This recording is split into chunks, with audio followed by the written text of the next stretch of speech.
raising consciousness and awakening mankind. This is End of Days Radio.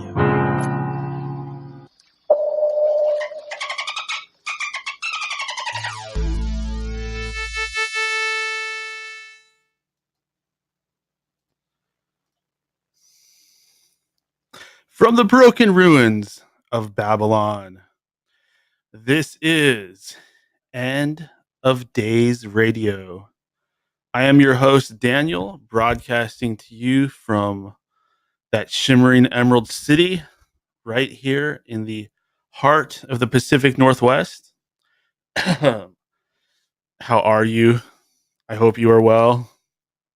Another day in purgatory, another day in this hellish world we call Earth or the Matrix or Planet Terra.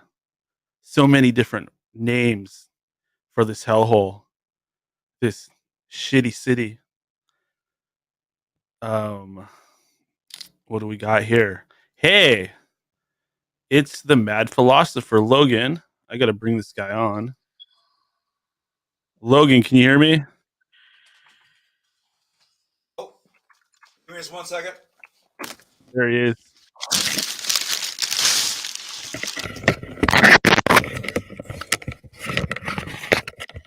Ooh, a lot going on.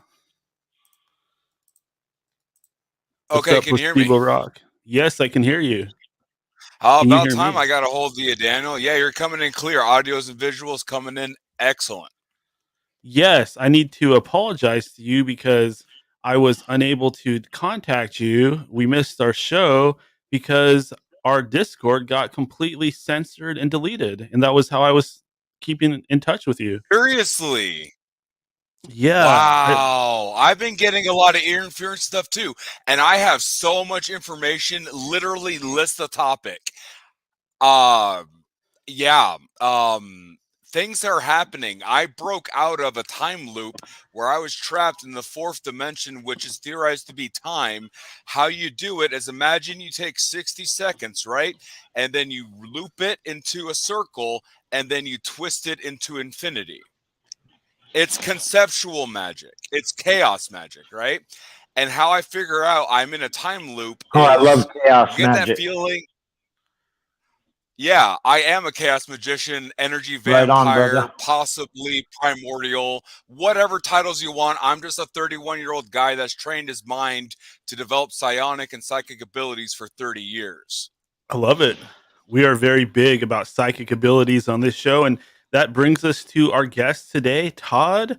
He is Todd the Bod, more than your average magician, former bookstore owner, resident of Utah. We're also joined by Logan, who we missed, who was supposed to come on this show a couple weeks ago. Very good to have both of you gentlemen joining us today. Right on. It must be. How are you doing today, Todd? I am good. How are you, Logan?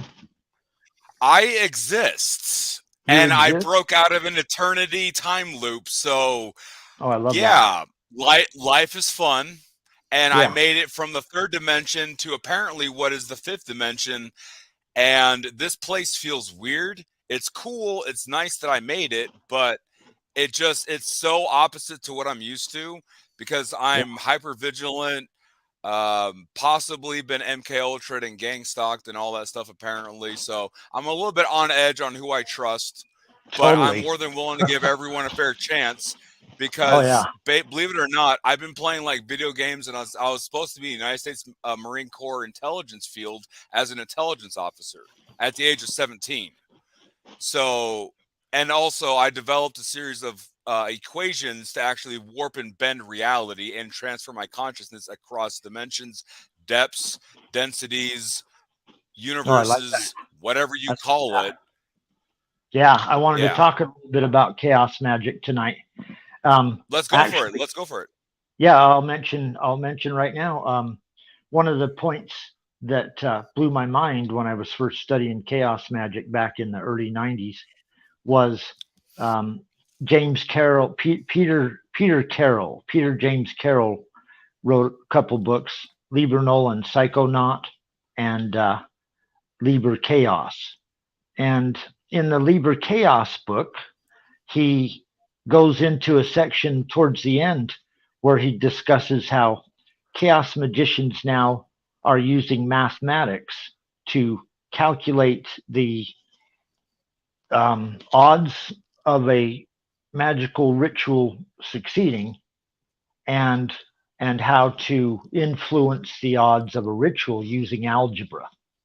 So it blew my fucking mind. Yeah, it's well, one thing is like that. I don't like to adhere to anyone else's work. I will dig up my own well of knowledge and make my own library of knowledge out of my own skin and blood, right? Sure. Basically, what I'm meaning is I do my own research. Certainly. If like I'm not like so autistic where I can like give you the quantum level of pi and basically be like, okay, at this coordinate, at this time, at this number of people, this event's gonna happen, and then I'm gonna reverse time. I'm more instinctual. I operate by harnessing all energy, designing my own gods, my own belief system, and everything I have is so authentic and organic. It makes sense to me, but to someone else, it'd be disjointed schizophrenia. No, I get that. That does sound like chaos magic by definition. I mean, that's kind of what it is, right? When you are creating your own form of magic and kind of shooting from the hip as opposed to pulling out ancient scriptures. Following dogma of all these old traditions. Because everyone has bias. I don't care who you are. We're all biased, and we all have an agenda. Yeah. My agenda is to become something akin to a supreme being, meaning I would know all information. I would have experienced endless eternities, meaning one eternity, one life cycle of a universe, I would go through and I would wear 2 socks. Then the next universe, I would wear 1 sock. And I would go in eternity doing everything infinitely forever to acquire infinite knowledge to therefore gather enough data to construct a reality where all would be welcome. Now, what type of energy vampire does that shit? I've heard of experiments. There's another type of magic. I think it's called reality shifting magic or something like that, where you can actually do something similar. Like you'll jump through the mirror, and on the other side of the mirror, there will be like your stove will be set up different. Like the knobs will be backwards, or the Berenstein bears will be they'll go back to the Berenstein bears. Berenstein, not Berenstein, or is it Berenstein? Yeah, it's Beren. I remember I come from the Berenstein universe.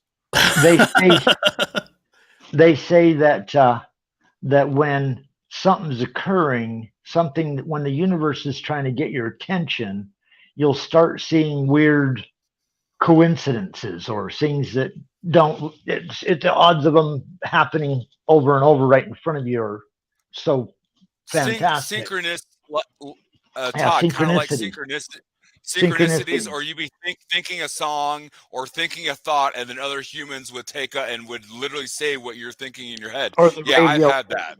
Yeah, totally. Yeah, exactly. A lot of people have figured out that the radio and music is a way for the universe to communicate with them. So a lot of people have figured that out. Yeah, and that's what I use as well. Like Daniel, if you remember how I was posting and stuff, I'd always post links to little weird videos and stuff. It's because I learned to communicate at a quantum level. Now they say a picture's worth 1,000 words, right? Then what's a music video worth to you? What's an animated video game scene worth to you?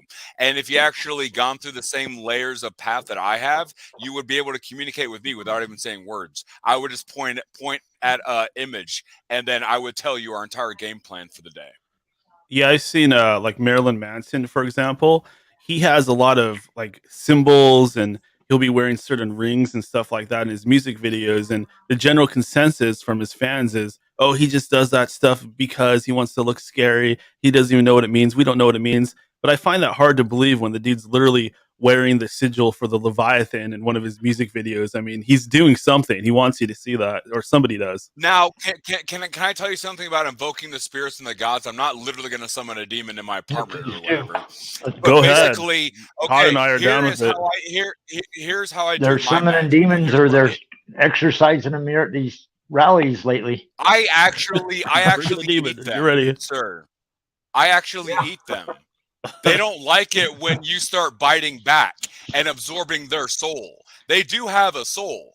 It's their consciousness. It's the bioelectricity housed in the central nervous system. And me being an energy psychic vampire that could bend reality with my mind, in the short end of it, that's what it is. What I do is I will put myself under a mind-altering substance or chemical, mostly synthetic. If you guys don't mind, I used high-grade methamphetamine. I use acid, shrooms, weed, alcohol. I will literally bring myself to the point of death. I will go into a meditative trance state. I will make time in my localized existence go from 1 second. I will go forward in time, backward in time. I will go forward a day, backward a day. I haven't gotten really nailed down. It's kind of hard navigating the ocean. It's telling the ocean to be calm, right? I'm not the Lord. And, yeah, I mean, like the shrooms and the acid sound good, but man, stay away from that meth. That's some. I know. That's some powerful stuff. There's kind of a reason why I do it. It's because I like to do marathon meditations where you notice where reality was going crazy with Project Bluebeam. That was me. I will straight up claim I'm responsible for those apparitions and things that everyone's seeing worldwide. Because if we had someone here who could actually read energy, my energy is all over the place. Because here's what I do. I empty my mind, focus on my breathing. I invoke certain things like Lord Morpheus, Lord of Dreams. Or I would go and say, I hail the gods that have been, the gods that are, and the gods yet to be. Please grant me blessings and boons this day for the spell. And I will go into a meditative trance for 3 days where I will not move, eat, drink for 3 to 4 days, right? And what I do is I connect, I grab my PC, my tower, and then I forge like a connector that I stab directly into the top of my spine, which is the base of the skull where the little bump is. That's mostly where I like to stab it in. And when I do that, I like to focus on things so intensely, so detailed that I'm able to manifest things through watching a video. But it takes so much preparation and it takes so much to bring me to the state of death that I'm able to harness that energy and I'm able to do it. This reminds me of the Montauk Project when the psychic sits in the chair and then reality starts going crazy. That's pretty extreme. Yeah. Yeah, totally. Yeah. Totally. It's because I've been spending 31 years just focusing on human experimentation upon myself, and I give consent, so therefore it's okay. Well, they discuss like the fasting for 40 days or whatever, the ancient descriptions of fasting for 40 days. They weren't just fasting, they were probably ingesting psilocybins and whatever mind-altering drugs they had at the time. Here's what I got coming up soon. Oh, I apologize. I'm actually going to go all out. I'm going to go all out. I'm not going to say the date because it could be altered, but coming up within the next month, probably 2 weeks or whatever, as soon as I gather all the materials, I'm going to perform the most ritual that I've been preparing 31 years to do. This ritual is a series of equations that I have developed, and it's essentially going to dick slap everyone that's been fucking all of us over. Because, the New World Order, the elites, I'm basically going to bring myself to death. And I've actually been able to pilot my body as a dead corpse. Meaning, if you were to look at me on a video screen right now, I am skeletal. Literally, like my cheeks are drawn in, my eyes are pure black, my skin is pale white, I barely have a pulse some days, and I'm able to pilot a dead corpse by literally making my heart pump manually, making my lungs. Well, I know that, but you know what I'm saying? Okay, I kind of have. There's monks that go through extreme, no eating, no breathing, no just sitting in the same position. You've heard these stories. Yeah, and Native American shamans as well. And just there's stories of people that become mummified by just sitting there meditating. You've heard the stories, right? Yeah, and I've kind of experienced that a little bit because it's a lovely feeling, and also the feeling of death. I've actually died, and the one time that I was resurrected again, some entity brought me back to from life. They didn't leave a calling card or tell me their name, but it's like, imagine you're in a beanbag chair, right? You get really comfy and cozy, and then all your muscles relax at once. And then my heart stopped, my throat closed up, I laid back in my chair, and I died. There was no white light. There was no nothing. Right. Well, I the was just in reason my why that apartment, works, just chilling. Logan, is I've read about this in the cult world. There's a certain phenomena of when you become vegan or you starve yourself, it actually weakens the physical body, which makes I believe, if I have it right, that it makes the energy body more able to interact with the world. Like somehow, You're you, but The yeah, you're a veil por- starts to get thinner. Yeah, you start to thin the veil between the worlds. you're yes, that's exactly it. you're using yourself as a catalyst. That is I couldn't have said it better. Thank you, Daniel, and thank you, Todd, because Oh, that is literally how I've been doing my magic. And honestly, I'm going to be taking so much mushrooms, so much acid, so much weed and cigarettes, and I'm probably going to be up for probably a week. No food, no moving, no nothing, no water. And I'm basically going to show the world, I exist, energy vampires exist, and I'm a psychic vampire elder because I've survived for a long time. And there's one thing I wish I could do is I actually have a few pictures of alternate versions of myself that have peered into and crossed dimensions, crossed the Well, universal Logan, barriers. wait a second, man. I mean, you're a pretty I young know, guy, sorry, right? sorry. Like you're in Yeah, your 20s. no, Or you're I'm 31. 31. Okay, to me Yeah, that's young. And as somebody that has done certain magic ritual that I probably barely came back from, which was almost like changing me as an individual. I just hope that you're not right. burning yourself out too much when you are such a young guy, because I would hate for you to, go so far beyond the veil that you just kind of lose yourself to it. You know what I'm saying? And then you can't just like come don't back. talk. Yeah, Yeah. start losing yourself.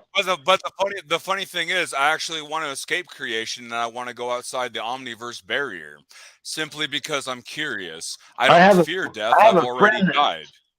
I have a friend that's committed to never coming back again. On the reincarnation wheel. He's just determined You that at can the end of this life, he is not coming back. So I kind of get that, except he's talking about the and afterlife. You're talking about right now in this life. But I'm you know what? talking about You know what? I going to like a this. state I of like this nothingness. talk. I like this kind of discussion, Logan, because I wanted to talk about Lovecraft tonight, and Oh yes, the great old ones. Yeah, I This wanted to talk you're gonna about love. some. I'll say one thing. If you actually put up, Todd, if you could do me a small favor, this isn't a curse or a hex. This is just a sign, right? Make the horns, but put your two middle fingers so the people that are watching can see it, because I don't have a camera set up or whatever. But if you do the long horns where it says "I love you," but don't connect, your thumb has to be out. You have to be pointing it straight with your two fingers down. So Daniel, put your hand down. Put it level, right? Like extend it out level where your two fingers are pointing straight in front of you, like at That 12 o'clock. No. Like point it straight, like fully extend your arm. like that. Yeah. And put your two middle fingers straight down and extend your other two. Hey, that looks like Cthulhu. That is the sign of the great old ones. I serve the great old ones. Whoa, I don't want to do that. That is our symbol of victory. Next thing I know, I'm going to be worshiping Cthulhu. Cthulhu. I know it can be pronounced Cthulhu as well. Yeah, indeed. And I'll let you guys know something else. I've actually stolen an artifact from him. I was actually able to steal a tarot card deck from him, and from he H.P. is Lovecraft? not happy. No, from Cthulhu himself. He has a vault of artifacts, and I have a Cthulhu-based deck. It is full of inscriptions that are not based in anything, and it's a tarot card deck that I stole from Cthulhu. It's an actual relic. Wait, how did you steal it from him? He has like a residence. This didn't just come from Amazon? If like Todd, can you tell Daniel about the places where the great old ones dwell? Rulia, I believe it's in the English translation. Relaya. Yeah, thank you. Hard to pronounce. It's hard to pronounce. The great sunken city. Or Atlantis. Everything has different names and different meanings. Like if you were to walk into a room and announce a certain passage of words, which is speechcraft, which is magic, you can alter that room to become Atlantis. You could go into the Akashic records and you can literally go anywhere you want. If you have enough knowledge and awareness and knowledge of the lore, you can traverse, even in your own apartment, you could go to another dimension. Logan, I think I'm starting to kind of get you a little bit more. I think that you are truly living in the magical, what I like to call the surreality. You know, you have reality, then you have the surreality, which is more malleable. It's not quite as set in stone. Time is not necessarily a fixed point, and art and reality kind of combine. Yeah, exactly. That's exactly how it goes. And I'll say this last bit, and I'll let Todd take over. I don't want to take over all his time. But you're all good. Please. What I'm just trying to say though is it's part of my job to help in an ascension process with a certain species in a universe, a timeline, alternate reality, whatever, right? Because there's a version of me in every timeline. That's been disclosed to me. There's a Logan in every universe, right? Now, what we have done is we have merged our consciousness at a quantum level, meaning you're talking to an infinite amount of me right now. And physically, my mind has been fractured where I have 7 consciousness that are prime nodes, right? Because I've been psychologically tortured for about 30 years. But basically, what I do is I will help out in an ascension, and then in order to test to see if you guys are worthy of it and have learned anything, I would basically wage omnicide in that universe. You would either transcend to a higher level, a different plane, or you will die, and then you will be given a chance to redo it again. But everything we've broken down to its base components. I absorb all the energy first. I break everything down into pure energy. Even atoms can be broken down, and energy can't necessarily be destroyed, but it can be transmuted into something else. You're not directing the stream, you're gently guiding it. And then I would absorb all that shit, and then I would become singularity, and during that moment, I would die and birth another universe. I don't know how I'm able to do it. I don't know why, but I've destroyed plenty of fucking universes. You know, this actually brings something to mind. I'm not sure if either of you guys have seen the movie. It's called The One, and it has Jet Li in it. And he's going through all these different universes, and he's fighting versions of himself. And every time he kills another alternate reality version of himself, he takes their power and he becomes stronger. That's kind of what I'm going to be doing with the multiverse. I basically want to test myself against all of creation and see how strong I really am. I'm just curious. I want to see if what I think and believe is true. Yeah, that's pretty. And my last point is you guys can actually manifest things in this existence. Okay, here's how to do magic, okay? You focus on something, you believe in yourself, and then you just send out a signal. The universe likes to work like this. Universe is a program emulator. What you plug in is what you get out. I've manifested cigarettes. I've manifested drugs. I've been able to do whatever. Just because I'm able to focus, breathe in, breathe out at a natural pace. There ain't no like a hold for 3 seconds. There's none of that. Just breathe naturally. You know, in, hold, out, in, hold, out. Focus on your third eye in your mind, and then you will send out a signal which bounces off other people and other things that exist. And eventually, someone's going to drop a pack of cigarettes, or someone will come and give me a pack of cigarettes. Scarlett Johansson in a bikini. Scarlett Johansson in a bikini. Appear. Or you hit a jackpot out in Wendover. But you have to believe in yourself fully. You have to do it. You can't just bullshit it. You have to fucking just believe in yourself and do it. That's how I do my life. I actually believe you, Logan, because I have experienced, like, I swear, like the exact same thing. Like, needing money and needing it by like a certain date, and you're just putting all this mental energy and focus, and then some weird like miracle thing happens, and suddenly you have exactly the funds you need and just what you need. It's so weird. I kind of think of the saying, that you say God provides or something like that. That's kind of what I think of, but there's also the magic perspective of I'm manifesting this as well. Sorry, go ahead. I just remember this one point, but I'll let Todd take over. And Todd, hopefully you're enjoying this and all that nonsense. Yeah. But no, check out. You're setting the stage for my Lovecraft discussion here. Hell yeah! All right, discussion coming up. I came up with a good theory, a thesis, right? That the human soul is the bioelectricity housed in the central nervous system, because we're mostly comprised of water, correct? And basically, what I've learned is the human soul looks like for you smokers of weed. If you smoke a really thick bong rip, it looks like milky, smoke. That's what the human soul looks like. I've seen my own soul before, or an amalgamation of it or something. That's what I think. I was watching Star Trek one day, and I was eating sugar with crackers because I was poor, and Star Trek was playing, and then I immediately looked down to my left knee, and then I saw this white vapor smoke just rise out of my body and then go back in. And that was cool. That was when I was a kid, when Star Trek was on Channel 12 and stuff, but whatever. Yeah, I agree. Cool. Especially if you look at it from the perspective, like some people actually look at it like we have three different parts. We have our physical body, and then we have what's called the soul level, and that's where your ego is actually attached. And then you have the spirit, which is actually your most innermost self or consciousness. And I think it's the soul part that looks smoky. Yeah. And do you want to hear something that's going to blow your mind about the nature of God? Two things real quick, and then I'll let Todd take over. The nature of God is this: we are given life, and we are given an experience, good or bad, right?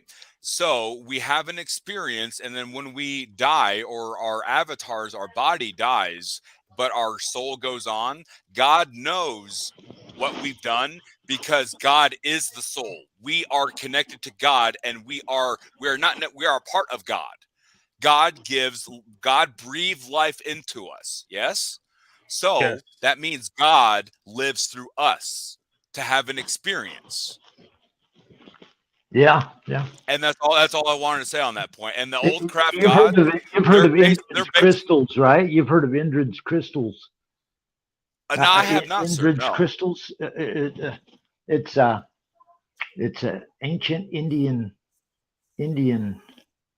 mythology where Indrid crystals was the concept that God was a crystal, a giant crystal that was smashed, and it just spread across the universe, and all life is a shattered piece of this crystal. I kind of like to think that the atoms and beyond are actually God itself, because didn't you know that particles can move? And I cite the double slit experiment. How can particles that are being shot through, I think they're gold particles getting shot through or whatever. If I'm wrong, I'm sorry. It's been a long time since I've read it.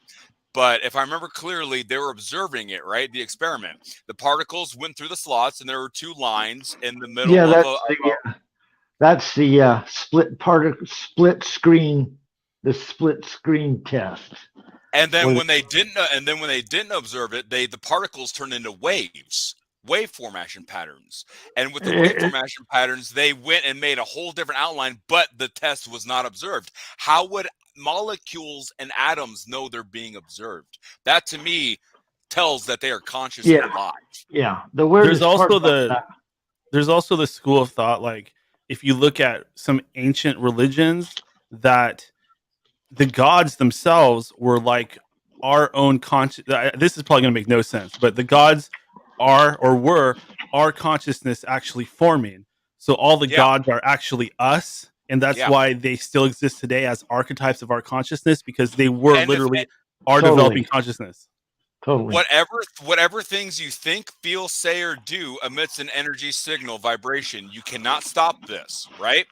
So whatever you think in some part of the universe or the multiverse, you are giving birth to that. So technically, how do I want to say this? Because I'm kind of disjointed right now too. But it's just I guess to encapsulate all I wanted to say was this is all the knowledge that I've accumulated roughly after 31 years, right?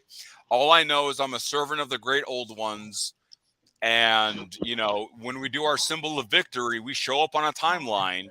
Time gets erased. Time doesn't exist. Physics start going out the window. We start shattering the universal core by making the black hole that's in the center of the universe so dense that it literally shakes itself apart. Like if you're stuck in an infinite time loop, right? This is for anyone listening. If you know you're in Groundhog Day, what can you do? Can you move forward? Can you move backward? Do you have imagination? Do you have thought? Do you have memory? Can you move 8 directions instead of 4? And then do that infinitely, but perfectly. So you're generating a certain energy. It's like throwing a racquetball, but you're predicting where the racquetball is going to go. And eventually you'll break the room with enough time. And in a time loop, there is no time. It's eternity. Well, and Todd, I'll let you take over from there. Real quick, Logan. Before we move forward, you said that you are a servant of the great old ones. Do you ever wonder if you are serving a dark agenda or a chaotic agenda, and that you are being mind controlled by these beings? Because that would be a very prevalent topic in the Lovecraft mythology. Sorry.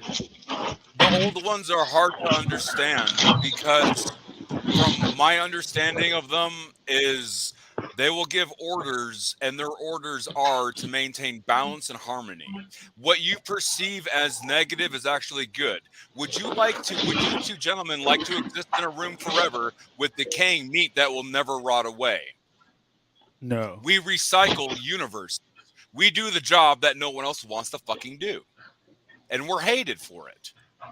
We have to end a universe, a timeline, and a reality after it's filled its certain narrative, its reason for existing. To gather knowledge, we harness that knowledge, we document it, we catalog everything, and then we end that universe, but then we rebirth it and move on. That's our job. We're so old that we're just maintenance men who turn a switch off and on. Well, Logan, if you're at all interested in that topic, Daniel had a guest years ago, John L. Stedman. Do you remember John L. Stedman, Daniel? Ooh, I feel like an a-hole because I vaguely remember. His thing was he worshipped the elder gods. He realized that they were the most powerful, magical freaking things he could contact. So his whole book, John L. Stedman, if you go back through Daniel's shows, was about using the elder gods of Lovecraft's mythos to do your bidding. Do you remember the elder gods, if you form a pact with them like I have, I don't, my memory, you know what's funny, is my past is so redacted and so censored that all I know is this: I'm Native American, French, and Egyptian. My line goes back to ancient Egypt, to the Pharaoh. And I'm not saying that for my own ego. I don't care. It's just a fact, right? That's what I've been told. But I've been to hell. In their great libraries of hell, they told me that they can only trace my lineage to Egypt, and everything else is black. Like I've been stricken off of things. And the great old ones, when you make a pact with the elder gods, they're outside of the universe. And outside of the universe, they desire to experience life again. Because if you experience perfection and heaven, wouldn't you get bored of it eventually? Wouldn't you want to experience something different? So you'd make a pact with them. Well, we got General Lee here, right on. Sorry. Hi, General Lee. Now then. Hey, Lee. Hello, sir. Now then. You okay, everybody? Hello. Now then. Oh, wait, I'm sorry. What was that? Good night, Dan. General Lee, host of the Subconscious Realms podcast. Good to have him aboard on panel. Sweet. Oh, Todd, Thanks, would this make any sense to you? Close your eyes for a second and listen closely. Bakteria hakshira surege haksero raktarkeshega. Is that from Raiders of the Lost Ark? No. Oh. That's Is that Abyssal. Klingon? No, that's Abyssal. It's Abyssal? Okay, you have light, dark, void, and abyssal, and umbral. That's to my knowledge and experimentation. That's about as far as I've gotten. Can you do that one more time? Gotcha. Hak dere, lak dure, lakashiknere, hakseru. Hak dele, hak dule, hak sere, hak zero. You do that so well. Hakseru. Hak zero. See, now, it may seem like gibberish or speaking in tongues, right?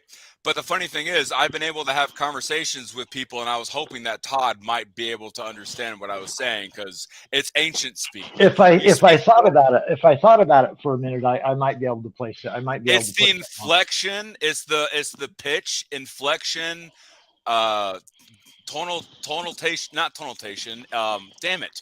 It's linguistics. It's more emotion based than it is anything else.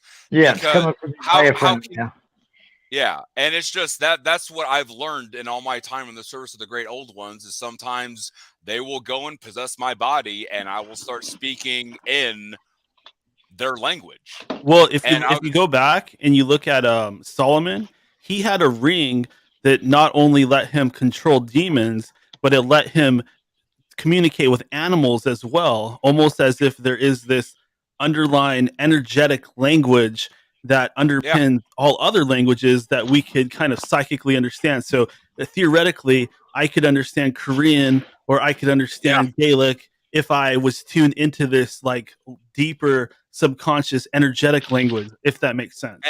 Empaths like myself, like I'm technically would call a dark empath or whatever. I'll make this extremely fast, but where I'm going with all this, I'm trying to basically give you guys all the knowledge that I've accumulated to help out whoever it might.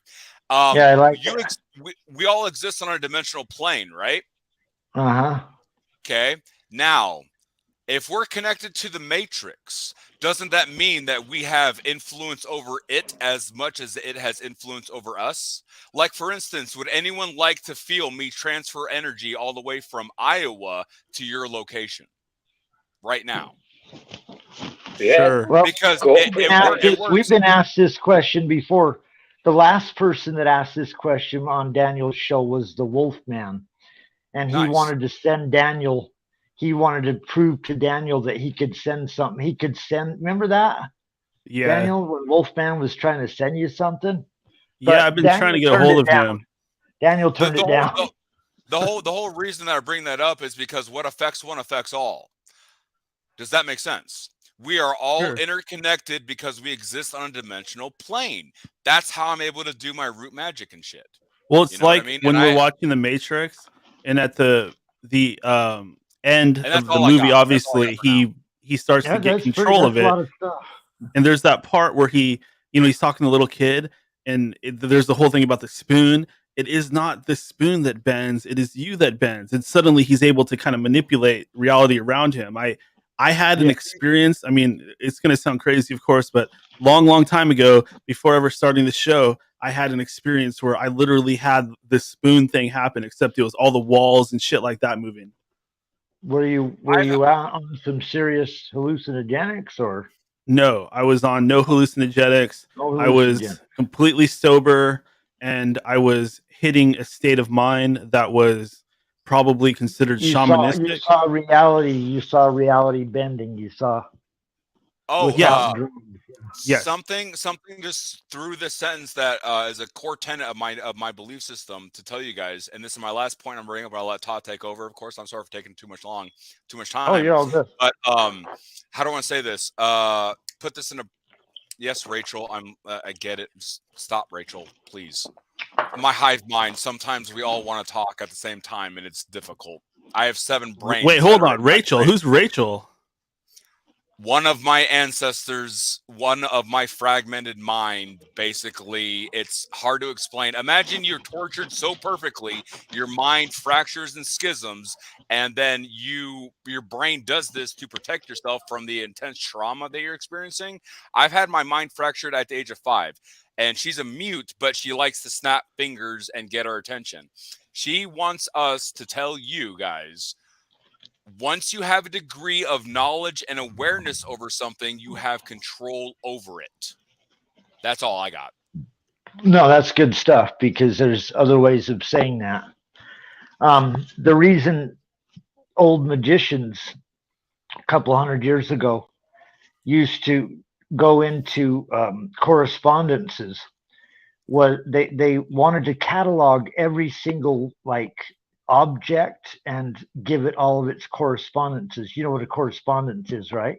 Yeah, it's kind of like simple to, like setting up ley lines, right? That's what I mean.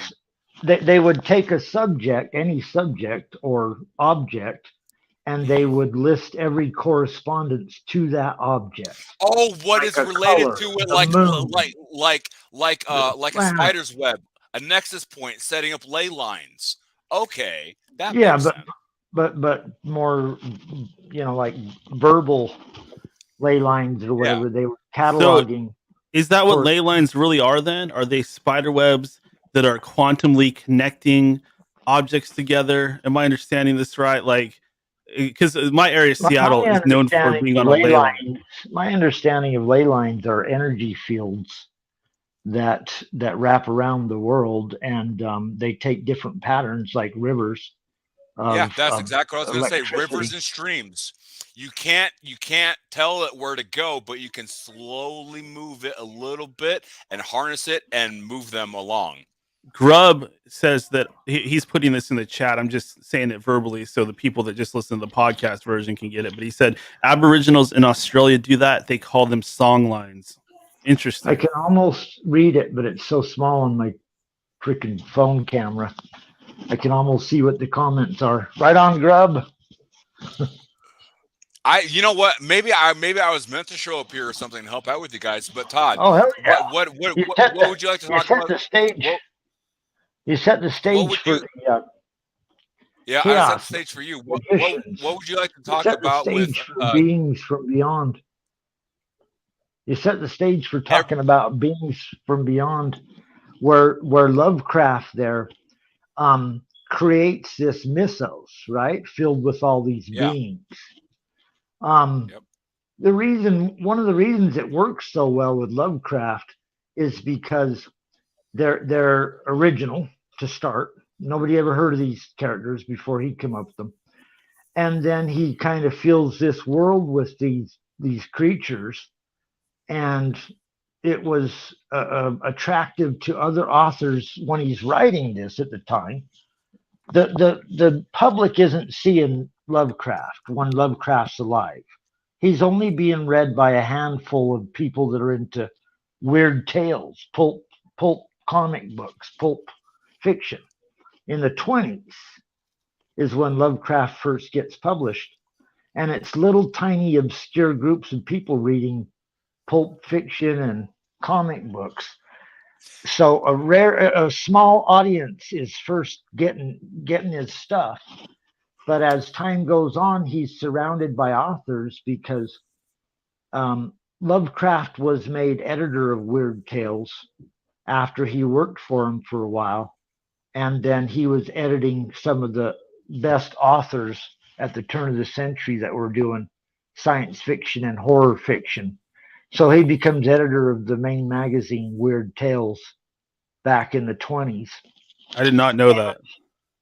And he starts influencing all your modern day authors, but they're just starting out back in the 20s and 30s.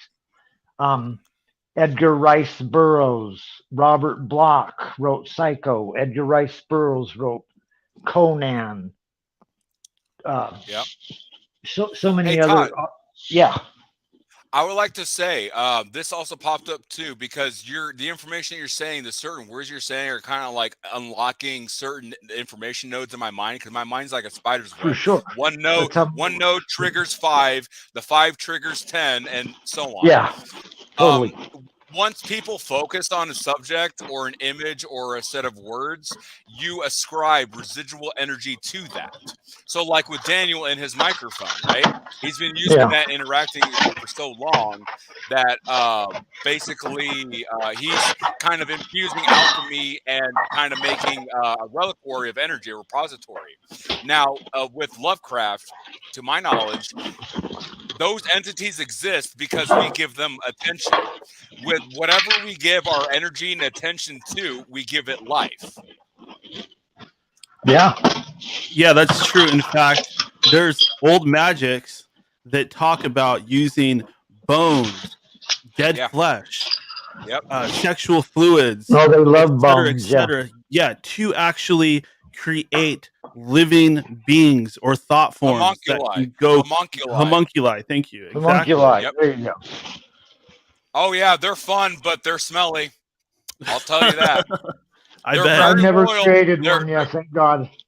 They're very loyal. They're hyper aggressive. Imagine a xenomorph that's just deformed on 2 legs. Yeah, it's crazy.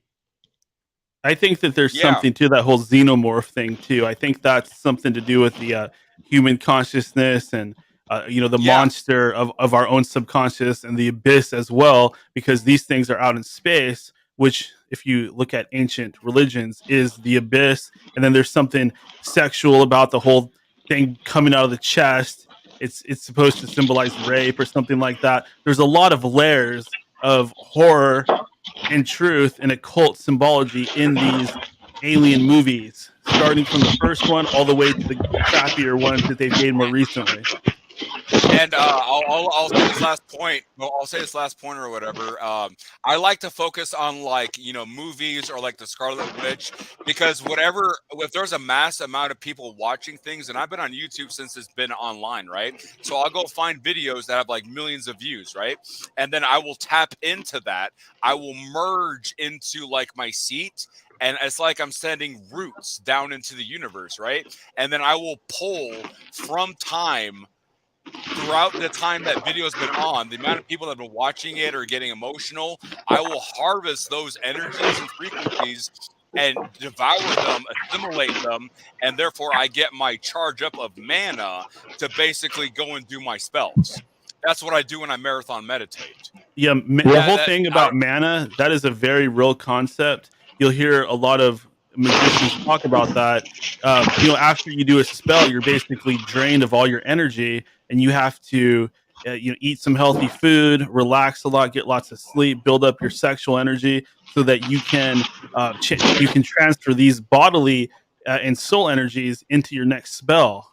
Yeah, the thing that I do is I actually use my own catalyst. See, the spells that I've developed and the rituals that I do, my level of magic, I literally die when I cast a simple spell. Meaning I literally I stab my heart symbolically with my hand. I will form an energy dagger in my hand. I will stab myself. I will rip out my own heart. I will open my own guts. And then I will shatter my mind, and then I will sacrifice my soul. And when I do that, it harvests so much energy at that one point that I use that to recharge me. That's how I go on for days on end with no sleep. Sounds like powerful stuff. It took me a lot of experimentation to get it down to you to present to you guys. No, that's cool, Logan. We appreciate you fucking laying that out, man. That's some serious. And I may be a creature from the void, but I love you guys, and I'm trying to do everything I can to break the matrix, to cause glitches, to manifest things, to heal people. Like, I have the ability to take negativity, is what I feast on primarily, negative emotions, negative connotations, all bad experiences. I will go and absorb all that into myself, and I will heal. I'm an energy vampire that will go and heal people, but I try to do it worldwide. Like, call me, a fallen angel, Nephilim, whatever. Hey, keep talking for a couple minutes. I'm going to go use the bathroom. I'm sorry, I just drank tons of coffee. Yes, sir. So, Todd, have I impressed you with my little reliquary of knowledge that I've accumulated? I'm only 31 years old. Like, I was born June 10th, 1991 at 8:38 p.m., 10 pounds.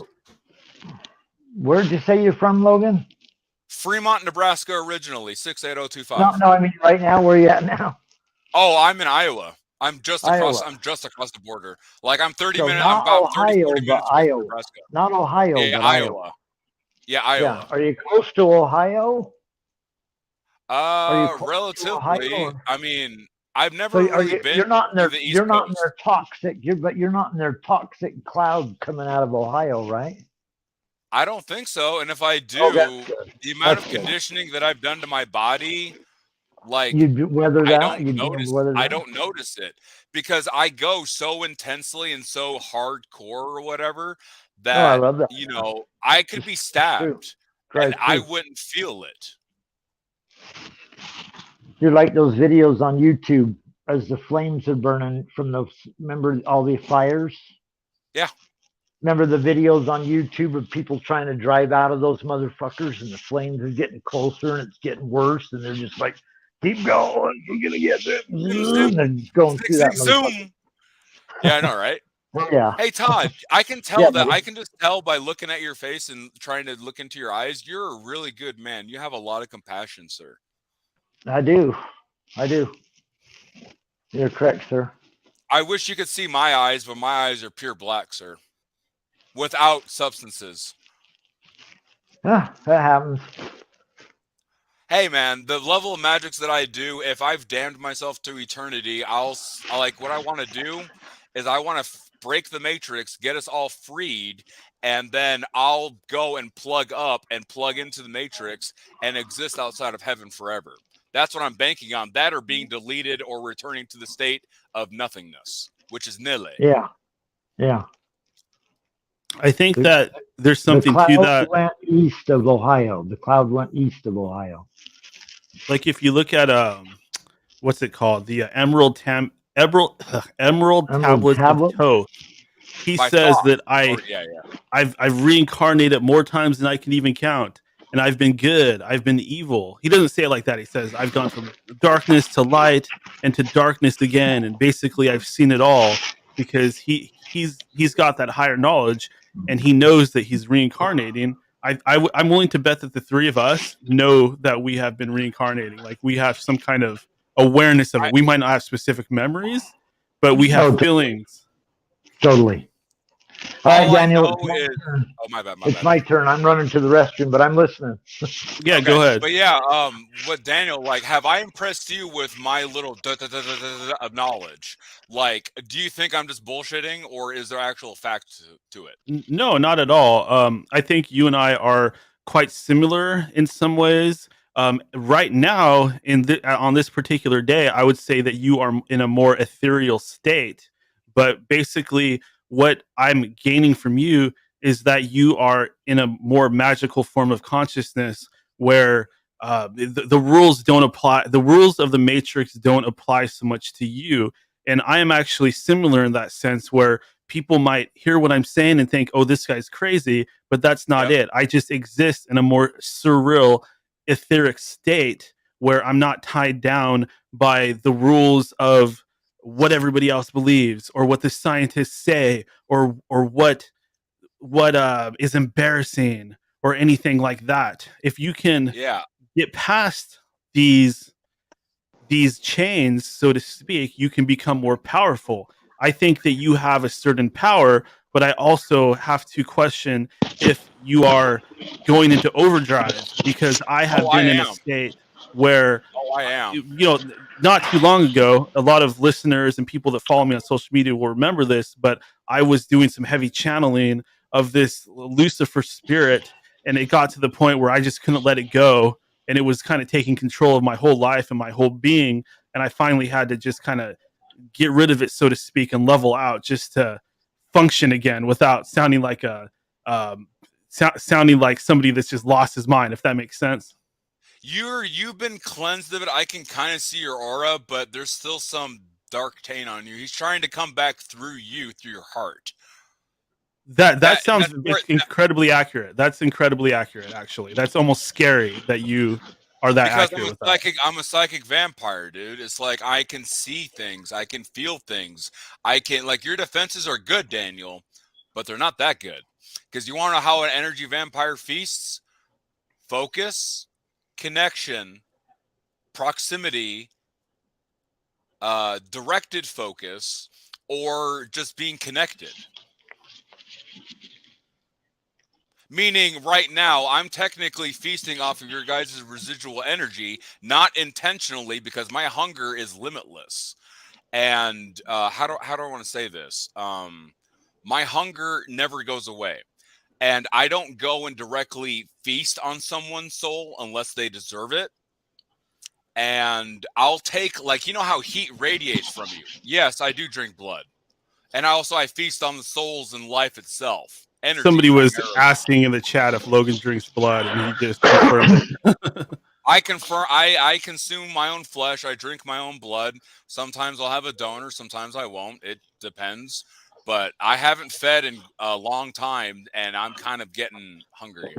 But well, when you Logan, when you absorb a lot of dark spirits, you will crave blood and you will crave flesh. It's part of the territory.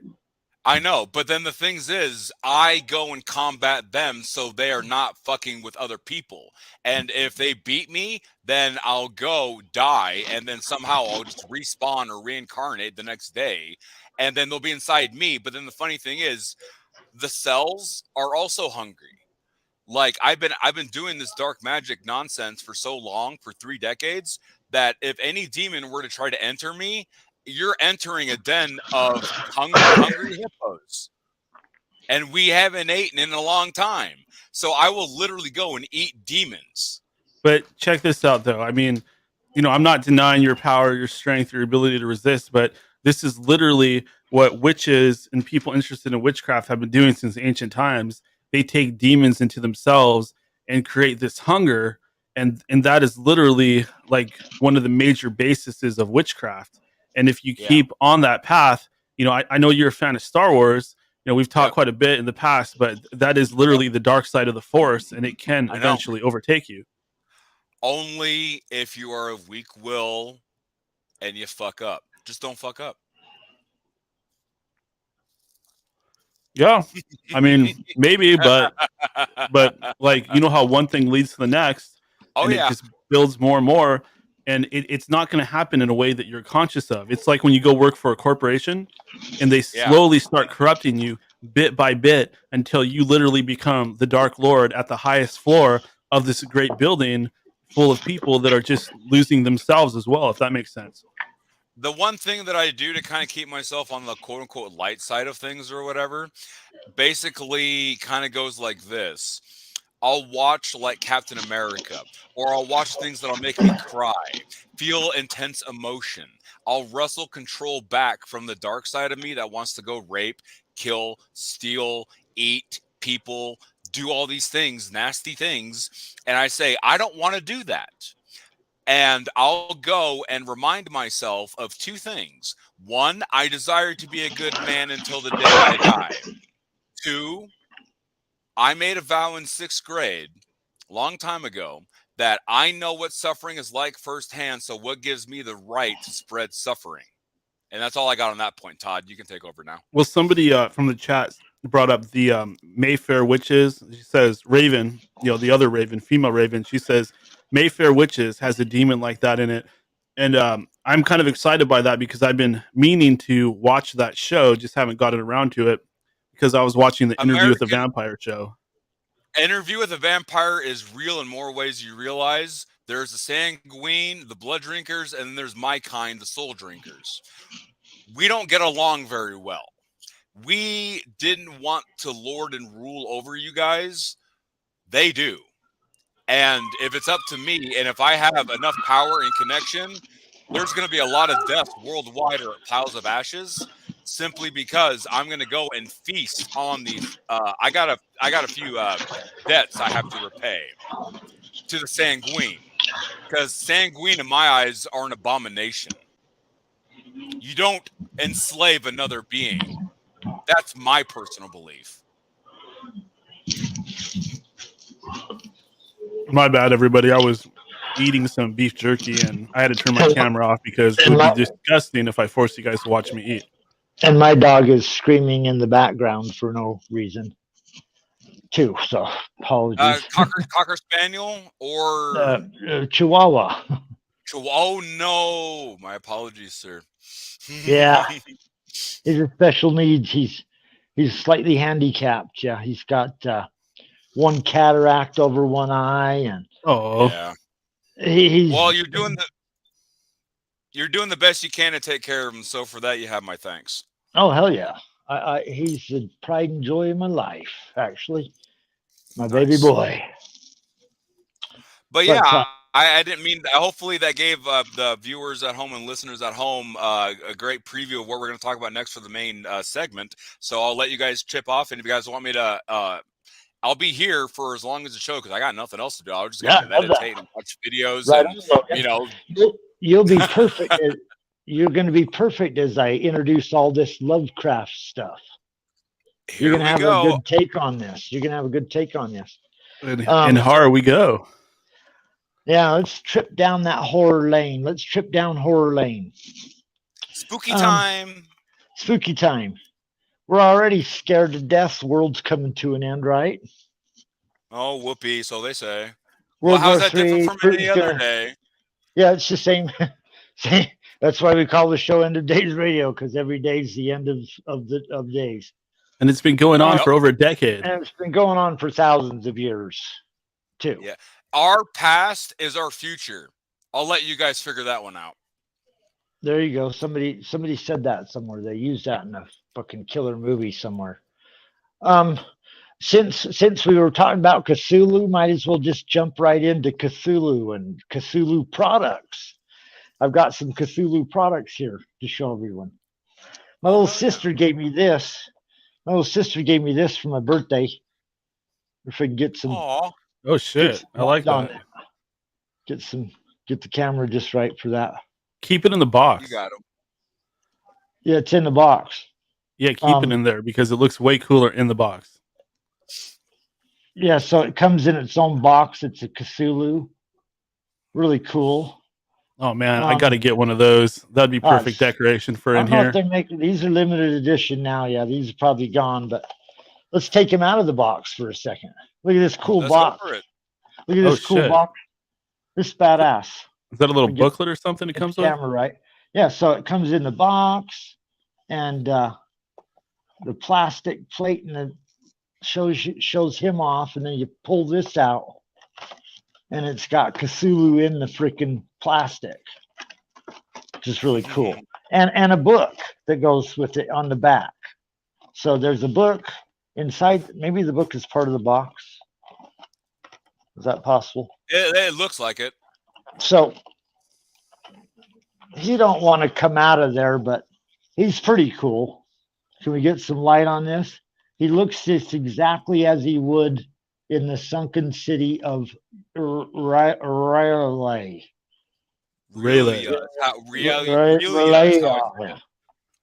Yeah, it's very difficult to pronounce where Cthulhu comes from, but pretty nice little resin composite statue with a book included to remind you, or tell you all about Cthulhu in case you didn't know. Yeah. Oh, here it is. It slips out the side. Kind of cool. It slips out the side of this nice, what would you call that? His throne. He's sitting on his throne, and then it's got the Book of Cthulhu. Yeah, probably basic stuff. I read it a long time ago. She gave me this years ago.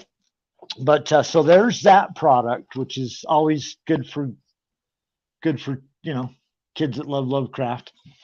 And then a few years later, I got this one. Kids who love Lovecraft. Kids who love Lovecraft. If kids are getting into this now, this truly is the end of days. Oh so yeah, they are. They are. Here's the Yahtzee, official Yahtzee version of Cthulhu. What? You got a Yahtzee version? Fuck yeah. And it's got dice. Look at my God. That's green, cool. Just like they're green. Temple where he sits in Rylea. You're getting a good collection going. Are you still there, Logan? Yes, sir. I've actually got my phone because it was fully charged up. I'm here. All right. Can you hear me all right? I can hear you just fine. Okay, I'm going to give you I'm going to say a weird thing, and then let's see if you can recognize where this comes from. Are you ready? I'm ready. Fnigli Mugahafa Cthulhu. Raya Wiganaga Fatagan. Una Fatagan. Cthulhu. There we go. That's exactly correct. What do we just Here's my summon? artifact that I stole from him. Oh shit! What is it? It's this Cthulhu's Cthulhu tarot card vault? set. Oh, I like that. I want some of those. What's funny is it's actually, unlike most tarot cards, it has raised lettering. They all look like this. And I pulled the Ace of Swords. And Daniel's got his Cthulhu glass. All right, buddy. Are you drinking anything in there? Nope, just decoration. Just decoration? Nice. Pour some freaking Mountain Dew in there, buddy. So, yeah, Yahtzee signed up with whoever owns the rights to Lovecraft stuff and made a Cthulhu version of Yahtzee. Way better than your average 1950s American version of Yahtzee, because the dice are green, for starters. But I had to show those off.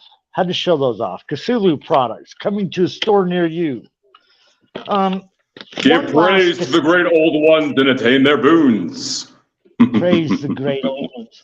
One last Cthulhu product to show off, because this is just the start of what I wanted to show everybody, is this nice children's book that come out recently called Sweet Dreams Cthulhu.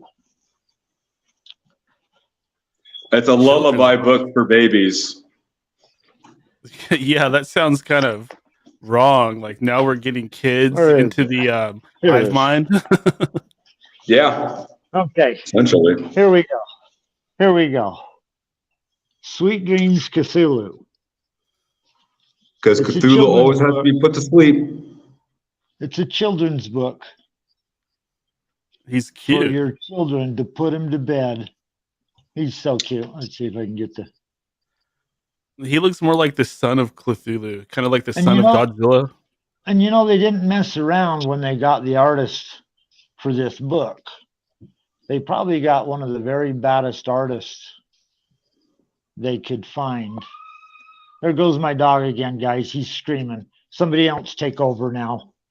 So Daniel, what would be some things that you'd be dying to know, or do you want me to put up to the camera my eyes, and I will literally transform them from light brown to something else for you to see? Sure, but before we get to that, I did want to announce that the infamous Michael Decon has just jumped on panel. And so has my dog. Nice to meet you, Michael. What's going on, Michael? There he is. I was waiting for Todd. Oh, there he is. Hi, everybody, and I brought my dog. I'm looking at that dog, and you know what, Todd? I have to be honest here. I jumped on here, and I saw you drinking that Bud Light or that Budweiser, and I thought, you know what? I have a beer left over from a friend who was drinking Bud Light, so I'm actually drinking a Bud Light. Bud Light? Beer. Yes, just for you. Oh, I love that, sir. I love that. God, it's nice to hear your smooth tones. Nice Michael. to hear you. You have the smoothest voice in radio, sir. You know that. Thank you. Appreciate it. I'm glad you jumped on here, man. We got a full raft, 5 people going. I just came to hear you. Sweet. I got shit to lay down tonight, possibly. I'm ready to hear you. Yeah, go ahead. I'll do my best. I'll try. Go for it. Yeah. No guarantees that it's of any interest to anyone, but I'll try. You will have my full and undivided attention, Todd. I appreciate that, Logan. You've had mine, sir. Little while. I speak what I know, and what I know costs me a lot of pain. So as it usually does. Can we go ahead and try that eye experiment, Logan? You said you're gonna actually make your eyes change color for us? Okay. All right. What's it look like right now? Is it black? Is it brown? Is it hazel or what? You got a black pupil and the brown outside, round. The outer part is brown. Now, I'm not going to touch my eyes. Show them.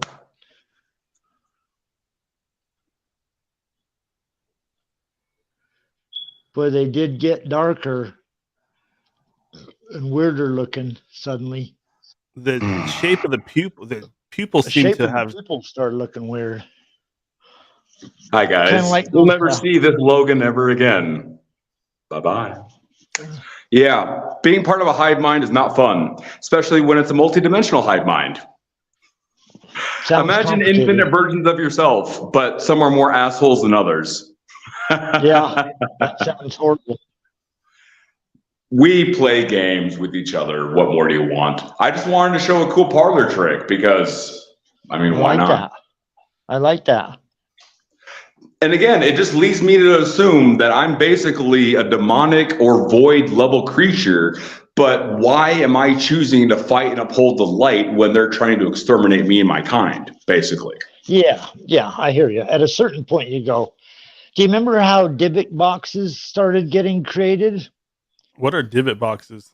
Dybbuk boxes are boxes that Jewish people put together when they were under the extremist conditions in Nazi Germany. Kind of like a dreidel, right? In a way, I get that's what's popping into my mind. Cursed boxes. No, the dreidel's a little spinning thing. I think it's like a box full of your belongings, like we found Anne Frank's stuff, something like that, or do I have that wrong? A Dybbuk box is where they take all the magic that they know and they put it in a box against the Germans to call on whatever demon necessary to get rid of the Nazis. Oh, and they bury these boxes, and now people are buying them. It's on television everywhere. And they're opening Dybbuk boxes that haven't been opened since World War II because they closed the box off to seal the spell and to release the demons. And then once you fucking open the box, you buy a box, an antique Dybbuk box, you open that motherfucker up, it lets demons out. They were putting out demons to try to fight the Nazis. I've seen stuff like that on eBay. I've seen like these bright purple rings that supposedly have a demon attached to them, and it shows the demon's name and everything, and they sell them for like $3,000. So it better not be like cheap plastic. Daniel and company, if you actually know a demon's true name, you have full control over it. You can even make it delete itself. Yeah, that's why. But good luck figuring out a demon's true name. That's why exorcists sit and call over and over, what's your name? What's your name? What's your name? They're trying to get the name of the demon when they're exorcising them. You guys will never figure out mine because not even I know it. Perfect anonymity. I have friends that do stuff like that. Hide stuff from themselves. Yeah. Yep. And they even say that Moses, when he was encountering the burning bush, he had to learn the name of this spirit in order to control it or truly connect with. I guess you can't say control it because that's God, but he had to learn God's name. I believe is what the name is. I think. Yeah, and he had a staff, and he was parting the water. How many demons did Solomon use to make the temple? Does anybody remember that number? 72. I was about to say 73 for some reason. I don't know why. That's just what popped up in my head. We've both got to be really close. It's 72. I'm pretty sure. We could be mistaken too. So just throw everything we said out the window because we're wrong on 72 or 73. But Asmodeus shapeshifted into Solomon, and then he stole his throne. He beat the shit out of Solomon, stole his ring, threw it in the river or threw it in the ocean, and then he reigned on his throne for like 40 years or something like that until Solomon was eating a fish. And he found his ring inside the fish. He put it back on, and he went and kicked Asmodeus' ass and took his throne back. Whoa! Wow. Yeah, it's some crazy shit. I just learned about this. Nice. Do we got General Lee on here? No, I forgot to say that Lee was having connection issues, and he was popping in and out, and he had to get off. So that kind of sucks, but. There was something I wanted to say to General Lee, and then there was something I wanted to say to Raven Kiefer. Oh yeah, I invited Raven, but when we get a minute, I want to say something about General Lee and something to General Lee and something to Raven Kiefer when we get a second. But we can keep going down this. Let's keep going Raven down will definitely be back on. Maybe not on this panel, but he's a bro. He will definitely be on again. Yeah, I had a couple things I'm going to say before your show's over to him. We'll say them now, and then you can say them to his face next time he's on. All right, Raven Lee. Or Kiefer. Raven Lee. Somebody brought up. Lee. Let's go on to Raven. Right on, Raven. Great show. That last show, fantastic. Love it, buddy. Oh, do we got Michael on the line? Yeah, Mike's still on here. Michael, I want to tell you, your show sounds fantastic, brother. I'm listening to some of your episodes. You and Mike Hideous are fantastic together. You know those episodes? I love those. I'm glad you're listening. Oh, hell yeah. Oh, hell yeah. I did your Madonna show recently, you know, the one about Madonna where she looked horrible. Yes, she looked like a demon. She looked like a demon. Kind of like looking like me, all skeletal and pale and shit. No, you look pretty good. You got some weight on you. You're not going to die anytime soon, Logan, but be careful with those. Be careful with those extreme techniques, man. You know, you gotta. Madonna looks like shit lately. You sound confident. But the other show I listened to, Michael, was the you and Mike. You know, you and Mike Hideous. Love Mike Hideous. Yeah, he's always he's fun. He's cool. He's got some great music. Love Mike Hideous. Yeah, he's a good guy. I enjoy having Mike on the program, and you know, you could bust his balls. He's not going to get angry. He's going to have fun. He's a good guy. He's, you know, he still believes a lot of the mainstream narratives out there. Unfortunately, you know, I'm trying to red pill him a little bit. It's working slowly, but he's one of these people that fall into the whole mainstream sort of news agenda, the CIA mainstream news, basically. He's still quite brainwashed, unfortunately. We're working on him. We're Operation Mockingbird, gotta love it. Yeah, you can't. This is, of course, Mike Hideous, former frontman of the Misfits. He was their lead singer for a little while, for those that are not educated on that topic. You can't blame people for being stupid when they're getting nonstop propaganda 24 hours a day coming out of every single mainstream news source. No, if people even barely find their way out of the stupid mainstream news into something deeper, that's a miracle, because the propaganda is running 24 hours a day, 7 days a week, coming through like a fire hose. They think that's going to work. It doesn't work on anybody in this audience.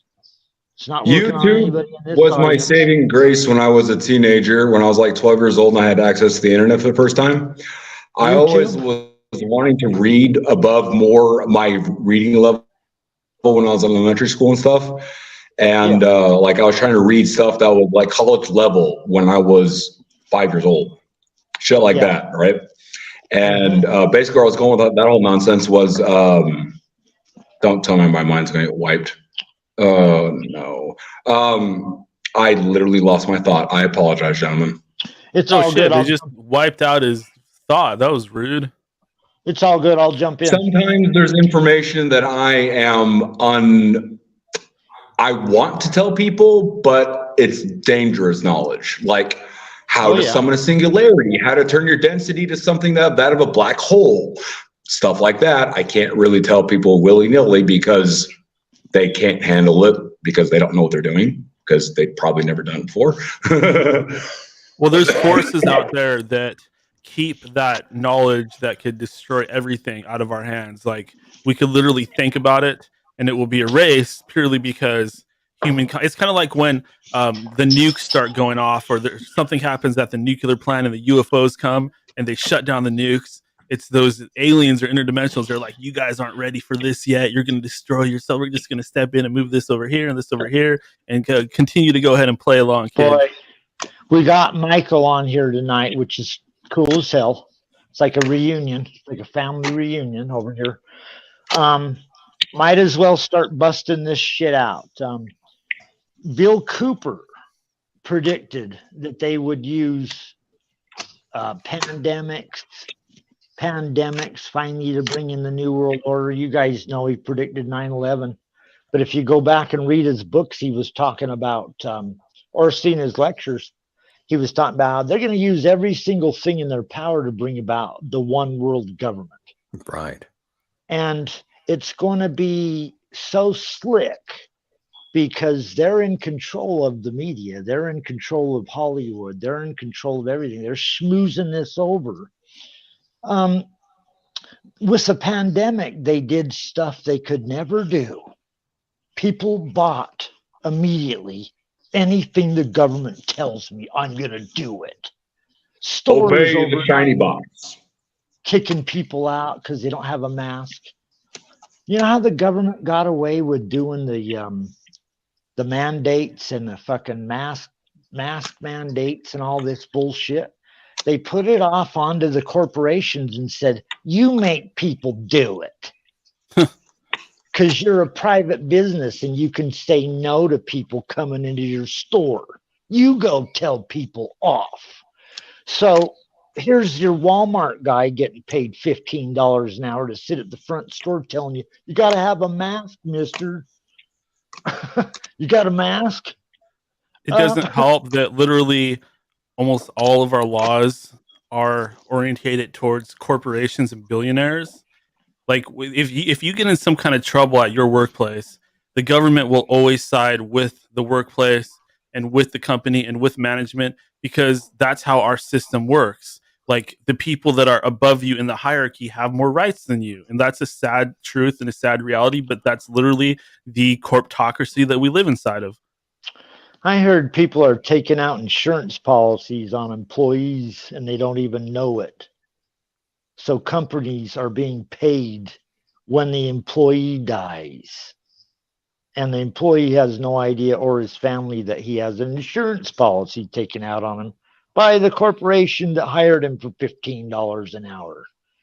So it literally makes him worth more dead than alive. I've heard these stories, whether that's true or not, but where there's smoke, there's some fire.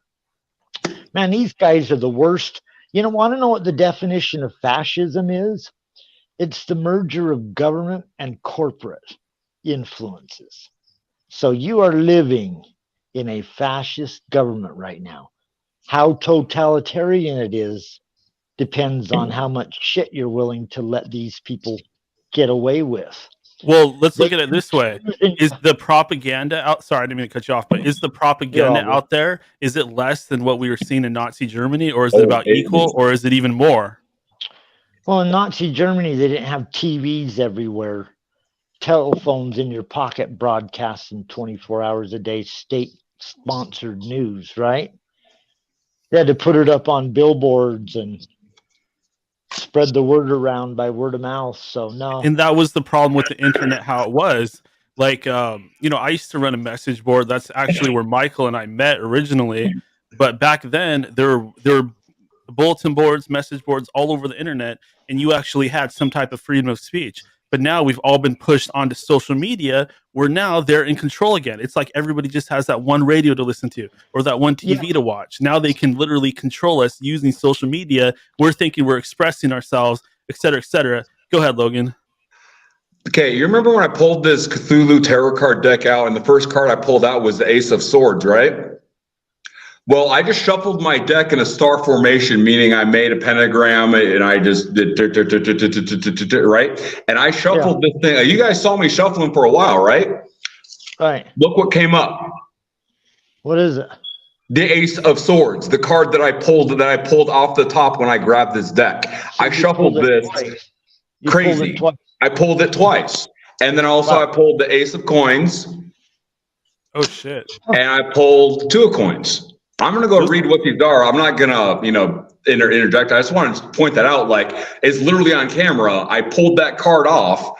Like, I don't know how to count cards. I don't know how to do that. I'm stupid. Well, I'll tell you right now what the cards say, just based upon my knowledge of tarot. The Ace of Coins is pentacles. Coins were pentacles in the beginning of the tarot. Pentacles are money, are the world. Yeah. So if you're getting an ace, which is the very most purest form, if you want to talk about things archetypically, ace is the purest form, and then go down the line, and then it starts to become more material. Ace is what's on my hands? Form. Hold on. Can I? Darn it. All right. It's ash, cigarette ashes on my fingertips, but I have a pentagram, depends how you look at it, on both my forearms.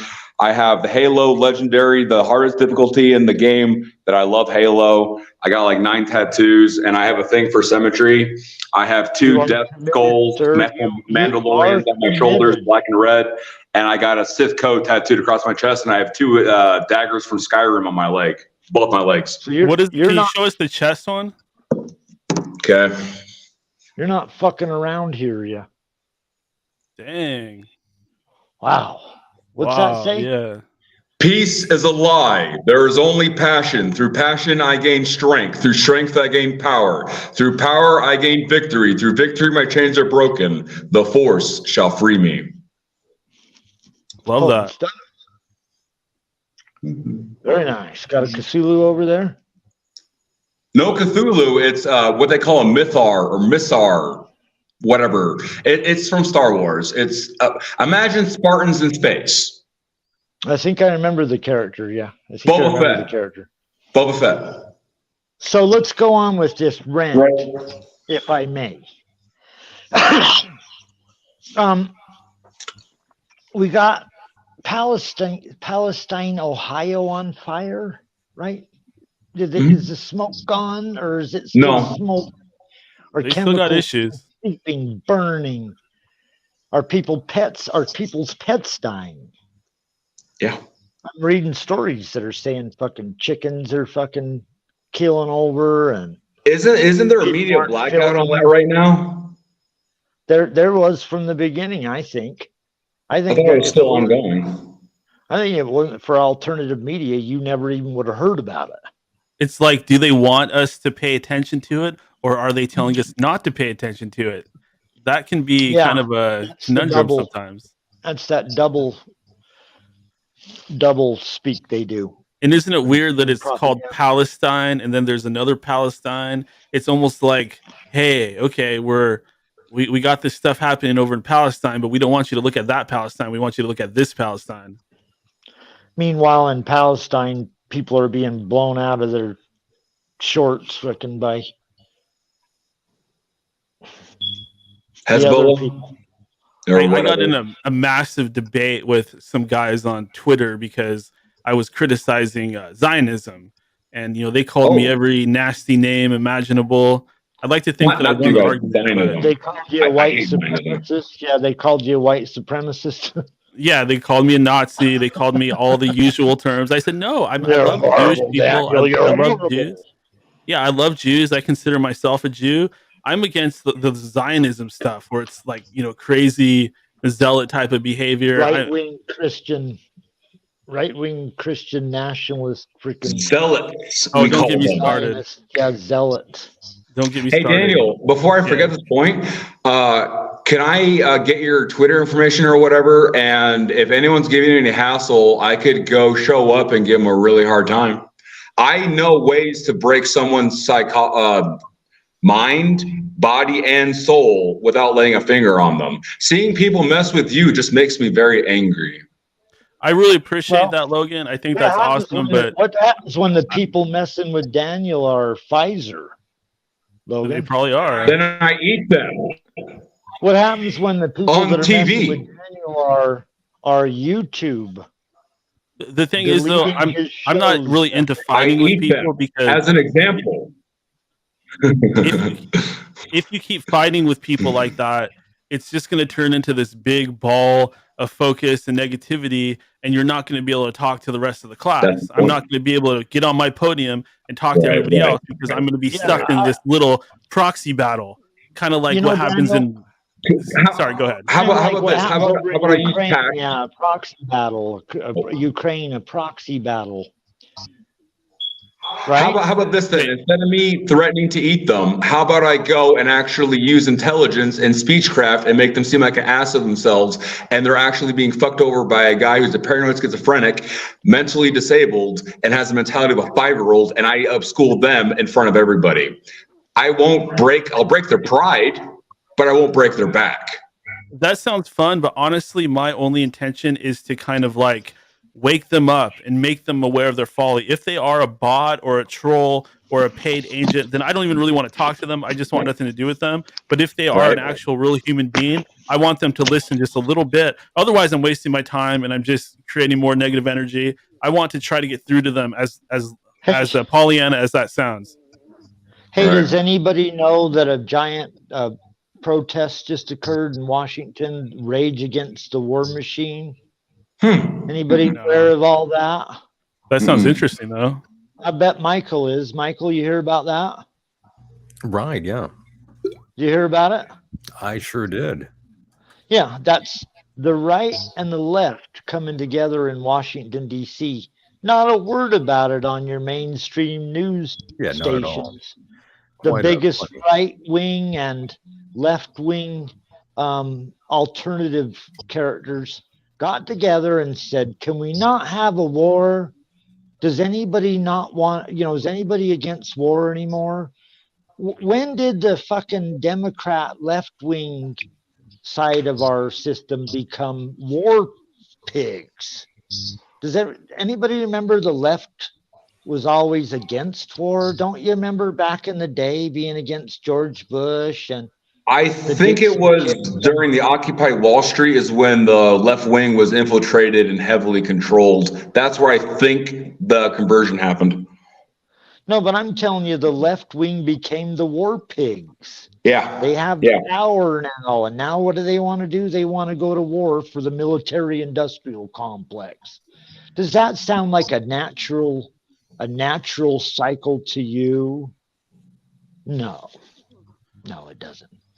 You're not going to be anti-war and then suddenly you have the power and now you're full tilt war unless this is a big psychological operation. I even wonder about the resistance to the war, if that's not a fucking psyop. But we'll take what we can get. Does anybody here want to go to World War III this weekend? Anybody? Only if it somehow turns into like Jesus coming back. Otherwise, no. Then you're ready, Daniel. All right, we got that crowd. Yeah, that can't wait for the end of the world. I'm with you, buddy. I mean, if that's where you're at, Michael. What do you think? I was supposed to be the United States Marine Corps as an intelligence officer. I've been craving to go into the Ring of Honor in theater, so I was denied it for whatever reason. I couldn't enlist and serve my country. Ring of Honor is that combat. The ability to harvest, test myself. The greatest hunt is that of man. We've seen the movie. Yep. But Michael, what do you think about all this? Well, as soon as you mentioned, what do you think about the left? The left longer loves war. Well, I mean, both sides love war. Actually, government loves war. Government is always wanting to kill someone. And when you said Rage Against the Machine, I thought of the band actually, initially, because I remember very much early on when we were going through the whole pandemic thing. I think it was even last year, rather. They were one of the first bands to implement the whole thing with Ticketmaster, where you needed to show your validation that you were indeed vaccinated before you were even given access to enter the building. And I always thought, a big chunk of respect I had for that band, even though I kind of already knew that they were just sort of like corporate sellouts, even though they were so much against, they were like an anti-corporate band, even though they were a corporate band. I mean, when we were growing up, we didn't really know that at first, but now later we realize they're just a bunch of hacks, Yeah, they're ones they hid. They come out pretending that they're against the machine, Right, but they were all about it. But they were making money. They were the machines. Right, exactly. Bitch. Yeah, they were the machines, bitch. That's right. I knew you'd have the right perspective on this shit. It's embarrassing, though. I mean, these times have really showed us who's real, who's genuine, who's a fraud, who's a phony. They're not even trying to be slick or whatever, They're not even trying to be slick. They're showing themselves full. Yeah, they've shown their hand. Are you sensing a vibrational transmission that's actually just broadcasting nothing but fear? I taste it. I smell it. I feel it. Totally, that's their It's favorite. not coming from humanity. It's coming from the fucking New World Order. Something's got them spooked. No. Something has the New World Order themselves spooked. Probably. Is it my masters coming to town? Well, I hope. I mean, Logan, let's talk real here for a second. I'll tell you, we kind of talk tongue in cheek, but I'll say it. There are some powerful energies that have been coming through. People have been waking up in mass, and you're not the first person that's mad about these guys doing this to you. As I told you before, Dybbuk boxes were created during World War II by Jewish people that wanted to send demons after Nazis. And they're extremely powerful fucking objects because their hatred was so strong. They're like, we got nothing left. We're in a ghetto. They've taken everything. They're going to come for us next. What can we do? Now let's cast the most fucking horrible spells we can against them and drive back the Nazi demon. And kill them. Todd and company, a slightly narcissistic question, I guess, but it's because I don't really know what I am. Am I an energy vampire? Am I just a man? Or like, what sort of, if you had to classify me as an entity, just, it would give me some peace of mind. What would you classify me as? If you're sucking energy everywhere you go, then you might be an energy vampire. Yeah. Well, we also have to consider that on some level, we are all some form of energy vampire. Most of us just aren't aware of it. And part of growing as an individual is not being that type of parasite and admitting if you are and how you are, and then trying to not do that. Basically, that's a big part of spiritually coming together. That's the funny thing. That's the second time I've had that brought up today. To a certain degree. When I was like a teenager, I was reading into like the energy vampire stuff online, and I would do experiments where I'd go to the mall, right? And I would just sit there on a bench, and I would picture this energy coming off of everybody and entering into me. And I swear to you, I could literally feel a buzz off of it. It was a very addicting type of feeling. Good, didn't it, Daniel? Definitely. But was it ethical for me to be doing that? Another good one to practice with is to sit behind somebody 30 feet away at McDonald's, like you're saying, and see if you can get them to feel your energy, Well, hey, Todd. On the back of the head, Thank you for bringing that up, because Aleister Crowley would do stuff like that literally all the time. He would do things where he would look at somebody and the dude would stumble and stuff like that. And then you have what's his name? Rupert Sheldrake? Michael and I used to talk about this way back in the day a lot, but the experiment where you like look at the back of somebody's head and they could feel you actually staring at them. There's a whole world to that line of research as well. Yeah, Crowley claimed he could make himself invisible. Yes. How do you do that? You bend light around it. I got a video I did on that. I took a silver coin and I just bent light around the silver coin and I turned it invisible. You somehow have to pull light over yourself. I caught it on camera. I'm just saying, like, I did experiments every now and again. I get bored. Well, that brings to mind the Harry Potter movie. I think it's the second one. I'm not super into Harry Potter, so forgive me if I'm not like an expert on this shit. But they had that cloak where they would pull it over themselves, and then they'd be able to go and like steal other artifacts or whatever from Voldemort. Right. Yeah. It was the whole lore about it. It was actually cut from Death's garment himself. Yeah, that there's a whole line of truth in the Harry Potter movies. Like if you were to really delve into the symbology, like the thing with the owl and the hidden school and riding the brooms, the list goes on and on. I mean, I'm not super into that myself, but I think some other people on the invisibility cloak, they would say that you can visualize being invisible so strongly that it actually starts to create an invisibility shield around you. And is that based upon you becoming invisible, or is that based upon your mind is making you think you're invisible?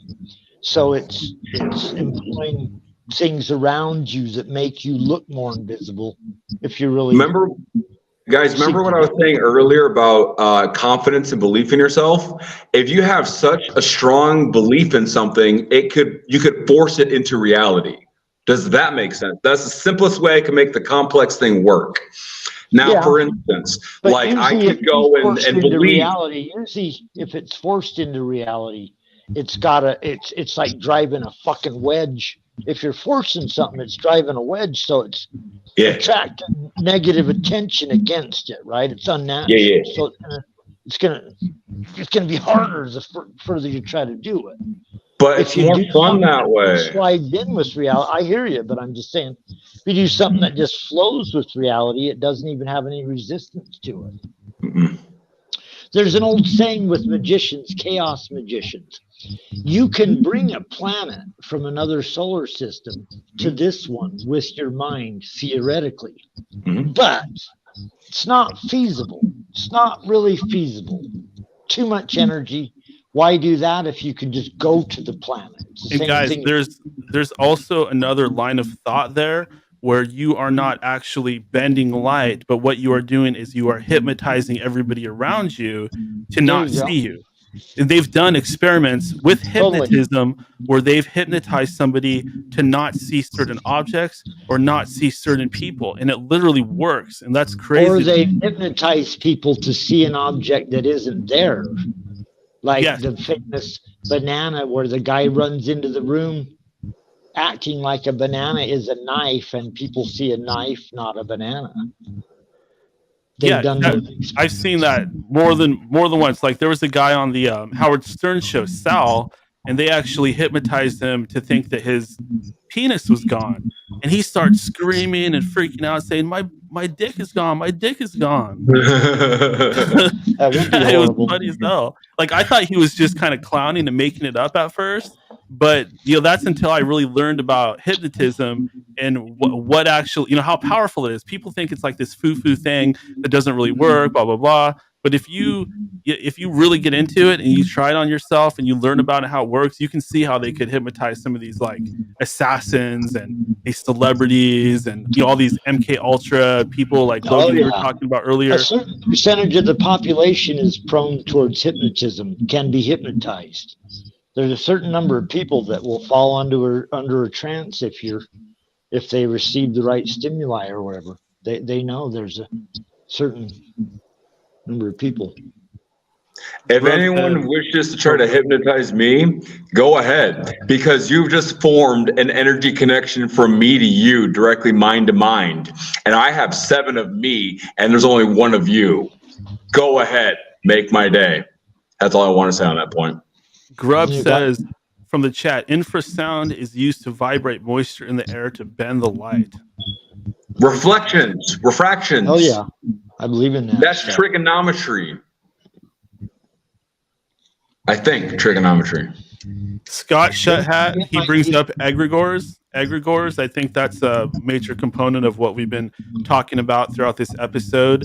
A collective consciousness that forms into an entity. A lot of people believe that Lucifer himself is actually an egregore, which is entirely possible.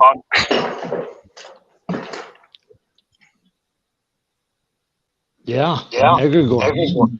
I heard that when they did the atomic bomb experiments, they got a gigantic model, and they created homunculus. Somebody have a YouTube window open. We're getting some. They fucked up the equation. Nobody has the stream on. Yeah, that just started out of nowhere. Dang it. Is that you, Daniel, that's echoing? It shouldn't be. I mean, it just kind of started out of nowhere. I didn't change any settings or anything. Getting feedback. Let me try something. Show. I'm I'm going to I've seen these guys busting shows. Muting Logan. We've seen these guys censoring episodes, deleting shit. Oh, looks like it might be coming from Logan. I did mute you. Sorry, buddy, but I believe that somehow the feedback is coming from you. I'll try unmuting you and see what happens. Okay, you are now unmuted. Testing, 1, 2. Sound fantastic. Neato. Yeah, you are echoing, buddy. Ah, hell. But Daniel's echoing. We are echoing through Logan, unfortunately. I don't know. It was working great for a while, and then all of a sudden that startup. That sucks, man. There's 2 Logans on the screen. Is there 2 Logans in the room? I think he has his computer hooked up to. He's going through his computer and his smartphone. Yeah, let me go get rid of that one real quick. Let me go log out of that one real quick, but I'll leave this one up, but I'll put the mute on this. Sounds good. Okay, he's working to correct it. Let's see here. Daniel, can you hear me? Yeah, I can hear you great. Why don't you talk to Michael for a minute while I go take a leak? Michael Decon. I'm here. Still there. I'm here. I'm just drinking my beer, and I was just going to quickly add on to this conversation before we move on. If you believe it to be true, it's true enough. I think there's something definitely to that. It says in the Bible, I'm not a huge Bible thumper or anything like that, but it talks quite a bit about the power of belief. And the mind control itself also works on those beliefs too. And beliefs have been getting manipulated, all the way back to the ancient days of the Anunnaki, where city-states all worship particular deities, and these deities wanted to force their followers to believe whatever they were teaching. Belief seems to be the core of this all, quite possibly. Yes, the mind is powerful, and you can almost do anything really just by using your mind. Definitely. I would love to, what's nice about programs like this is we're bringing a lot of people together. Back in the day, Art Bell, if you remember, would do consciousness experiments, which I think people thought were quite a bit of fun. And I think it may have actually worked a few times as well. Oh, yes, the mass consciousness experiments. And look, that's Dave in the chat room there. Oh, it's Dave. There he is. Haven't seen him for a while. Oh, the echo. Dave in here? Logan, can you mute when you're not talking? That way we can still have you on, but not have too much. Thank you. Back on belief, the topic of belief, I've read before about certain groups of secret societies doing magical experiments where they would all work together. They'd meditate and concentrate and visualize to create an actual living, breathing giant. And supposedly this being they created literally just walked around the room and actually talked to them. And they were all able to see it and all able to interact with it, maybe because their beliefs were aligned. And then you got to ask, is that what the elite are doing to us? Are they using symbology and the nightly news, et cetera, to get our beliefs aligned and get us to theoretically damn themselves? All right. That reminds me of for a second. Hitler. What's that? Oh, nothing. Or I'll make this extremely fast because of the echo or whatever. Okay. What you guys did in the past and what you just touched upon is kind of how I do shit. Is I have 7 consciousness that will focus on one thing, hyperfixate on it, right? And then we will just breathe life into it through us. And then we will manifest something through us.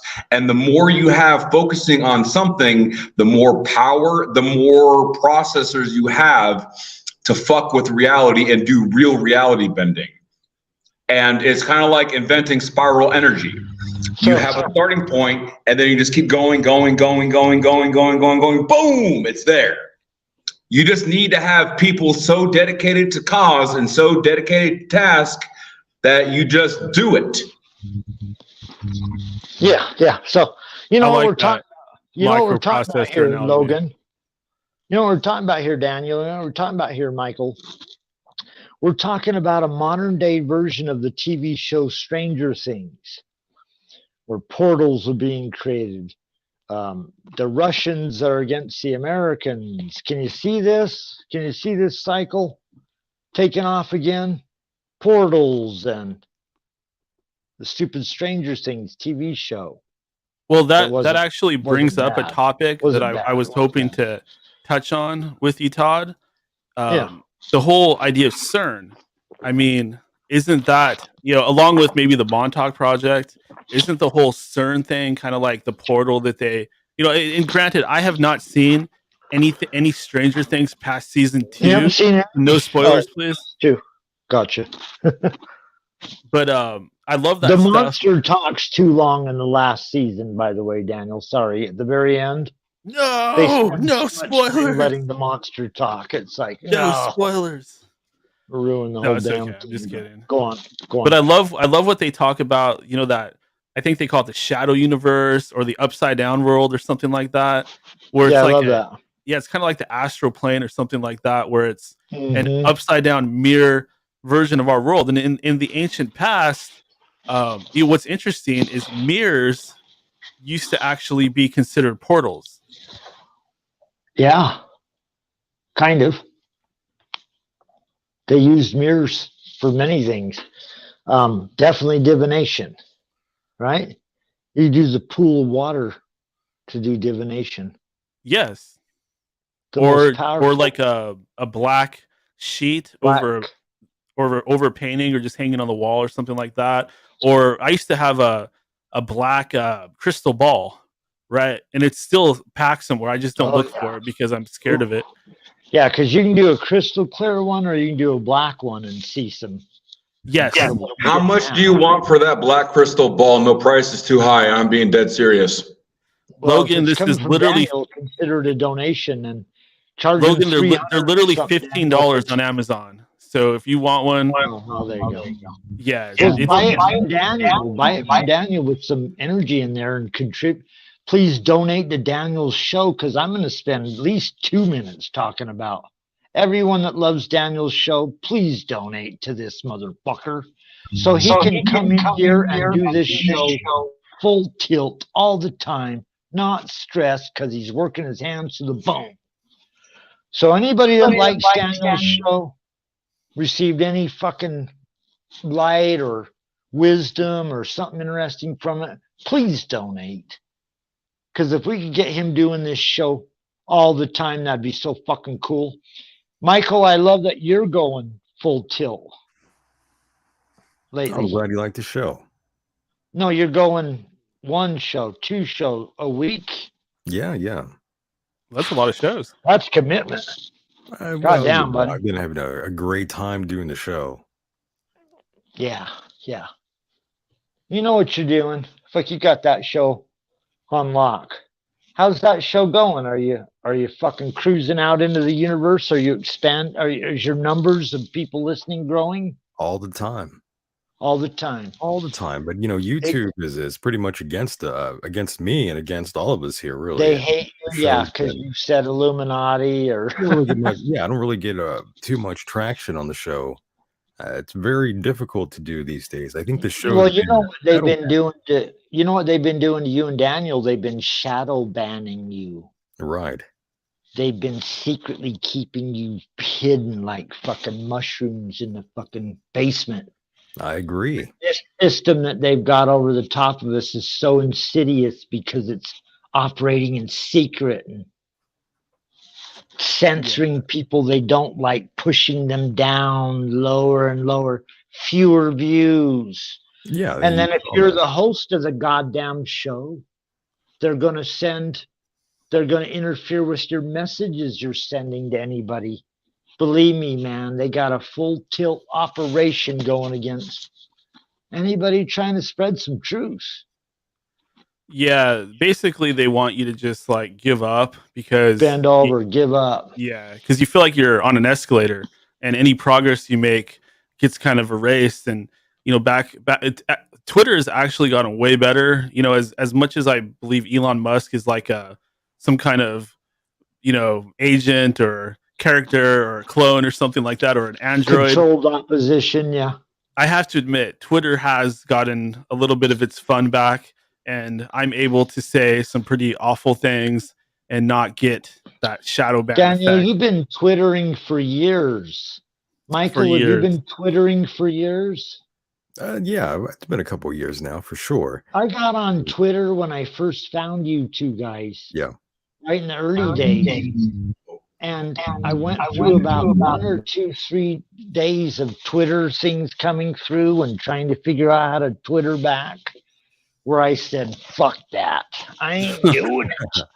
I was on Facebook, way back. I agree. And, there's a lot of truth to what you're saying and what Daniel was saying in terms of the government, that, we love this country, but we don't really love the government. And, earlier this year, we saw what was going on with Twitter. We saw that they were working with the FBI and, Twitter. CIA and the DOD and the NSA. They were paid to censor Americans and promote propaganda, really.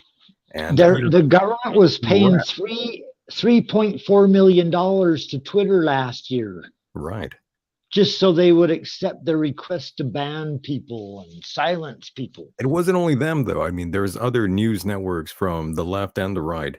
People that, love Fox News and MSNBC and all these other shows. They were all given money to talk about the vaccine and to promote it. Yeah. And, that's pretty major to me. I would say don't trust anything you hear on Fox News or on CNN. I would encourage these people. Listen, all Daniel and I did. Al did a show 2 weeks ago or 3 weeks ago and did a great show playing his music. Then I come on and I talked about James O'Keefe breaking that Project Veritas story that weekend. Hold on, Todd. Maybe we should kind of ixnay on the Jabberwocky, considering we're doing the exact same thing that got us to strike in the first place. Yeah, my bad. I don't mean, I hate censorship, but this is like getting guaranteed. Shut this shit down. Yeah. I guess you can use a different word to describe. Yeah, and now we're gonna have a new word for it: kabobo. So if Kabobo gets a Kabobo, does everyone hear that? Kabobo. Whenever I liked Raven when he called it Jabberwocky. I kind of like that because Jabberwocky from Alice in Wonderland. I like Kabobo, like Bobo the clown. The prick. Kind of shit. The evil prick. the devil's sting. Yeah. So when we have to mention the C word, we'll say Kabobo from now on. You can say the C word. You just can't talk about the Jabberwocky. You can say cunt. You just can't. Can you say Pfizer anymore? Or does that get you banned? If you're talking about it in a good way, you can. Yeah, Pfizer, it's incredible. Bringing you vaccinations. You could wait. I can't even say that. I can't even joke about. Man, this don't sucks. even. Let's admit it. This sucks. I'm gonna get on Rumble and BitChute. This sucks. It was closed. But anyways, James O'Keefe got removed from. He started the whole company. He got removed by his board members right after that story. I wonder if they'll ban us, delete us because we mentioned. So who watched the Super Bowl? Who watched the Super Bowl? Super Bowl. Yeah, don't get us banned. We don't need to talk about that garbage. Who saw Rihanna, aka Inanna, because she's the Illuminati goddess, being raised into the heavens aboard the crystal platform with her shiny red belly and her throwing up the triangle belly showing. Daniel, did she have her belly showing? Yeah, and inside of that belly is the Antichrist being conceived or growing inside of there. The homunculi, yeah. The homunculi. No, I don't know. Who knows? No, that's probably what it is. Be more evil than a homunculi grown on the Golden Globes or whatever. That is evil. Could I eat it? Oh God! You probably could, yeah. Nice. Oh, one thing too, if you guys are all on Twitter, like I'm on Twitter all the time, and like I would love to join your guys' community. If Daniel sends up a Twitter or something, if Daniel tweets, then I'll go and look at his tweet. But I don't. I'll make sure I'll like on every. I didn't know you read my tweets. So I can't even get in there. Oh, I always love reading your tweets. I read your tweets, but I can't tweet back because I forgot my password 6 years ago. Yeah, I was trying to talk to Logan on Twitter, but I was scrolling through my private messages or DMs and I couldn't even find him there. I was like, shit, there's got to be some other way other than Discord to talk to this guy. I know that we initially started talking, I think, on Twitter or on something else. Well, we are 2 hours in, gentlemen. 2 hours in on a Saturday night show. Everybody having a good time? Yeah. I love your curtains, by the way, Todd. You like those curtains? They look like the underside of a French maid. There you go. They're exciting me. Turns people on, yeah. Gets crowds going. Very gothic. It matches my pirate flag. There was no exactly black and white, like the Masons, their checkerboard floors. Exactly. Although I'm not a Mason. Me neither. But let's see. I forgot what I was going to say. Logan, it's your turn. Thank you, gentlemen. Basically, where I'm going to go and encapsulate. How long are we doing this for? I'm free for the rest of the night. I was just wondering how long are we doing? We're going to do a 24-hour show. Daniel said if we were up for it for 24 hours, we're going straight through. Well, the nice thing is, fun. I would need some water, I would need some snacks, and I would need some weed. But yeah, I can do it. What I'll do is, Daniel, I'll hit you back up on Twitter when I get back on my PC again, because I like doing PC.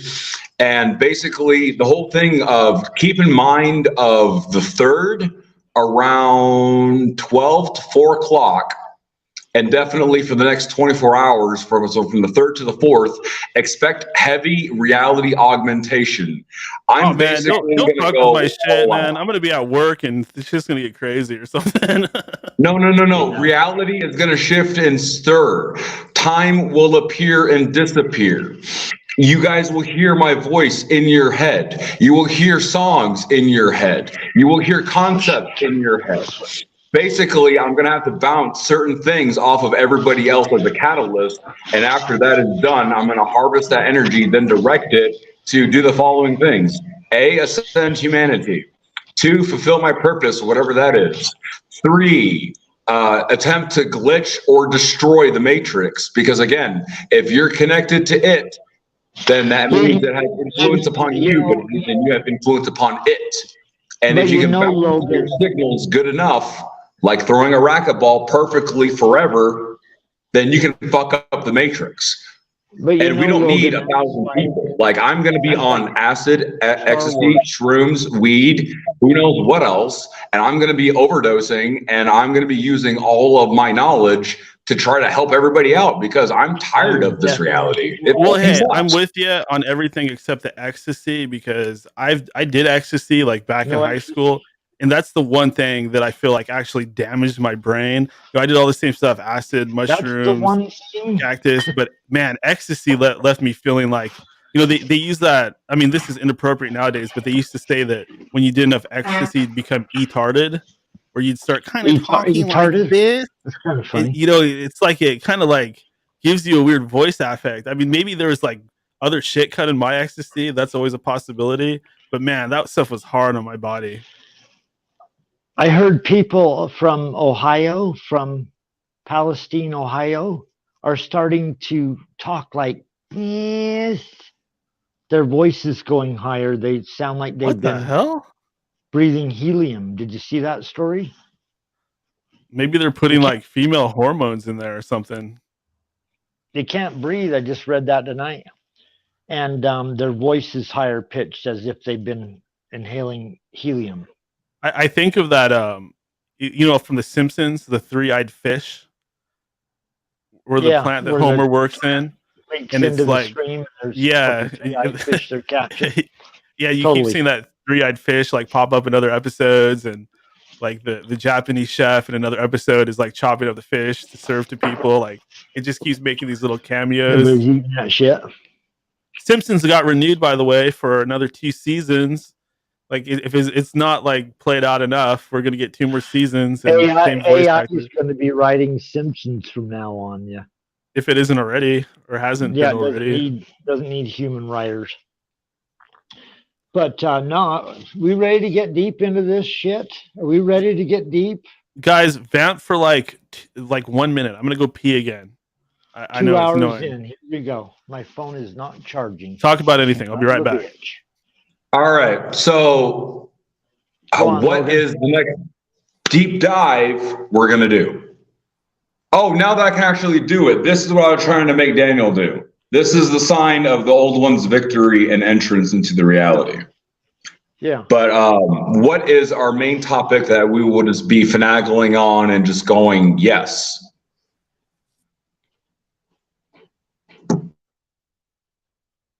You're asking us? Yes, Daniel wanted us to talk, so I was trying to fill the time. So you're asking us? Well, I mean, we've covered quite a bit of lot, and I haven't been hopping on just because of echo, and it could be because I'm in my living room and it's nothing but just empty walls here. Hey, but Logan. I don't know. I just want to make sure you guys could actually like see me and stuff or whatever. Logan, do you know Michael? Michael, I have not met him. This will be the first time meeting Michael. Oh, say hi to Michael. Greetings, Michael. My name's Logan Aaron Knorris, Chaos Magician, Reality Bender, and Energy Psychic Vampire at your service. How may I help you? Very nice. What's going on, Logan? Just chilling, man. Just living day to day. I'm on New Game Plus with Reality. It's like I've already done a cycle of the universe and gone through an eternity. And I'm not bored because of you guys. It's just I've done this before. I have memories of this podcast, but I've never done this podcast. You remember this. Yeah, you remember this. Because I hear you. Whatever happens to me, my past is my future. I'm stuck on a great wheel that I'm trying to break myself off of. I want to go into nothingness. I want to go into the void, the abyss, because everything else in creation just bores me. The good, the bad, and the ugly. It's all boring. I've done it before. Very nice. It sounds like you need more Look acid. at you. You need some more acid. You need a higher dose. Yeah. The cure for boredom is a high amount of acid. The problem with acid is the more you take, the more you need to get off if you keep using it. It has a very short the more shelf. flashbacks you have when you hear certain songs. And then maybe the more flashbacks you have years later, yeah, strychnine. You listen to Pink Floyd, you start, oh yeah. Guys, I guess the main counseling point, because I kind of want to go cook up some food right now because I'm kind of getting the munchies. I'm kind of getting hungry. Just know that even though I might be a creature of the void from the great nothingness, a servant of the great old ones, the archons, whatever you call them, I'm still doing everything within my power and knowledge and awareness to actually elevate humanity and get us out of this bullshit. So even though I may not be having granted a place in heaven, I'm still fighting and siding with you guys. Listen, we appreciate that, but you have to take into consideration that if you're making that sacrifice, you have to, entail the effects of that sacrifice. Well, so yeah, I gotta do the work. We would rather have your brain sticking around and helping with the fight over long term if we're able. If it's not possible, fuck it. If you gotta cast spells, if you have to be. Let me just say this: if this physical avatar were to perish, there is another Logan that would inhabit and take over. Like I've had people break into my apartment or lockpick my door and gun me down, and I die. But then I respawn.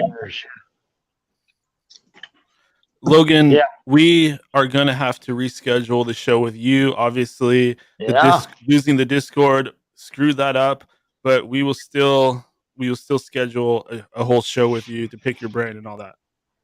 Totally. Hey man, thanks for having me on, and you guys are amazing. I'll join this community. And whenever I get funds, I'll kick something your way, Daniel. And I'm gonna. Are you on Twitter? End of Days Radio, basically. Yes, End of Days Radio or Ninja Shoes. Please send Okay, I'll look you up on End of Days Radio, and I'm gonna go hop on Twitter. I'm gonna go eat some food, and I'm gonna probably call it a good night. But I'm gonna go do some shit posting and harvest some energy. But Todd and Michael, you guys seem like wonderful gentlemen. I wish you all the best. And just know that we are live. I'm just kidding. That's a Zoomer thing. Or whatever. Take care. You got to dab on them haters, Daniel. Oh, yeah. Right on. Dad. See, the funny thing is, if you turn everything into a fucking joke and you don't care, they have no power over you. If you laugh at them, you fucking wave your dick at them and say, what you gonna do about it, little man? You use the same tactics they're using against you. Just be an asshole. That's all I got. Yeah. I'm good at that. You're right. You're right. We know that. That's what we've been doing here at End of Days Radio for a long time. Just laughing. All right, Logan. And on that note, I would like to say a quick blessing, if that's okay with Daniel. It's not going to be dark. It's actually going to be a light blessing I want to give for everybody, if that's okay before I go. Positive magic on us so that we will get more money and happiness and pussy. Money. Yeah, good money in there. Yeah. Pussy. To all the gods that were, to all the gods that are, and all the gods yet to be. To everyone hearing this broadcast, if they feel driven, have a desire to help, spread positivity, may they contribute in whatever way they see fit as per their purse. And on that note, I would like to wish that everyone will be elevated and they will have abilities inside of them unlocked this day. In the name of the gods, so will it be. So will it be.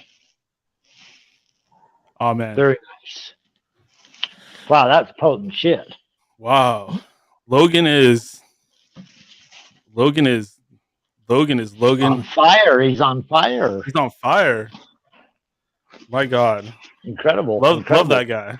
Now we still got Michael here. Look at this. This is like a fucking reunion. I'm still drinking. You still drinking, Michael? I'm still drinking, yeah. You still drinking that Bud Light, or you moved something else? I have another can here. Yeah, but I've just been drinking away. Yeah, pound a shitload of those, buddy. Let's do this. We've gone back in time to 2013. I was just saying, Logan, time traveler. Logan is an incredible personality. Fuck, he just bounces in and fighting the demons, fighting the one world government, changing time and space. What happened to the other Logan, though? Wasn't there another one? There's two Logans. Yeah, that was really the same Logan talking through like his computer and his phone. Really weird. It was very weird, but it was fun. That's my favorite thing about this StreamYard setup is people can jump on with their phones and jump on camera just using their phones and all that. Yeah, well, you know, I was kind of nervous because Daniel's having me on for my third interview as a guest host, as a guest. And the last interview we had was 2018 when the eclipse happened. A long time ago. And the Vegas shooting happened. Remember Las Vegas? Yeah, we were talking about that.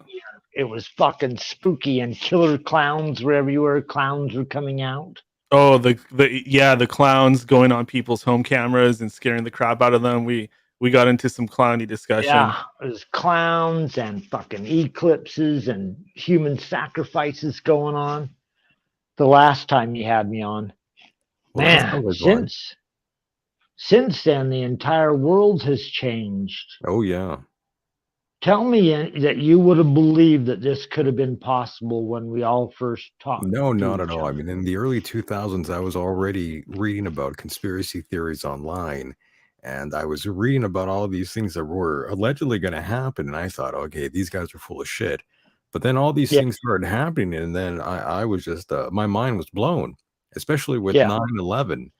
Even then, as a child, watching the Twin Towers falling down that way, I knew that was it was a bit of a stretch. The official narrative I felt like that was a bit of a planned demolition, in my opinion.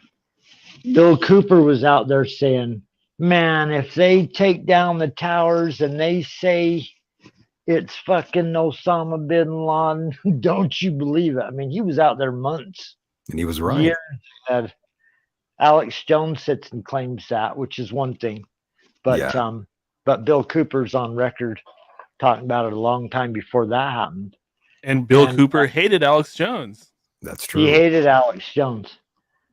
You can go back. I don't know if you can still find them, but YouTube used to have Bill Cooper talking about Alex Jones. Alex changed a lot over the years, by the way. He was much different back in, I would say, 2010. After that, he really changed. His face changed. When you're making $1.5 million a fucking every 2 minutes, you might change your tune too. I guess so. Now it's all going to the parents of the Sandy Hook kids. Right. Yeah, they're not getting it all. He still makes $600,000 a year. He makes a lot of money. I wonder what you could do with $600,000 a year. We used to joke about him selling penis pills. He's actually complaining he's not making enough. He wants to make $1.3 million a year. How is he monetizing this so well? He's moving his companies over from Free Speech Systems and changing the names so he can move on to his next venture, and then pulling all of his assets out of the ones that are being sued. Does he still have prisonplanet.com and all that same Infowars.com, all that same stuff? They probably have it, but they're being sued or demonetized. I told you there's 2 comedians that have been tearing apart Alex Jones's show for like 7 years now, where one's a smart comedian and the other one just sits there for the soundboard. And the smart comedian sits and digs into Alex Jones and everything he's saying and puts it out from a left-wing perspective, destroying Alex Jones. But they've been there through all the trials. They were even called in on the trials, these 2 guys on the podcast. I don't know why I fell for a lot of that stuff, but one of the primary reasons I did kind of get into Trump was Alex Jones.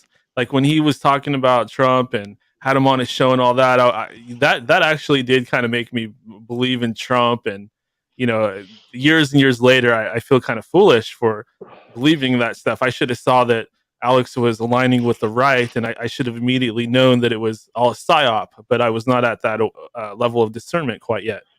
There's a mass amount of money flowing into Infowars from some sources. Some big donors. Some donors. Maybe it's people that care about the world and care about you and I, just like you and me. Or maybe it's gigantic global corporations or Republican-leaning. Who knows who the fuck it is? We could probably dig in there. Yeah, they got a whole studio. I got a freaking bed behind me. You're with your bed. Michael doesn't even go live. I got curtains behind me. Curtains. I thought you were at the Bunny Ranch in Las Vegas, Todd. Oh. I might as well be, yeah. Yeah, I'm looking at that curtain like Daniel said, and all I'm thinking about is the Bunny Ranch out there, and I'm thinking about Art Bell going out there. Art Bell going out there. We moved to Vegas. I don't know if I heard that story. Or Nevada, rather. Out there in Pahrump.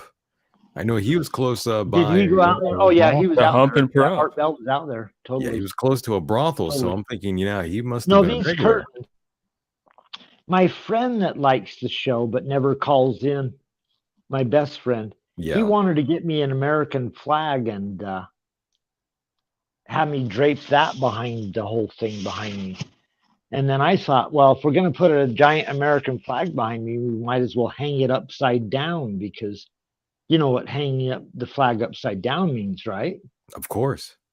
Distress. In distress, right. Emergency. Fuck, we're under fucking attack. We're going down.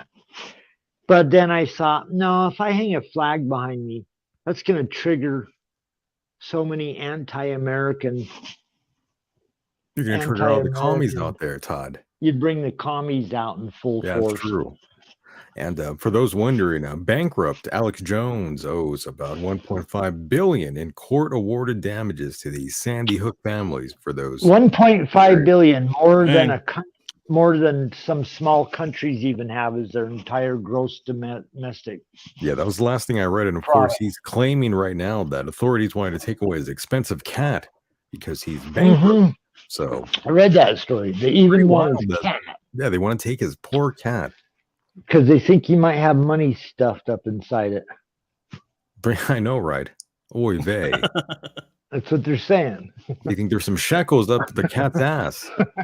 Yeah, he's reverting to weird places to hide money. Yeah. Well, Trump made all of his money from prostitution, or his family did, from prostituting in Alaska and actually my state, Washington State. He had a lot of money. Yeah. Yeah, Daniel. You want to make money? Daniel sent me some of those stories of Trump's family making money. Also known as Trump with a D, from Bavaria. I've gone deep into Trump. Yeah, I went and looked down Trump's family line myself. He don't quite fit in with your skull and bones, Rockefeller. He don't quite fit in though, Daniel. He's not easily. Why is he friends with Ghislaine if he is not? Why you know what is he friends? He lives in Florida. Florida is fucking where they're at. Why was he hanging out with Epstein? Florida, they fly from Florida or boat to Epstein's St. James Island. That's how you get to St. James Island. And then there was Jane Doe. No, Trump. Epstein's hanging out at Trump's Mar-a-Lago. Yeah, they were good Trump friends. Kicked him the fuck out. That's how Trump he met his wife. Kicked him out when he found out he was trying to recruit young cowgirls. Right, and of course, Epstein's the one who introduced Trump to his wife Melania. Oh, I didn't know. Is he? That's right. That's new to me. That's new to me, but wow. Yeah, I've been over to Russia. I know a girl you're gonna love. She's friggin' scorching hot. She love you long time.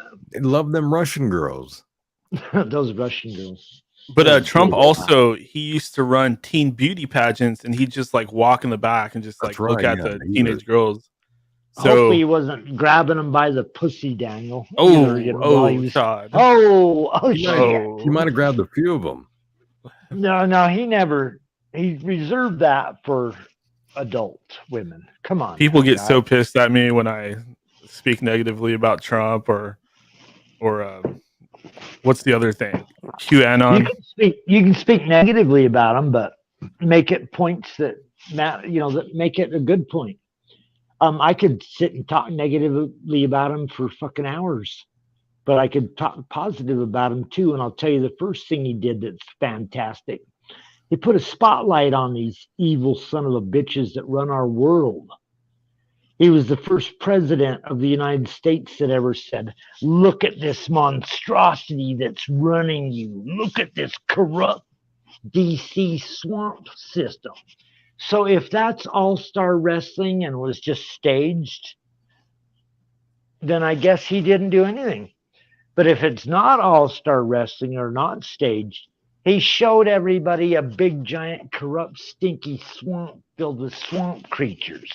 So the problem with that is that according to that narrative, it's all just the Democrats. Like the Democrats are the ones tied to the corporations and the councils overseas, and I don't really think that that's true, is it? I mean, Democrats, it's Republicans.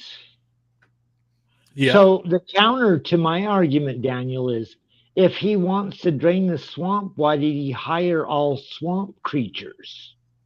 Right? Yeah, exactly. If he wants to get rid of evil scumbags, corrupt politicians taking America down, why does he bring in like every single person is a swamp creature? So what gets me is the huge allegiance to Israel. Other than Kushner, I don't understand why conservatives are so driven to support Israel. It just makes me really question the whole thing. I'll tell you why. because Israel is an extremely important part of the New World Order. Yes. That's bulwark against the Muslims. Well, who do you think pays them, Daniel? Exactly. We do. These guys are scumbags. Half my paycheck is going to Israel and Ukraine. We learned everything you could learn about concentration camps and segregating people and putting up barbed wire fences from the English that drew the maps for Israel and the Middle East. The Rothschild family. Back at the turn of the century, they drew the maps and put it right in the center of a big giant conflict, knowing that there's two sides to their religion. They know all the ins and outs of their differences against each other. The English were masters at plotting people against each other in their own countries that they would take over. They'd make them war against each other so they could keep them occupied while they set up a concentration camp around them. So Todd, I hate to interrupt you here, Todd, and Daniel. You guys were having all this conversation here, and I've been having. Yeah, we go anywhere. But my internet connection is really bad right now. Everyone's sort of breaking up. But Todd, before I leave here, this is End of Days Radio after all, Todd. And I was just curious to ask your opinion and your opinion as well, Daniel, before I get out of here. What are the chances of a World War III sort of scenario going down here in the later half of 2023, the final quarter of 2023? I'm thinking about August. Do you boys see any sort of conflict kicking off here soon? You can go first, Todd.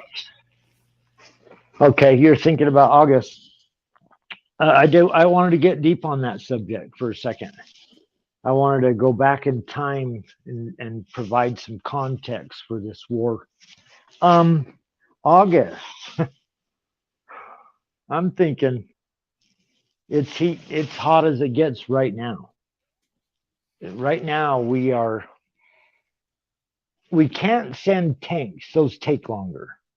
We have to ship tanks over by boat. So it'll be a year before the tanks get there. They're begging for aircraft. We haven't okayed that. But we've been sending missile defense systems. And missile defense systems are pretty potent. They keep wanting missiles that go further in to Russia. We've held back with just Patriot missiles and some other shit.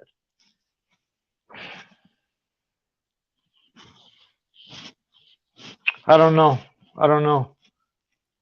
Russia's going to make a big push right now, and we're going to make a big push back. And Biden's going to make a shitload of money. Yeah, the big guy's going to make 10% off the top of this, probably. That's my... Okay, and I would say that, in my opinion, it's already started. The conflict in Ukraine is literally a war against Russia that we're not really fighting directly. It's been speculated for many years that the big World War III would be against China, Russia, and Iran. And now we have the thing happening with Russia. And at the same time that this is going on with Russia, there's tons of our boats and warships and technology in the South China Sea. And now we have the balloon thing happening, which is scaring the crap out of people and mentally turning them against China. And you also have China now talking about supporting Russia in the war in Ukraine. And if they were to actually do that, shit is literally going to hit the fan, because we're going to start pumping 10 times the amount of money and drones and tanks and stuff like that into the Ukraine conflict. And eventually there's going to be some kind of tipping point in the South China Sea, and China will finally invade Taiwan, like we've all been talking about for years and years now. So that's my take on that. All right, I got to throw something more in there. Zelensky said 2 days ago, if China sides with Russia, World War III is going to start. Who is Zelensky to announce World War III? Exactly, an actor, a character on the world stage. Well, he's the person whose country's under attack. from the worst enemy you could be under attack by, one of them, Russia. And so, say whatever he wants, he can get away with it, right? He's the hero in the end. But the problem is, he's saying if China helps Russia, we're going into World War III. I think everybody here probably knows we're already in World War III. We've been supplying all the weapons. We've been doing the big push. This shit in Ukraine didn't start yesterday. It's been going on for 20 years. 2014, it really heated up. We helped overthrow the Ukrainian government, if you remember. Right. We helped overthrow it. Our own State Department personage said how we want fucking this guy, not that guy. Real quick, from Raven, the female Raven in the chat. I'm a low-level medium, and Spirit has told me we will have war with Russia. It said it's not if we have war with Russia, it's when. I agree. Whoa. And you know what? If we go to war with Russia, we're moving into Revelations territory. It'll get bad. We're moving into the Bible was telling you fucking Magog and Magog are going to meet. Gog and Magog, the boar and the bear. And I just smell a freaking rat. You know me, everywhere I smell a rat. But here they are moving their giant forces in. Yeah, we're poking the bear, Todd. They have to reduce our population down to 600 million, or no, 600 million before 2050. That's their plan, supposedly, because war is one of the main ways to population control. And it's going as well as faster disease. Than that, buddy. It's going to happen faster than that. Yeah, no doubt, no doubt. It's going down. People are going down like a rock right now with all these sudden deaths, people dying suddenly. All right, we better let Michael go. We don't want to hold him hostage. You gotta let here. Michael go. Yeah, Michael, please step up on the soapbox. Say whatever you. By the way, everybody. Michael and I have been talking, and we're probably going to be appearing on each other's shows, here and there in the future. So stay tuned to some cool content coming that way. But in any case, Michael, go ahead and hop up on the soapbox and say what you would like to say and plug away. Well, hopefully we don't see war with Russia. And you got to remember, Russia is the largest country, and they have a pretty strong military, and they do have nuclear capability. So if we do get into a war with them, it's not going to be a pretty sight at all. I'm not saying we're going to lose. I'm just saying it's not going to be a fun war at all. I would have to imagine. And my God, I could say so much here, but in closing, I do want to thank Daniel and Todd for letting me hang out with you guys here, and everyone else who was here. The Logans were here, and I think somebody else was here at first. Your listeners here, the live listeners, those of you listening here on YouTube, I want to thank you guys for hanging out with me here tonight. But I have to get going here. The internet, it's like cracking. It's cracking here. You guys are cutting in and out. But again, if you guys want to hear me on my program, Michael, before you go. Sure. Do you let people call into your show? Absolutely. All right. Oh yeah, you can call in whenever you like. I've heard a few shows. Yeah, everyone can call in. Yeah. Todd, did you hear the one with me on there recently? Yeah, I think I listened to that one. Yeah, I think I listened to that. Excellent. One. Daniel's been showing up on a bunch of different shows, and I've been trying to follow him. You've been trying to find him. There's a few shows he's on that I haven't that I didn't even know. I'm leaving little Easter eggs all around the internet. That's what you got to do. So right on. Next time I come on the Michael Decon program, I will drag Todd along with me. Yeah, drag me in there. Yeah, drag him on in. But yes, if you want to hear the program live, we are live during the week. By the way, anytime from 1 to about 5 p.m. Pacific Standard Time is when you can find the show live here on YouTube, and of course over on Rumble. We might end up there. The way YouTube is going, the way YouTube likes to hide the program, and They like to scale back the numbers, the subscription numbers, the views. Shadow ban, yeah. Yes, I've been screwed here. But regardless of the situation, MichaelDecon.com, always an honor and pleasure to have you boys on the program and me being here. And we'll do it again very soon, guys.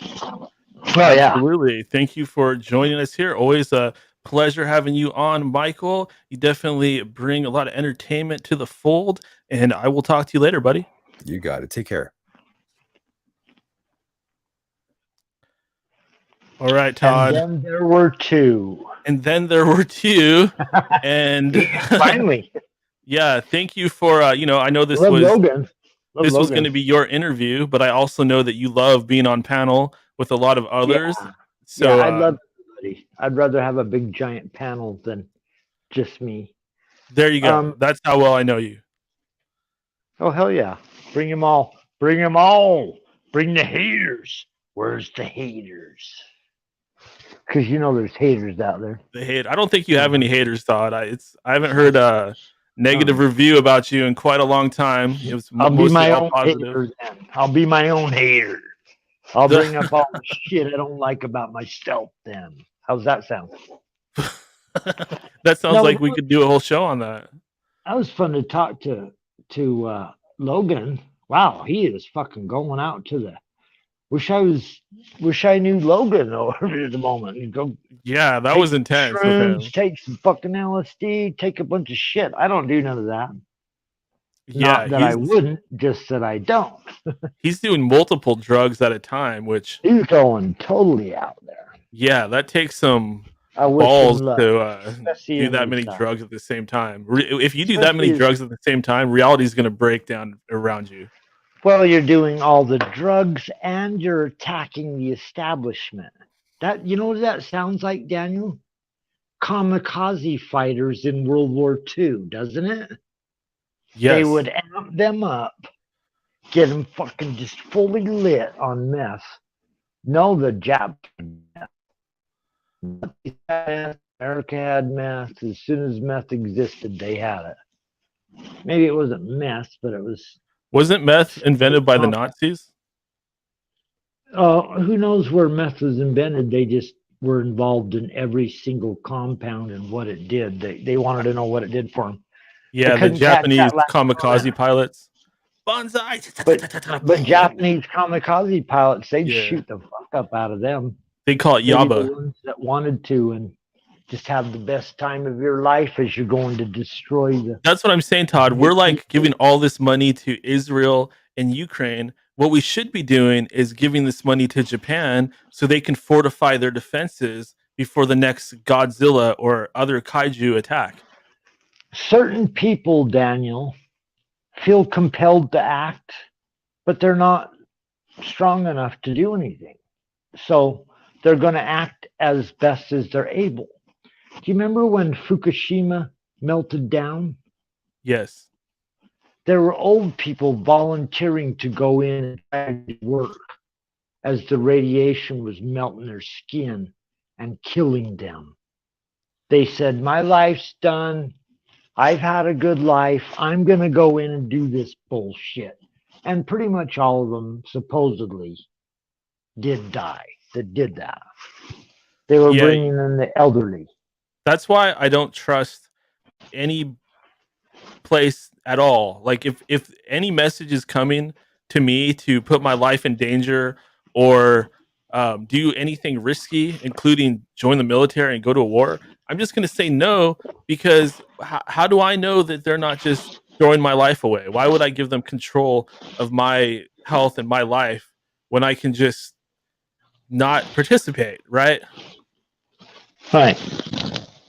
Like, isn't that kind of the military? Like, God bless the people that fight to keep our country free and all that, but don't they sit you down and basically have you sign your life away, and then from there you're their property, and they can send you to go die, and you can't complain about it, and you can't talk about it. They pretty much own you once they have your signature. Yeah. Mind control. Shit, Daniel, are you ready to go to sleep? Are you close to going to bed? No, we're just going to start it here. Then we are just going to get started right here. I was just checking my notes. I have all these notes that we didn't even get to, but I gotta make sure my hair's right. I gotta make sure my hair's right for this.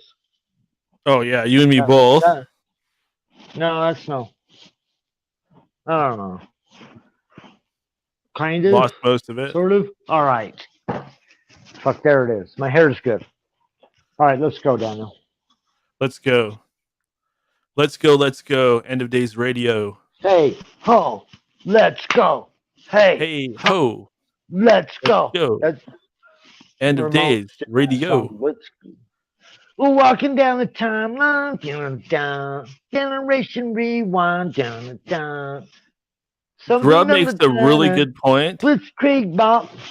He says that I still reckon the church has something to do with Ukraine. I agree 100%, because the Eastern Orthodox Church and the Western Orthodox Church are two separate things, and the Russians are what they're called, Russian Orthodox or Eastern Orthodox. Eastern. Yeah, that's a major component of this conflict, is the Western Roman Empire versus the Eastern, because ultimately they're the same thing, right? Like they're both kind of bowing down to the same doctrine. There's a schism that occurred back in the 70s where Catholics split on the doctrine, and some Catholics wanted to go back towards more traditionalist doctrine, and other Catholics wanted to go, or the Pope even was moving us towards the more progressive doctrine. So traditionalist Catholics are keeping the old beliefs, more conservative, and progressive ones. That's why they brought in new Pope. Grubb says the Russians are meant to be consecrated into the fold of Mary. Into the fold of Mary. The whole Russian population is meant to be consecrated. Oh, come into me. Picture Mary. So, man, yes, the Vatican to vote so changes the language of Mass to the native tongue. Right. It's kind of why there's a uprising inside the Catholic Church of members. Admittedly, I probably need to research this more, because there's more going on than meets the eye with this. I need to delve deep into this whole thing. We're more superficial, more pop oriented. What is Lady Gaga doing or think about? What's Rihanna doing? Hey, what's Rihanna doing? Hang your belly out.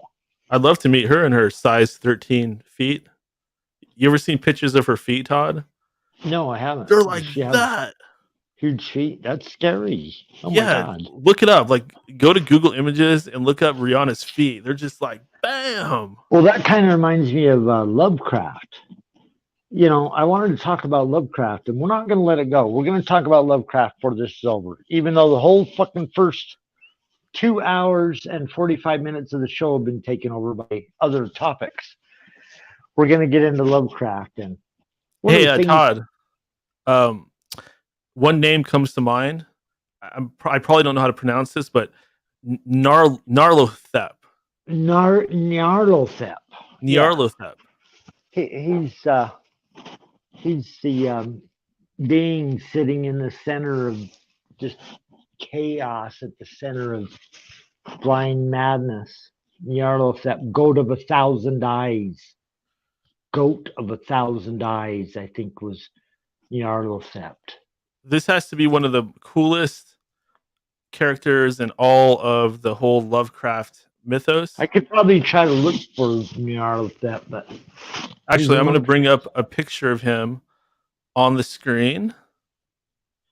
Let's see here. Nyarlathotep. He's like screaming at the center of the universe. That's not it. That's the one I was searching for. Get rid of that.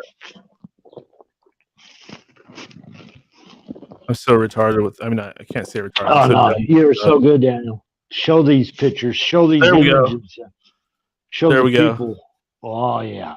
That is a picture of Nyarlathotep. Yeah. Yep. Isn't he glorious? People listening to the podcast can't see this, but I invite them just to Google a picture. This is like, for one thing, he's a shapeshifter, right? And he can look at anything, look like anything. He can be just a small little dude, or he can be a giant monster of swirling tentacles, and he could be bigger than Cthulhu. Like Cthulhu has some pretty cool powers, but he probably isn't as high up the hierarchy as Nyarlathotep. No, he's in the elder gods. Cthulhu's an elder god, which means the oldest ones. And he's down under the ocean, Cthulhu, where Nyarlathotep is outside of that. The creatures from Lovecraft, the giant elder ones, they're being held in prisons between time and space. So their prison is between time and space. They can't enter our universe unless someone lets them through. And that's one of the coolest things about Lovecraft. His fiction at the time was he was saying that there were occult groups, hidden secret societies, trying to bring these beings in. That was his whole story. There are occult groups, ancient grimoires, secrets no one knows about. They're already operating around you. A lot of Lovecraft stories, he did a bunch of them, where the whole town of people are turning into another form of people. Their genetics are being changed so they can form into another race of creatures. Had a lot of underwater beings, had a lot of stories where whole towns were like mixing with frog people or something like that.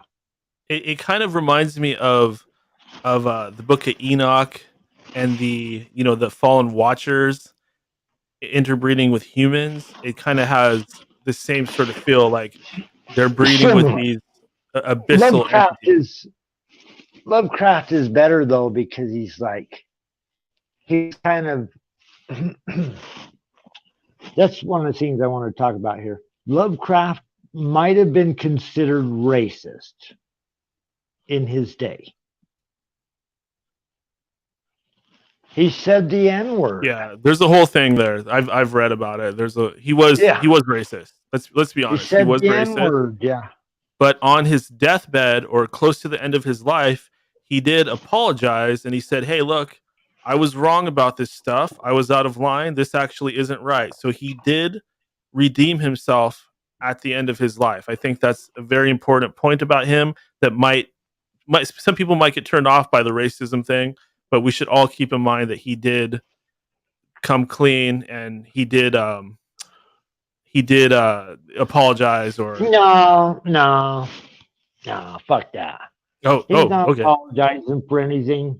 He was a product of his time, dude. Not that his view was right. He was just a product of his time.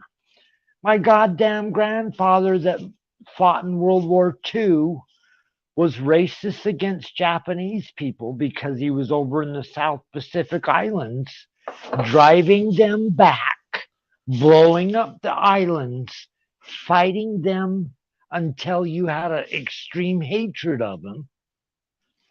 That doesn't make him like a saint or a sinner. It just makes him a product of his time, of his situation.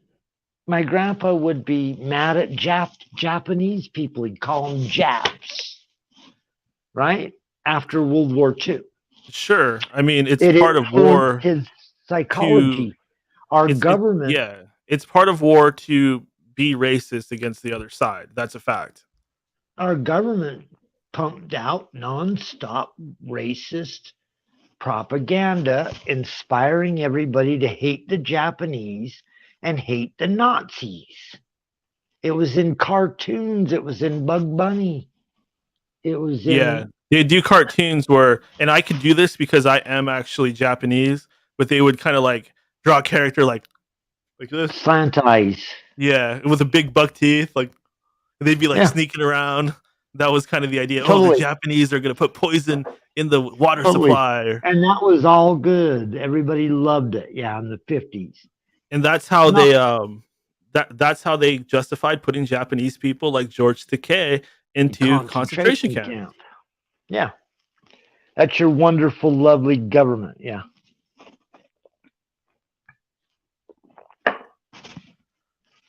Now, Todd, I do have other notes. Oh, I got notes. And I ain't letting none of this other stuff go. So go on, Daniel. What do you got? I did want to ask you about I hope I'm pronouncing this right, the Asbury movement. The Asbury revival. That's the Hate Ashbury. It's called Hate Ashbury in San Francisco. This is actually different. This is I believe it's a college, right? Oh, yeah. Yeah. Well, it brings to mind 1968 Hate Ashbury, where all the hippies were dropping acid and fucking getting crazy down there in San Francisco, you know? So the 2023 Asbury revival was a Christian revival at Asbury University in Wilmore, Kentucky, which lasted from February 8th, 2023 through February 25th, 2023. So it just lasted, a couple weeks. And it's this huge call to come back to Jesus, come back to Christ. And they got like thousands and thousands of young people there. But one of the main issues that Christians right now are having with the Asbury revival is they are letting LGBT, or AKA gay, AKA trans, rainbow, pride people, they are letting them speak and lead the congregation. And this has infuriated many Christians. What do you think of that, Todd? Wow.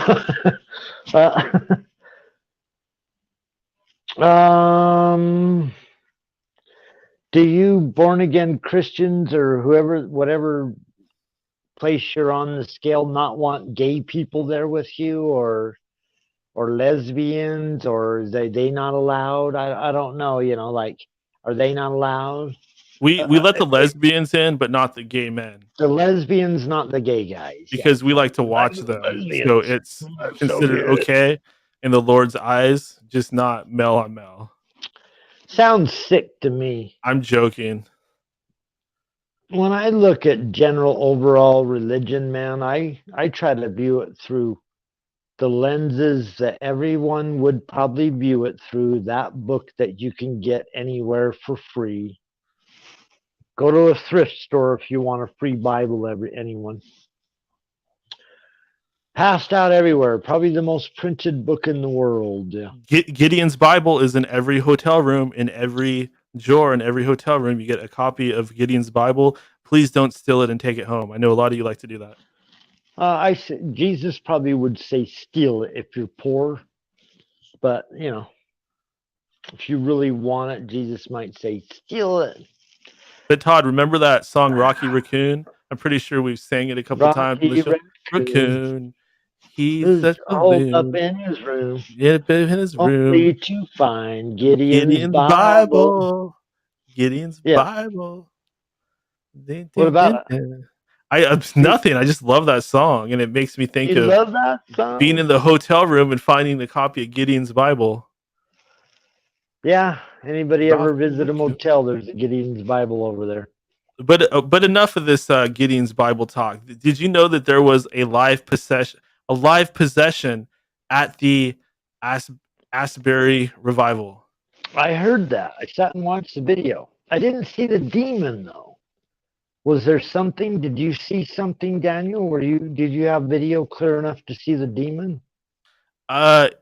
No, I probably saw the same video to you. I think I sent it to you, but it was just kind of a blurry crowd, and then all of a sudden you hear to a scream, real, and then the woman starts to say, "Be gone in the name of Jesus! Be gone in the name of Jesus!" She does this like 6 times, and all of a sudden the girl that's possessed starts really freaking out, going, and it just ended all of a sudden. That's freaky. Yeah, well, dude. You get a bunch of people. Let me tell you, I had a friend a while back that got real serious into born-again Christianism, which is one way of falling into Christianism or whatever. And he claimed that he saw demons one day in the fire. They tried to drag his face in there. We were all partying years ago. And he said that the demon was forcing his head down. None of us could see it because we had a friend that claimed a demon grabbed the back of his head after he became a Christian. Shortly after he became a Christian, we're all partying up at a bonfire. Forcing his head down towards his crotch? Demon fucking to the fire. In the fire. In the fire. Okay, he's trying to hurt him, not sexually assault him. Yeah. Oh, man, that's creepy. He couldn't lift his head out because he claimed there was like a foot on the back of his head pushing it down. And we're all sitting there looking at him. We're all sitting there looking at him going, what the fuck is going on here? So we pull him back from his head going down into the fire, and he claimed that he couldn't control it because demons were forcing him down in there. Well, that's because his head in the fire. When a demon possesses somebody, it actually pushes them to limits that they normally wouldn't be able to reach if they were just, a normal person. They can actually use it's like the mother whose kid is trapped under a car, and all of a sudden she's panicking and she could lift the car up. That's basically what demons do. They just tap into 100% of your possible strength, even if it harms you, even if it rips your muscles in two, because that's how they overpower 10 people that are trying to grab them. Totally. So, hey, ready, Daniel? Ready? Let's go. Let's do it live. Here's the last book I bought by Lovecraft. Annotated version of H.P. Lovecraft. 2019. So I love Lovecraft, and wow, what a good looking book that is. How good looking is that? Can you see that son of a bitch in there? You get a good picture of that? I love that. Fuck, that is hardbound, dust jacket, whole 9 yards, $40. I'm thinking this is incredible. Not only does it have all Lovecraft's stories, but it has annotated annotated descriptions of where the stories were taking place, what Lovecraft's influence was, exploring everywhere every story might have taken place. Wow. Everywhere Lovecraft might have found an inspiration from a symbol. Wow. Big old fat ass book, right? Beautiful. Fucking maps of Rhode Island and Providence where Lovecraft first started, where he was born. But as great as that book is, when I flipped through it at the fucking Barnes and Noble, I didn't realize that the people that put that motherfucker together didn't even like Lovecraft. Lovecraft is now being told from the lens of social justice warriors. Whoa, wow. I didn't know about that. What? Well, all I wanted was the coolest Lovecraft book I ever saw, and it's fucking nice. But what do I get? The very introduction of the book by the person introducing the book and guiding you down Lovecraft's pathway. I'm going to read a paragraph from him. Do it. He read Lovecraft, the guy that opened this gigantic, incredible book, when he was young. But he didn't realize Lovecraft was a racist until later on, when he found that at 15, this is the opening to the Lovecraft book. This is the nice book that you get, that you wanted. This is what they're introducing. This is how they're introducing Lovecraft. And at 15, I actually registered the name of a narrator's cat, N-word man. What? And then he said, "What? Whoa. What the fuck?" I'm reading now. I remember distinctly closing the book, looking at the old Del Rey cover, and wondering if somehow my old copy had been switched out. That couldn't have always been the name of the cat. I couldn't possibly have overlooked it, especially since the name comes up, by my count, 19 damn times. And here's the end, Daniel. By the end of the tale, I felt pummeled. I hardly noticed the plot or the language or the mood of the tale. This time, the only horror in the story was that cat. And now, when I read At the Mountains of Madness, I couldn't help noticing that the Shoggoths, the race of genetically engineered slaves, were not who the narrator emphasized with. Instead, he seemed to sympathize with the elder gods, whose chattel at some point long ago had risen up and resisted their enslavement. My sense of betrayal felt as deep as the catacombs beneath the home, in the rats and the walls. Soon after, I came across a piece of Lovecraft Juvenilia, an early poem. It's called On the Creation of N-Words, Daniel. So at 15, I stopped reading Lovecraft.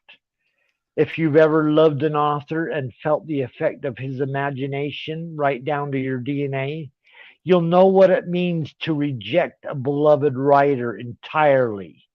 You'll understand the heartache I felt as I threw away those Del Rey paperbacks. So the guy writing the fucking introduction threw away all of his old Lovecraft drawings because there was a cat somewhere in there called N-Word Man. That is awful. That is truly. I paid $39 for this book that is written by some woke. So what kind of light do you think this whole book's going to be cast in, Daniel? If the guy introducing it says he just threw away his Lovecraft books. He goes on to say that he came back to him, Daniel, because he realized you couldn't throw them out completely, right? Because the story's so good. You have to reconcile that your favorite author was a racist, which it really wasn't. But this is our society today. Sick. So wait, hold on. Was he racist or not? Well, he had views. He said racist words. If I said the N-word constantly, would you call me a racist? He didn't say it constantly, but he had a cat story named N-word Man. There is the argument that those were the times.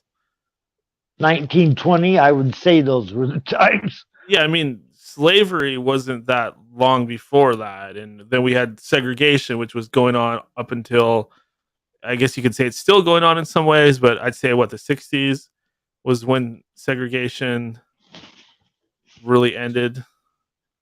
He was extremely racist, laugh a lot. Everybody was. That's from Christine 3852. My grandfather that would say shit that Mormons would come by, preaching on the door or whatever, and he just talk smack against people. I'm glad we moved past the stage like that. I won't say the N-word. Some people will. Have we grown? Well, I don't. I was talking about this earlier, and I'm going to ask your opinion on this, Todd. If a white person gets in the face of a black person and they're having an argument, and the white person calls the black person the N-word, does the black person have a right to beat the crap out of the white person? I wouldn't think so. I thought you were going to say yes. You surprised me just now. It's a verbal insult. If you say something bad, does that give the other person permission to physically assault you? Well, this is the way I view it. I'll explain why I think this way, Todd. Violence is on a scale. I mean, violence is on a scale: verbal, physical, mental. Okay, hear me out for a second. So, this is the way I see it. If you are gonna have the audacity to call a black person the N-word, then you are putting them in a position where they have to defend the pride of their race, their personal pride, pride as a man, pride of their family. You are basically picking a fight with them by putting them in a position where if they do not do something, they're gonna look really weak. If that kind of makes sense. So, does that make sense? Some people wouldn't throw a blow just because they heard somebody saying something racist. Other people might. I guess it depends on the person, the situation. Never thought it's a tricky topic. It's a tricky, and I'm not race baiting or anything like that. I'm just tricky. We're not race baiting here. I'm honest discussion. Honest discussion. I bought a goddamn Lovecraft book, and the woke cult is already stripping Lovecraft if they can, and all the new. The guy that wrote the introduction to the book is like ashamed, but he's coming back to make it all good because he can't defeat. So he's going to come around and tell you. But it was racist, so hold it through a lens of that. And you can do that. I mean, go back 2,000 years. I wonder what their views were on race. Go back to Rome 2,000 years ago. I wonder if you'd call them racist. Give me a break. Well, I love that. First off, I have to agree with you, Todd, and I agree with a lot of people in the chat. Releasing a book about Lovecraft and then bashing him in the introduction is it's hypocritical, and it's just disrespectful, and it's not taking into account that the previous generation it was normal to be racist. Does that excuse him naming his dog that and all that? No, of course not. It's never okay. But to apply today's standards in retrospect, and then at the same time have books in schools right now that are explaining to kids how to have anal sex and stuff like that, and don't try to mislabel me. Don't go around saying I hate gay people or anything. That's bullshit. I don't hate anybody like that. No. What I don't want to see is people providing books to 6-year-olds about having anal sex. To me, that is wrong, and I say the majority of free-thinking, ethical humans would agree with that. Yeah, there's a program. There's a propaganda program going on right now. We're not falling for it. Anybody that knows common sense ain't falling for it, but a large portion of people might. A large portion of people might, and you're going to see freakish stuff start going on. Like in Lovecraft stories where people are turning from humans into different types of humans, hybrid humans. That's a good point, because it can be said that is one of their goals. I've even heard predictions of the future. One of the things that is supposed to happen during the end times is we are going to start having the ability to go to a certain center or medical building and have animal traits actually applied onto us, where I'll be able to buy cat ears or different colored eyes, or eyes like an octopus, or a beak or a chin like a beaver, or something like that. I will actually be able to become more like an animal. Like I could have a tail, like a spotted blue tail or something like that. I could show it off, be like, "Hey, guy, look at me! I'm so cool. I'm a furry or whatever." Yeah, stuff like that's going on. Yeah, they're creating hybrids. Associate with things you wouldn't associate with normally. And Yeah. it's all good. That's why And Cthulhu is becoming a big thing. It's good for your children. It's okay. He's Cthulhu. He's better than Jesus. He's more cuddly. But look at the picture. Look at the picture. Much more cuddly than Jesus. Yeah, Cthulhu. He's this octopus. I don't know if you can make that out good enough.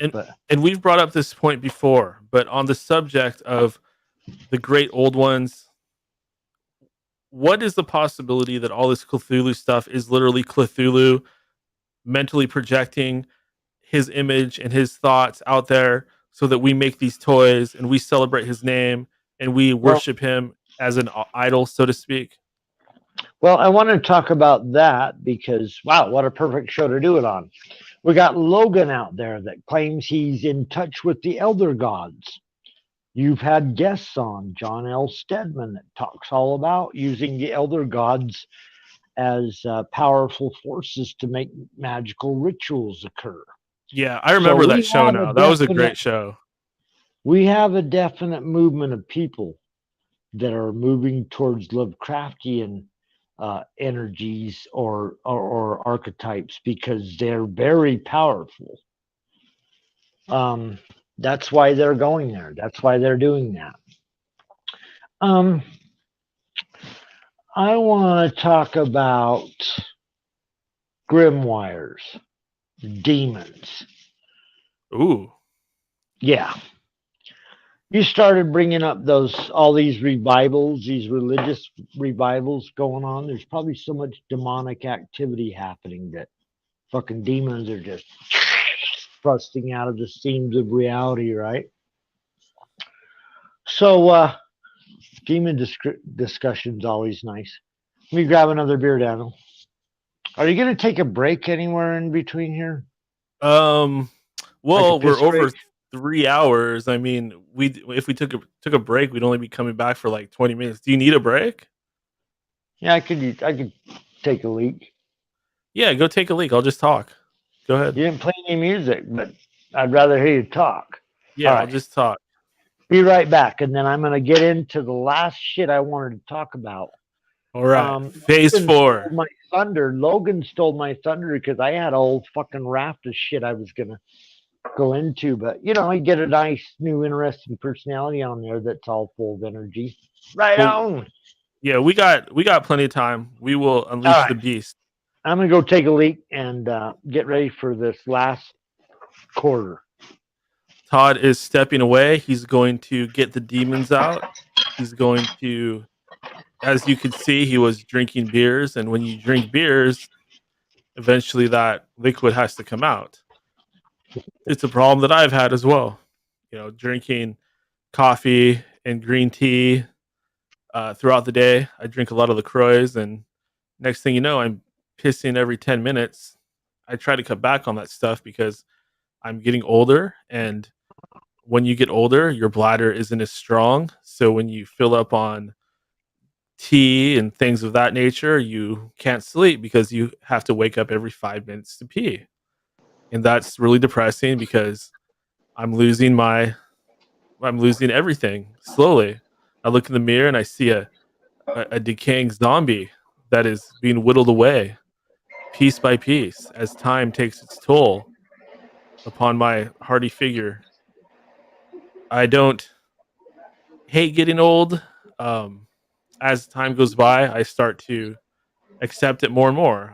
I'm losing my strength and losing my youth, losing some of my positive outlook, but I'm gaining wisdom and I'm gaining understanding, and I don't have to go through the same mental pitfalls that I had to before.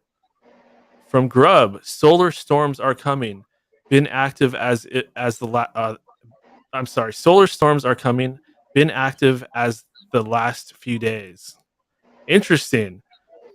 There was a guest that we had on long time ago that was talking about the big solar flare that was supposed to happen at some point in the future. I don't know if this is it, but basically my understanding is because the sun is electrical, when there is a giant solar flare, it causes interference. So it works kind of like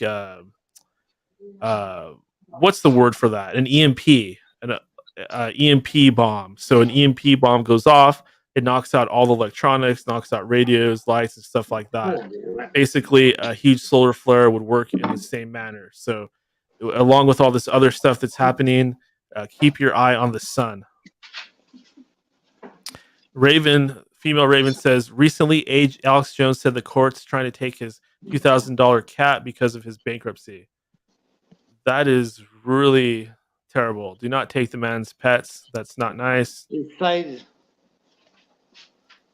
Todd is back. Where is that? And Grub says the big solar issue is meant to be 30 years away. Oh, damn it, I lost my connection. And Raven says he was into Asian girls. Is that Alex Jones we're talking about? He's into Asian girls? Shai. Isn't everybody into Asian girls? You got those big eyes. Coronal mass ejections are the sun peeling its skin. Interesting. Oh, we got a different Todd.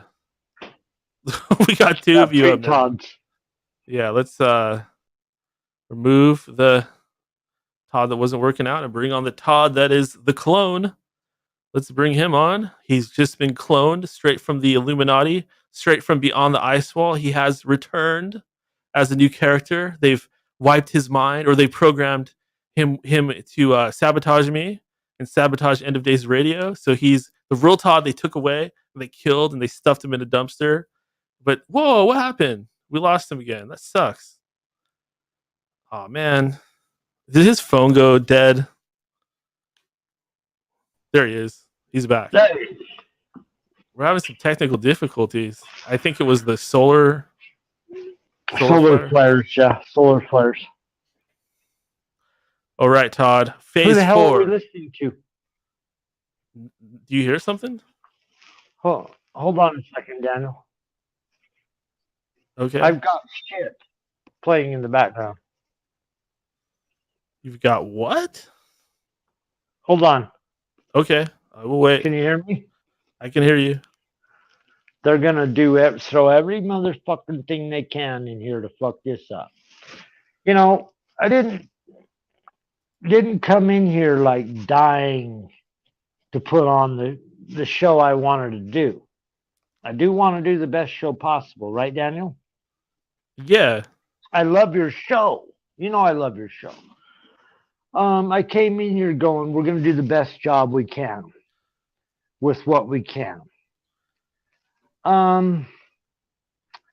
You were just talking about what, Daniel? Several different topics, but weren't we going to talk more? What did you want to talk about? Like Lovecraft or what? I got shit. Yeah, I got shit I want to cram in here. All right. Yep, let's get to it. Lovecraft.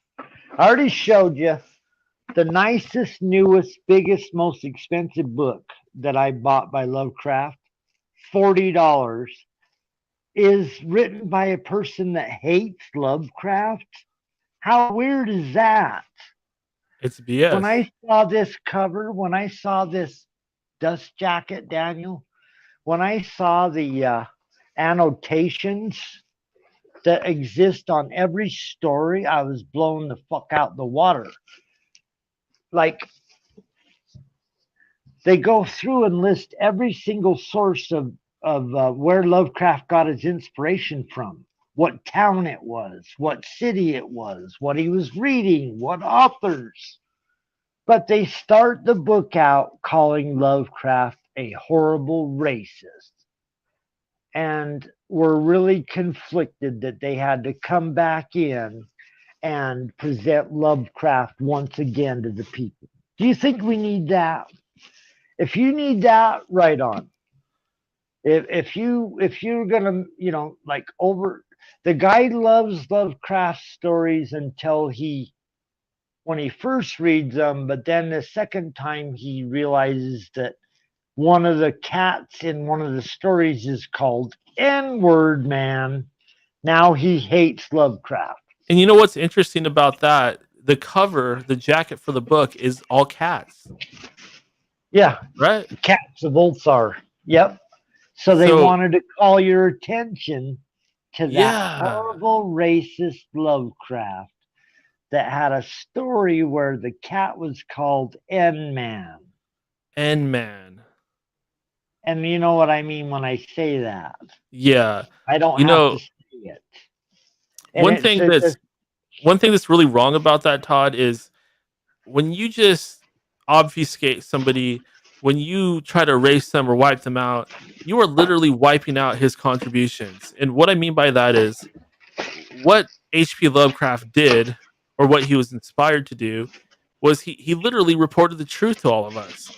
He taught us about the great old ones, which turned out, for those that study ancient religions and ancient civilizations. No, I'm gonna break this down for you, Daniel. I'm gonna show you Lovecraft, who he really was. He's just like you and I. He was super smart and interested in these weird topics and influenced by something extremely powerful, obviously. But a lot of it was a fiction. It was a hoax. Not a hoax, but something like a hoax.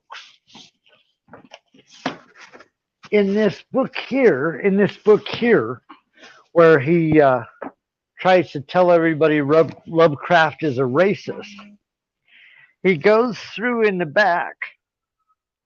My dog's screaming again, god damn it. He goes through in the back here and shows you how he does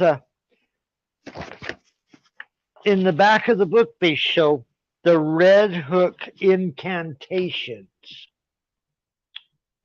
which Lovecraft made up incantations in the Red Hook stories. And Lovecraft was pretty advanced, he was pretty knowledgeable to a certain degree about magical traditions and all those occult authors, that this book goes through and shows you how he was trying to create things, but hoax them, but use real stuff along with hoaxes at the same time. So, for example here, let's see, in the Necronomicon, the building of the Necronomicon, here's what we got to get onto. I bought this a long time ago. This is a rare limited copy by St. Joshi. That is some creepy art. Oh, yeah. This is the history of the Necronomicon. There's only a limited number of prints of this. And this is actual prints of Lovecraft's chronology of the Necronomicon. So in the chronology, this is a small pamphlet I bought back in the early or mid 80s. The papers are getting yellow because the shit's getting old now. But in the chronology, it lists all the publications of the Necronomicon, where it started and then everywhere it went since then. So he's building a grimoire. He's building a history of a grimoire. This is Lovecraft's own writings. Very, very rare pamphlet I bought a long time ago. But he lists the chronology of the Necronomicon. And let me just read through this, Daniel. It's short, but it's of interest. The first one was written by Al-Azif, AD 1720 in Damascus by Abdul al-Hazred. The second edition was translated into Greek as the Necronomicon, AD 950 by Theodorus Philetas. Philedes. The third one was burnt by Patriarch Michael, AD 1050. The Greek text and the Arabic text is now lost. The fourth version was written by Olas. It translates Greek into Latin AD 2028 or 1228. The fifth version was Latin and Greek editions suppressed by the Pope in 1232 AD. The sixth version was a black letter edition printed in Germany. The seventh version was Greek text printed in Italy. The eighth version was Spanish translations of Latin text. So Lovecraft is creating a chronology of the Necronomicon, which sounds realistic if you didn't know any better. Yeah, I mean, it is a real thing. That's what I believe. Grimoires exist. Look at it this way, Todd. Yes, that's a good point. A grimoire. A lot of those books, there's just one copy. So let's say there was just one or two copies of the Necronomicon. I would say that we wouldn't have a solid record of it, would we? If there's just one of them, and then there's this legend surrounding it, and then we have these hoaxes and stuff like that later. But the Necronomicon itself, I believe that this knowledge is too deep to just be like made up. You know what I'm saying? Yeah, it's the energies is bleeding. The energy from the real thing is bleeding into some kind of fictional writings. And it goes back to what I was talking about at the beginning of this, where there's two realities. There's the reality everybody believes in, where things are set in stone, and then there's the surreality, where it's a more magical universe, where thoughts become reality and monsters are real. You know what I'm saying? Like, there's more to it than what we see. We keep ourselves anchored in the normal, everyday, boring reality with our beliefs. But if we opened up our beliefs, we would be part of the surreality that's not so focused and set in stone. Well, what I'm trying to get out here, Daniel, is that grimoires existed before Lovecraft. There were famous grimoires. You know that, right? And also, Todd, another good point is the great old ones existed before Lovecraft in the form of the gods, but not the gods specifically, but their primordial parents, right? In Greek literature, you have the gods, and then you have the titans. So Lovecraft's characters were more associated, you can associate them more with the titans than the gods, although he had the lesser beings.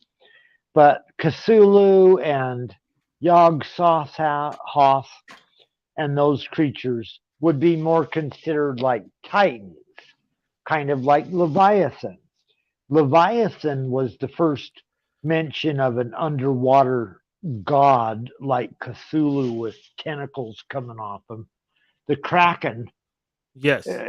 H.L. Mencken wrote The Kraken, which was the first appearances of a giant underwater thing coming up. Exactly. And it's associated with the deep waters.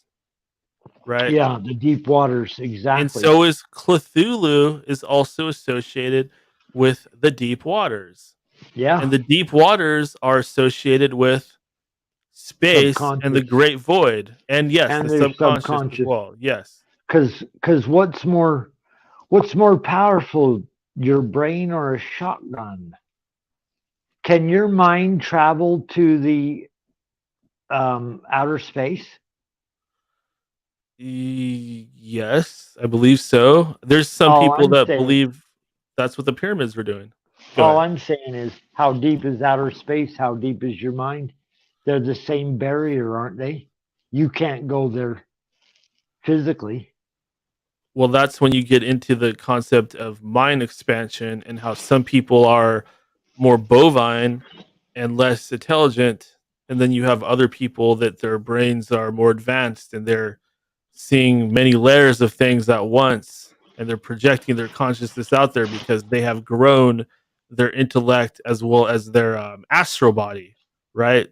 Because those two things are tied together. Because what's the difference between your normal everyday sheeple and such and such behind the scenes, Mr. Rothschild or whoever who has gone through the Luciferian gnosis and all that, and their mind is like expanded, right? Totally. I want to point something out though, Daniel. When I'm talking about Lovecraft here, Lovecraft is a very intelligent person. He doesn't just speak English. He's working on his Latin. He's working on his Spanish. He's working on his things, and he's trying to create a hoax, if you may.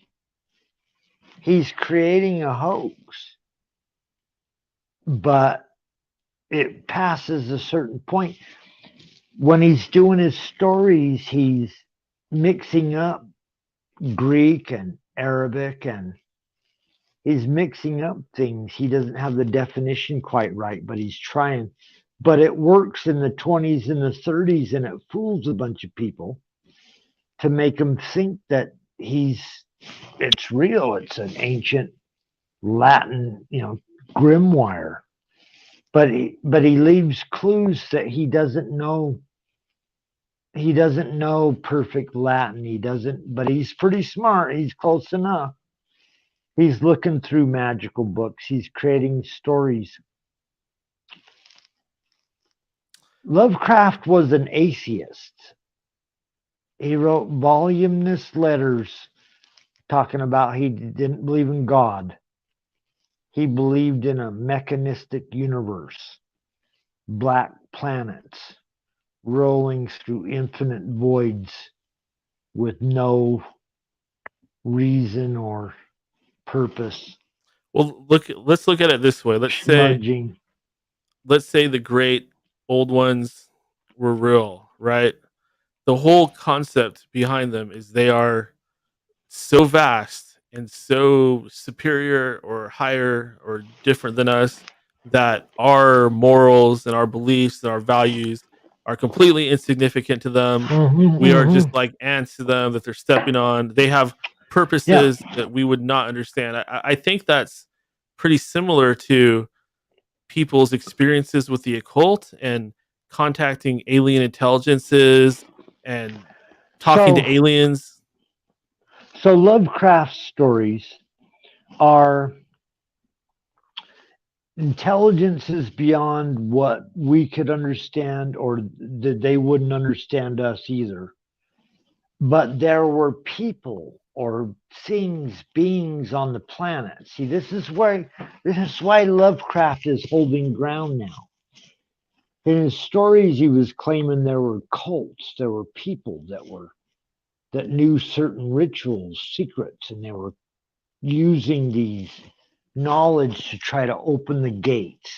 That was the first stories where, and not every story says that, but enough of them, enough of the good ones where you're like, wow, secret societies that have existed for a long time of human beings or hybrid humans even in some stories.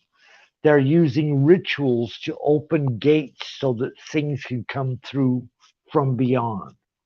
And he's writing this in the early century before there's a CERN, before he's breaking molds everywhere, Daniel. He's writing about magicians.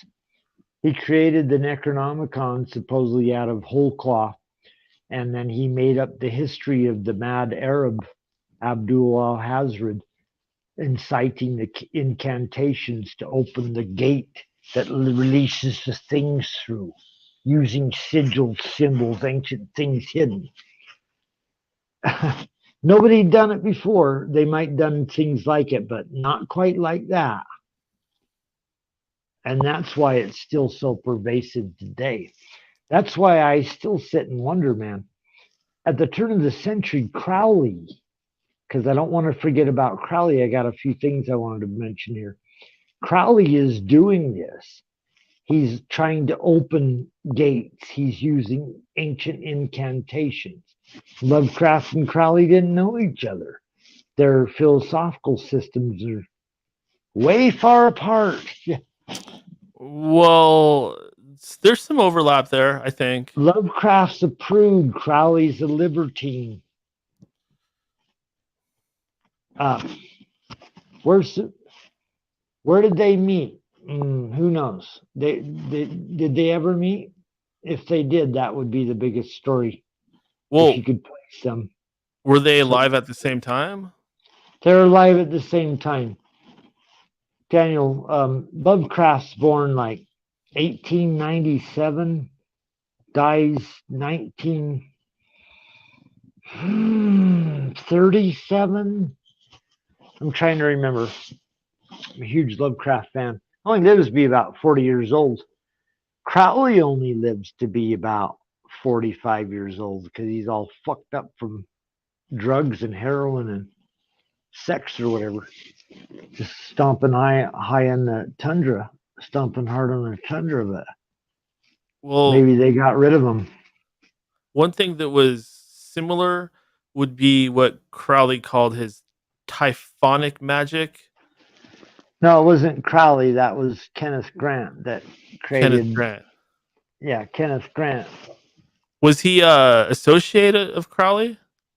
He was head of the OTO in the 70s. Okay. That was. I know I've read about this. I just don't retain all the facts. I appreciate you having a deeper understanding of this. You know, it pissed me off, Daniel. I've forgotten more than I can remember. Well, you still seem to recall quite a bit. That's only because I read that shit. Everything I read on a computer just disappears from my mind. I can't even remember any of it. But books I read, boy, I can still remember them. So let's keep going down this path. Kenneth Grant, OTO. He took over the OTO in like the late 60s. He was made head of the OTO. He's the first one that said that he kind of took Lovecraft and Osman Spears and one other guy, I can't remember. Something, my brain's being attacked. Let's see. I'm definitely familiar with Osman Spears. There's a whole that dude does not get enough credit these days. Like in terms of what he contributed compared to how many people out there actually know who that is. He created the alphabet of desire. He was calling on archetypes. He was doing all these incredible illustrations that are just mind blowing and just blew people's minds apart. So Kenneth Grant took and created a lodge of the OTO, if I'm not mistaken. He did called what? The Typhonian Order. Kenneth Grant produced a lodge and he called it the Typhonian Order in the 60s. And that started pulling together. He said that the influences from Lovecraft and Crowley or whatever, and Osman Spears were all connected to a certain degree, and so he brought them all together and made different types of temple rituals. Here's why I want to explain a couple things, Daniel. Let's see. Grimoires. We're talking about the Necronomicon, right? Yes. Here's the Lovecraft book. Every story that has the Necronomicon in it. I showed you that before, right, Daniel? Is that one, Todd? Is that one all Lovecraft, or is that the expanded Lovecraft mythos where they have that other is in it? Let's see, the best weird tales of H.P. Lovecraft. But every story in it's based on the Necronomicon. So, and these guys did another big, giant, fat fucker. But not on the Necronomicon. That's everything with the Necronomicon. Necronomicon. Here we go. People have produced Necronomicons. They've been going on since Necronomicon became a funny, popular, fun thing. Pretty cool stuff. Here's one. Let's see. Published. Oh, damn. Published. Get that page open. Sorry, Daniel. No worries. 2019. So probably another woke manuscript. Here's a giant Necronomicon based upon someone's weird whatever about the Necronomicon. I have not read it. I have thumbed through it. It's pretty it's pretty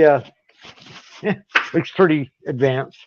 No, the only Necronomicon I have read was the I forget what it's called. It's like one of the main ones, right? The one that the paperback one.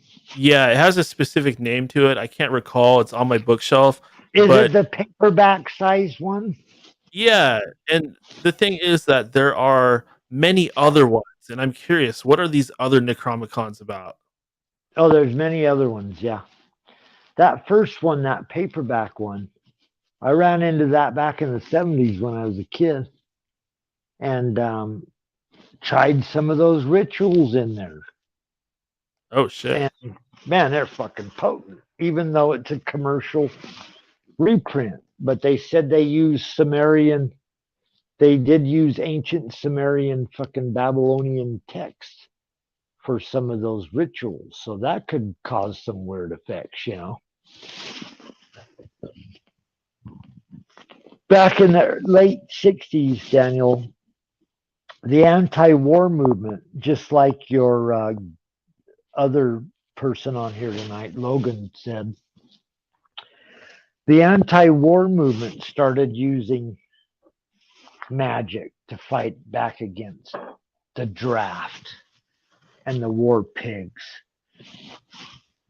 Can you imagine living in a time when I might get drafted any minute? That's horrible shit. That might be happening again. I want to bump through this stuff. Anton LaVey's Satanic Bible. Anton LaVey's what you call it? You got the Satanic Bible, and then you got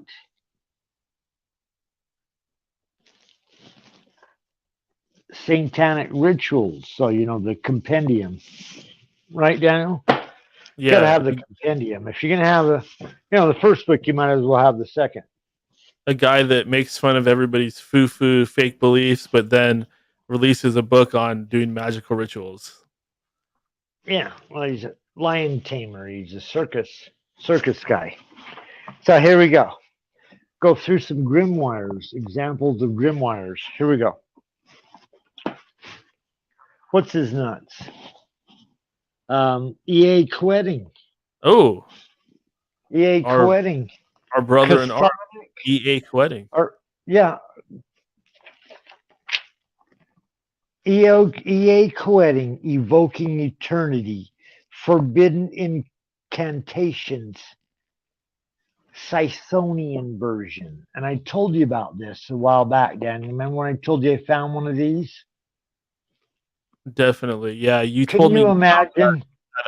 Didn't you find that like Goodwill or a thrift store? Okay. Yeah.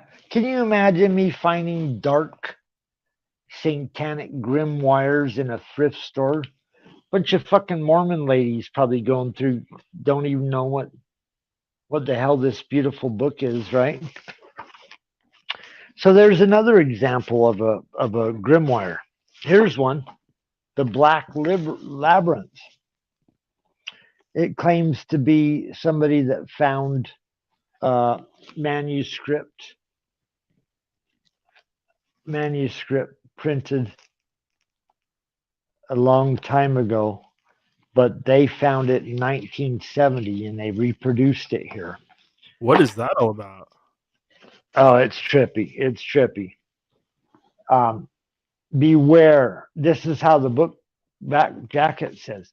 Beware those who would keep you from this book and prevent you from gleaning the inner truths within.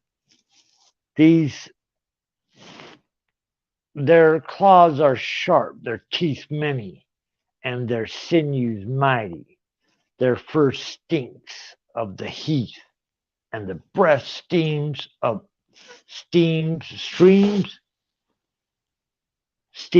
vision. They lie with beasts and walk like beasts.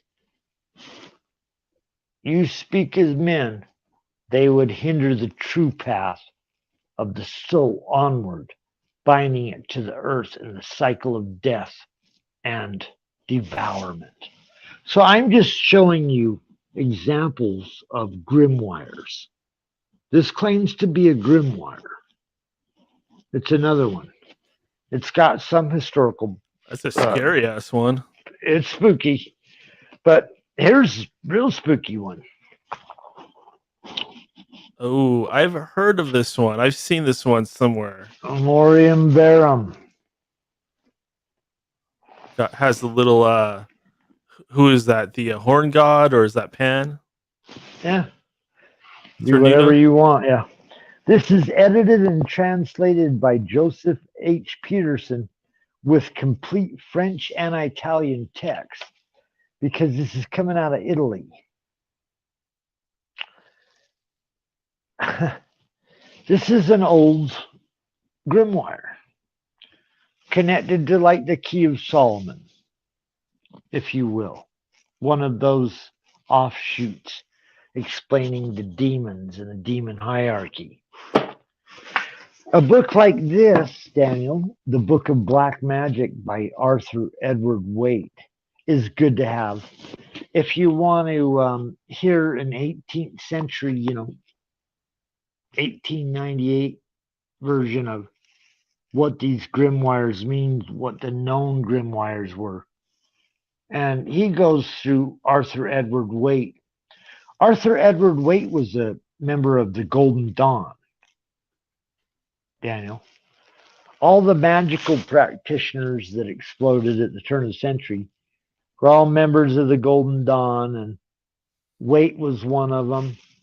Now, the Golden Dawn, this is technically a Luciferian organization, right? I don't know. They wouldn't call themselves Luciferian. You might, but they even wouldn't. Though they're literally like the Golden Dawn, like the sun, or the Illumination. I mean, I know like a lot of these groups get labeled the light bearer. You're trying to. Well, here's the problem with that. I'm going to critique this on my own. So a lot of these groups in their books, they just mention Lucifer like once, and then everybody labels them Luciferian, which probably isn't really fair. It's kind of like judging or labeling or exaggerating, if that makes sense. Whereas there are Luciferians that are literally obsessed with Lucifer and possessed by the egregore. A number of grimoires start to be produced during the 15th century, Daniel, because Italy, Rome, is the most powerful country or place on earth, and it's broken up into factions. That's why I wanted to return at some point, Daniel, to the Middle Ages. During the 15th century, nobles are fighting against each other because now they all live in Italy, but they were fighting against their neighbors. It's like you got a bunch of money. Whoever could afford the biggest army was invading the next guy over. Italy, though, in the 15th century was becoming a hotbed of places where grimoires were being produced. Italy was unearthing a bunch of ancient documents that have never been translated. And Italy is where new thought is occurring, because in the Middle Ages, most of Europe is under extreme medieval totalitarian doctrine. Magical texts are starting to be reproduced or printed in Italy first. That's where the emerald tablets, I think, were first reproduced after 1,000 years. They're making all these discoveries and they're printing them. But you're saying that mass production was going on, but there was always production of the singular grimoire. When the printing press occurs, that's when mass production is going on. But in Italy, there were provinces, states, whatever you want to call them, that were getting so wealthy, they were investing in translating Greek text on magic. That's where the early Hermes Trismegistus, the Emerald Tablets, and a number of other grimoires are starting. It's also the seat of the Catholic Church. It's the seat of power for the Roman Catholic Church. Todd, have you seen the preview for this new movie that's coming out called The Pope's Possession? Is that my hair? My hair getting crazy up there? It is getting crazy. The Pope's Possession? Yeah, it's got Russell Crowe in it. And this movie looks really freaky. This looks like some real stuff happening in this movie. I mean, I invite anybody to go check out the trailer, but it seems to really touch on the whole Catholic Church demonic thing, which I think there's a whole world there to explore. You know, The Exorcist scared me to freaking death when I was a young person. It scared me to death. My mom told me my dad had nightmares after seeing that movie. I had the book in my room when I was a young child. This is years ago. The Exorcist. Scared me to death. Have you ever seen the book cover to the book The Exorcist? I don't think I have. Does it have it has a blurred image that you can't make out. Oh. It has like a head coming up, like that you can't quite make out, and a weird face that's all blurred. Well, when I first saw The Exorcist, the first time I saw it was when I was a kid, and they re-released it, right? And this was the one where they added the scenes back in, and they added that statue of what's that? Pazuzu. Pazuzu. Oh, I shouldn't say that name too many times in a row, but Pazuzu, if you look at all of his old statues, he has an erect penis, but that's besides the point. I just want to point that out. He does, yeah. Yeah, now they kept flashing the statue on the screen when I was watching this as a kid. It was scaring the shit out of me. If they would have shown the one with the erect penis, I'd probably be laughing my ass off. But the way that they presented that, it was erect penis, yeah. Yeah, it scared me. I will admit that left me with a really creepy vibe. I was scared when I saw this movie. Yeah, one of the few times I've been scared was when I had that Exorcist book in my house. I was pretty scared. I read reading Malachi Martin's book probably didn't help too. Big 1,300-page book full of fucking demonic possessions that he went. Todd, I didn't know that you read his book. Oh yeah, I had that Malachi Martin book. It scared the shit out of me. What do you remember of that book? Because I've never read it. I remember that he one of his first ones, exorcisms he did was in Africa, and it was a young boy, and just like the movie they ripped off in the movie. He was trying to get rid of the demon, and it fucking about drove him crazy, and they set the tent on fire, or whatever. The whole fucking thing got set on fire. This is in the Malachi Martin book. He'd stepped out, but by the time he'd come back to look in, there was a window in the door, and the fucking boy was in there, possessed and looking at him, full tilt with flames just consuming him, looking at him, going, "I'm gonna get you, motherfucker." This fucking blew my mind. This Holy fucking shit. scary shit. Yeah, it's a huge book of all of his possession cases, but started out with his first one in Africa or wherever. Really freaky. I wish he was still alive. He would probably be coming on the show. Is what's his nut still alive? Michael Aquino?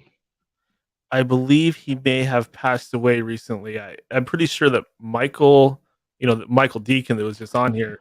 Michael's had him on there a couple times. Yeah, he had him on a couple times before he died, I'm pretty sure. You swore him off, and Michael kept him coming back around. I was going through. Never going to have Michael Aquino on again. Yeah, I do kind of regret those statements because I was probably being a little judgmental at the time. I don't know what was going on in my head, but... Well, I don't blame you. I mean, you're thinking he was behind, just as someone would, he's behind all this totalitarian dictatorship of the mind. What it was, it's coming back to me, Todd. I started reading his book, Mind War, and he was basically justifying spying on us for the greater good, and that really infuriated me. And he wasn't just justifying spying on us. He was saying that we need to use propaganda to convince people they need to lay down before us. Just give us control. Look, Michael Aquino, I want to talk about this for a second. He wrote the book Mind Wars. He was influential in creating psychological operations against Vietnamese. They came up with the idea that they would find out what are the Vietnamese scared of spiritually. What are they scared of? Oh, not going to heaven, never coming back, breaking some spiritual rule that they have. So we're going to take some Vietnamese people, make some recordings of them as if they're ghosts, and we're going to broadcast them in the fucking jungle at night and make them think that ghosts are talking to them, telling them, give up. And they said it a different way. They said it in Vietnamese. They said how you're dishonoring your spirits of your loved ones, which they love, right? They're playing this on loudspeakers in the jungles. This is mind warfare. This is what they're doing on us to people. This is what they're doing to us, people. They were practicing back in Vietnam. Didn't they also spray them with some kind of crazy drug, like that movie Jacob's Ladder? Well, Jacob's Ladder was that, the movie's not Jacob's Ladder. It is Jacob's Ladder. Yeah, Tim Robbins. They sprayed him with some drug called BZ. You know they did that shit. Fuck, these people are doing. Who knows what these people are doing? We could do a whole show on every evil thing they've done to people. Agent Orange. Agent Orange. My uncle got $125,000 back in the mid '80s because he'd been exposed to Agent Orange after his mind was already destroyed. And he'd been on drugs and was completely fucking gone from. He spent 3 or 4, maybe 6 tours in Vietnam. He didn't want to come back when it was over. He was the captain on a PT boat. He didn't want to come back when it was over. Todd, you should really have your own show. I'll never forget him telling me. He says, you know where the communists were? Where the Catholic charity organizations were. Catholics. Hmm. So the Catholics are hiding the communists. But before we ever got to Vietnam, they were fighting the French had been fighting that motherfucker for 20, 40 years. They were digging tunnels and fighting them. What the heck Ideological happened? war. Oh, there it is. Got kicked for a second. You're back. Right on. So, ideological war. If there's anybody still listening, we've touched Lovecraft. Let's touch Crowley. Crowley comes to the United States in 1910 from England on October 31st, Halloween Eve. Guess what boat he takes from England to the United States, Daniel? The Titanic? Big ship. The Titanic. Hey. You believe that? That's crazy. Or maybe 1914 he arrives. He arrives on the Titanic and 6 months later it gets blown to pieces. That's suspicious. No, there's nothing weird about that, Daniel. Nothing weird about that whatsoever. There's no coincidence there. So, what does Crowley do when he gets over to the United States and he lands in New York? He goes and visits an island over there in New York. This is all in government documents. Secret government document. He goes and visits an island like by the Hudson River. Who's he meeting, Daniel? Who's he meeting with? Theodore Roos, the founder or not founder, the head of a German secret society called the OTO.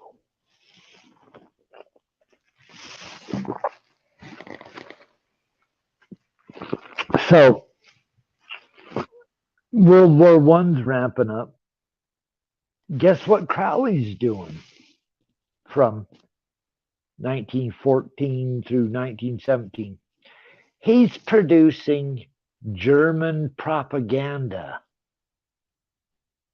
advocating sinking vessels that are carrying supplies. Todd, can you just keep going talking about this because I'm going to go pee again and grab some water. Yeah, let me just go on. Let me just drone on, Daniel. Go pee, grab some water, smoke a bowl, do whatever you need to do. I'll just go on here. So Crowley comes to the United States. He starts working for a German newspaper that's producing propaganda against the English.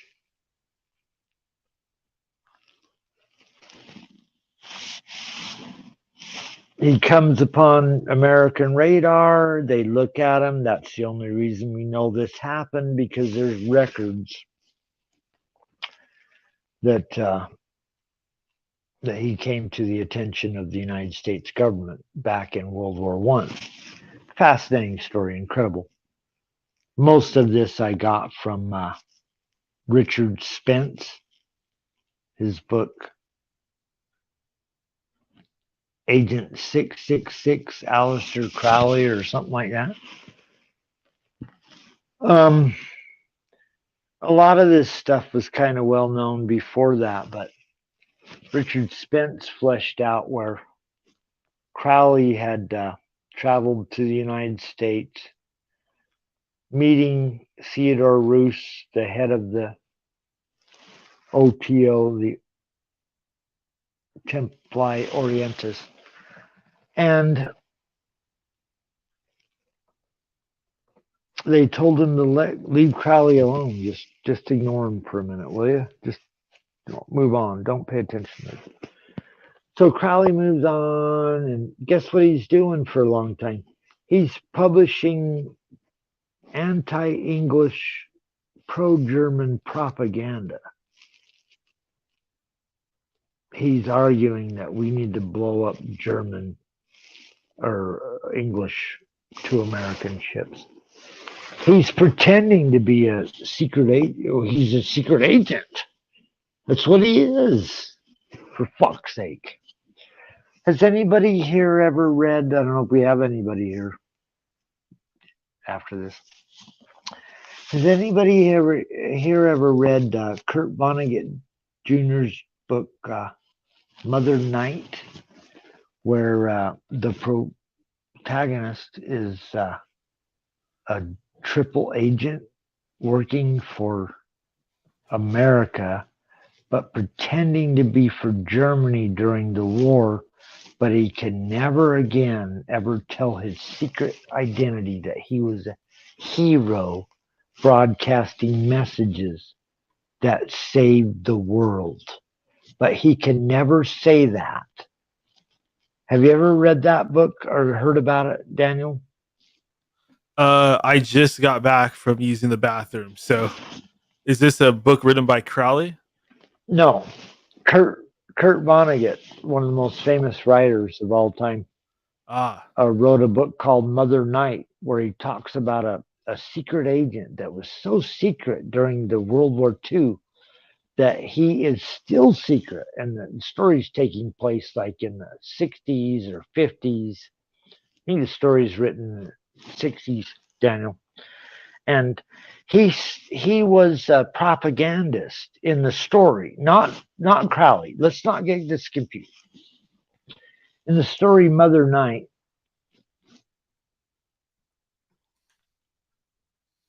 the protagonist is a hero that couldn't reveal his identity, but he's revealing secret information with code words in it. But he's pretending to be a super racist all the way through World War II. So after the war, he has to go into hiding, and no one's going to verify his story that he really worked for the good guys. Have you ever heard of this concept? No, this is outside my realm, but it is supremely interesting. Kurt Vonnegut Jr., Mother Night. The guy goes on and explains in the story about how he did his part because he was faithful to that cause, but now he lives in a dirty hovel, and it's hilarious. The story's fantastic. If you ever get a chance, read this. The story's fantastic because Nazis believed that it was true. So now the war's over, the war's ended, and he's living in a secret. You know, he's changed his name, he's living in an apartment, but they find him and they think that he was one of the greatest propagandists from in the day. So they bring him his wife that he lost after the war ended, and they say, "Here she is, we brought her to you." He thought he'd lost his wife, the thing he loved the most. But it's really his daughter from his wife. It's a very strange story, but incredible. Kurt Vonnegut Jr. Yeah, if you ever get a chance, read that. But it's hilarious because it's talking about how these guys use double agents, triple agents. And that's the part I wanted to talk about with Crowley. Crowley now is putting out German propaganda before World War II, advocating sinking the Lusitania.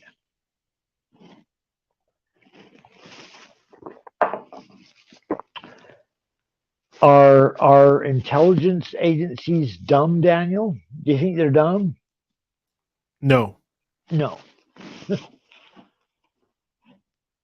They're letting him spread propaganda in New York, and there are records that they told once Crowley got found out in New York and got on their radar, they told him, "Don't worry, he's working for Their Majesty's Secret Service. Leave him alone," right? Leave him alone, they told him. So they leave him alone, and then he goes on, Daniel. Crowley's traveling everywhere.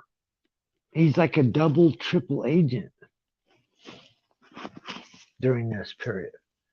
He gets kicked out of Italy because during the 20s or the 30s or wherever, his shit's getting crazy. Stories are getting crazy about his magical fraternity. But he is still let go. He's still let to travel on. By World War II, they are using Crowley in secret to fight against Nazis in their magical war. You may have heard Crowley claimed he gave Churchill the V sign. You may have heard that. No, have not heard that. Yeah, Churchill, Churchill always promoting the V sign. That was V for victory, right, during World War II. That's what they said, but Crowley had a different take on that. It was in Crowley's definition, it's something different. They brought Crowley in, though. So you think of Crowley, Daniel, as just some crazy, drug-addled, crazy magician, right? I used to, but I've since realized that there's quite a bit going on with this guy, more than can be orated. There's levels to what he was doing that are still beyond me. Did you know they brought him in when Germany was, middle of World War II? Rudolf Hess flew a plane from Germany to England to try to negotiate a peace pact. I know about that because the Germans at the time knew that the British, many of them were sympathetic to the Nazis because especially the royal family, yeah. Yes. Especially the royal family wanted to make a deal and sell all your asses out. Because they probably thought the Germans stay royal. If what's her nuts could just stay royal, sell all your asses out. So they got Rudolf Hess in a prison, a secret black site, kind of like we got in the United States, You know how we got secret black sites now, Daniel? Sure. They took Rudolf Hess to a secret black site, and they called in Aleister Crowley. They called him in because he had a knowledge of drugs and how to make people's lips turn loose. How to loosen people's lips, supposedly. Crowley's favorite drug for loosening lips was mescaline. Yeah. I do recall that him and others that were associated with him were big fans of mescaline, which in a way proves that there was and is a connection between the psychedelic world and the underground world of secret societies. Picture this stuffy government that tells you how great they are and how you should respect them and bow down to them and think they're all powerful and special. Picture those assholes bringing in Crowley to administer drugs to a German spy so he can get to the bottom of the truth. This is your figures that you love. All evil. Am I evil? Yes, they are. So they'll sit and create wars and then say, oh, we got to do extreme things during war. Oh, you got to do extreme things. And then they want you to love them, right, Daniel? Worship them, be on with them. Evil.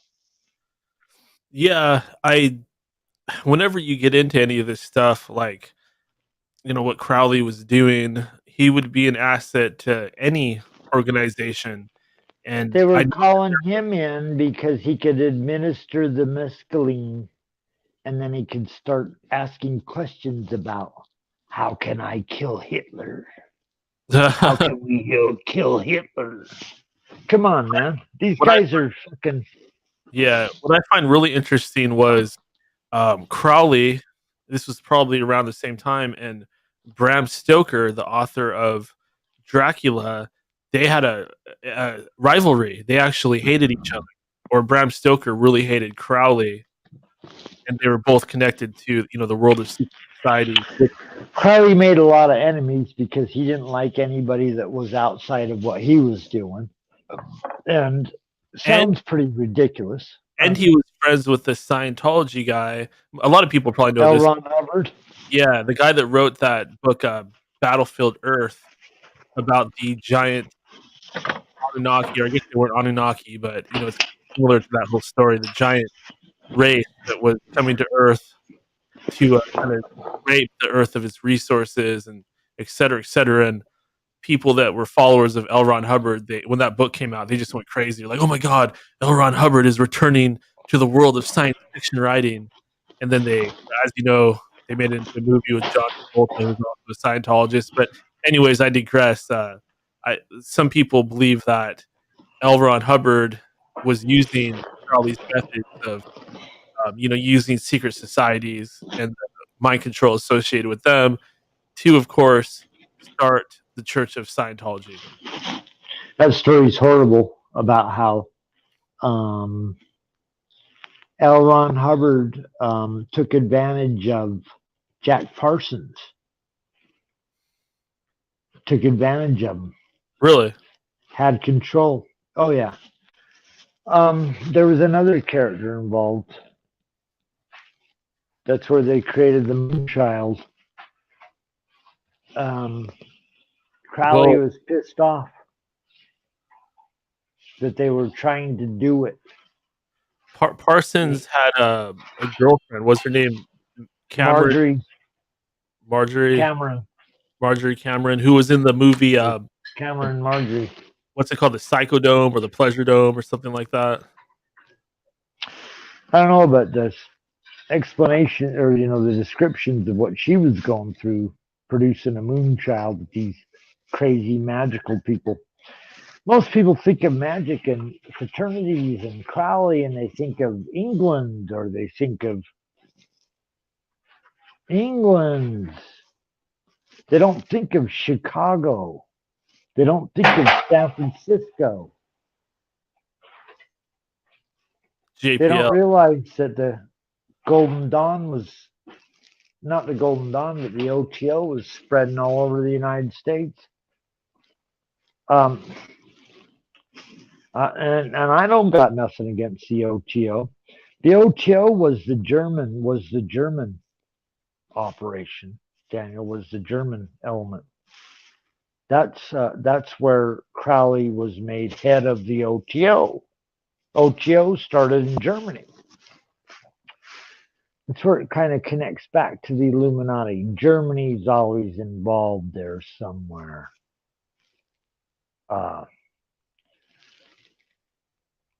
Skull and Bones, established in 1832, claims that they got their original chapter in 1832 from a German lodge.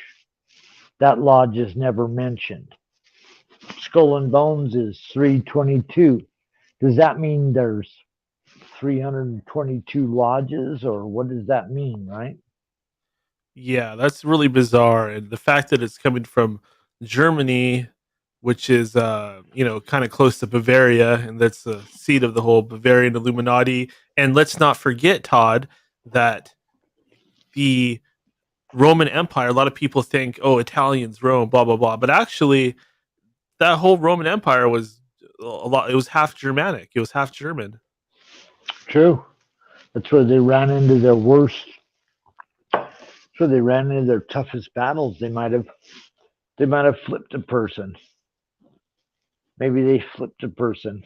Of course, And they that did. has something to do with, circling back, the conflict in Ukraine and the church and the Western and the Eastern Orthodox empires being in, working together, but also being in conflict with each other. Yeah. All flips back around to there again. I mean, this is a deep rabbit hole. There's no way to It's contain it. huge. Yeah. It's huge. There's no way to almost just fill it overnight. And the hard part of it is we don't see most of it. Like, you have an incredible body of knowledge going on, but I'm sure there's things that Crowley was doing and things happening in Germany and Bavaria that we never even heard about because there's so much secrecy surrounding the whole. Yeah. But they're not letting a person travel around and do weird shit in the middle of World War II, or one and two, if he's not working for them. Literally, I guess that's what I wanted to. That's a message I want to put out there about everybody thinks Crowley's horrible. Yeah, he did some bunch of horrible shit, but he probably worked for his country and was given a short shrift like they do. That's what I wanted to say on that. Crowley was given a short shrift. Well, there's something to that. I mean, being able to travel around like he was, and the fact that you're not traveling to New York and Paris and London and Berlin during this period and not getting harassed. Yeah. The only reason he showed up on American radar is because we were watching people coming into our country at 1910. There's documents that he came here on the Titanic, October 31st, went to a certain island in the Hudson River up in New York. He was probably introduced to the German head of the OTO. And we also have the connection of, you said earlier, the Skull and Bones came from a German a manuscript or a charter. So charter, given permission, 1832. That our main intelligence agency, the CIA, that was once run by George Bush Sr., has its roots in Skull and Bones, and CIA is basically, this is something you discussed with me, but it's all occult stuff. They use occult keywords. The people that are in the CIA, especially the higher ups, are part of secret societies like Skull and Bones. The CIA has an entire division just dedicated to the occult, and they collect information on ancient societies and on the gods and magic and stuff like that. On the founding of the CIA, the earliest first people that were all in on the thing we're going to do, 1947, were given cloaks and daggers, because that's going to be your new task. A cloak, Daniel, and a dagger, because you're going to hide, you can stab. Fucking be involved in a bunch of intrigue. Yeah. They started it and they celebrated that cloak and dagger. What else is weird about that is looking at what we were talking about earlier, Epstein Island, and we know that NSA watches everything. This is a point I've seen a lot of people make, but the NSA watches everything, and all these prominent people that are watched by intelligence agencies are going to Epstein Island, et cetera, but they're all they get away with it. It's literally like, pardon me, but the CIA and FBI are on some level pedophilia, right? Talk about how sick this makes me. Yeah, makes me sick.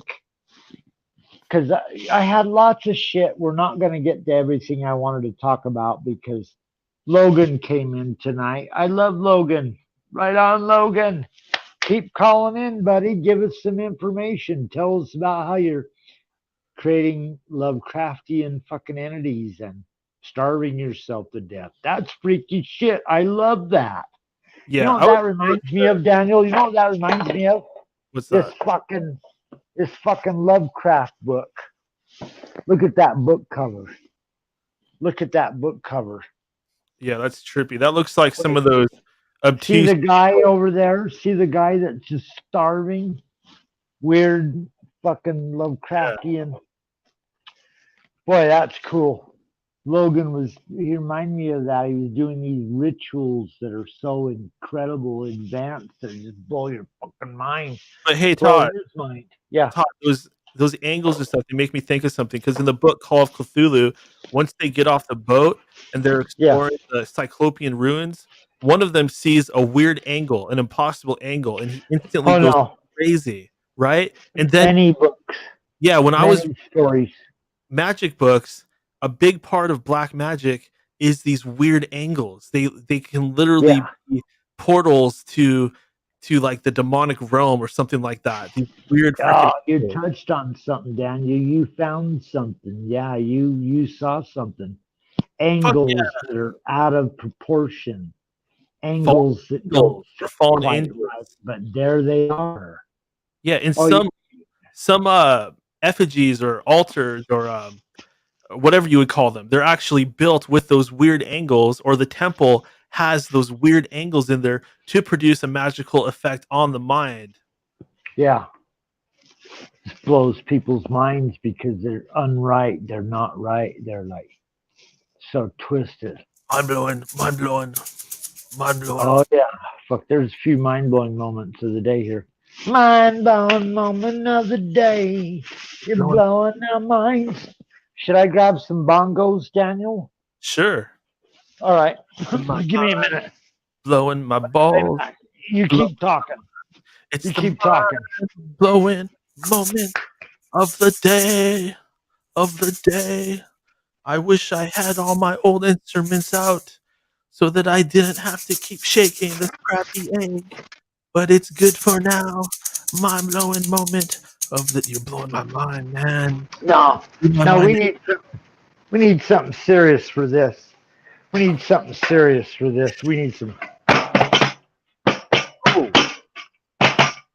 Blowing my mind. You're blowing my mind. Blowing my mind.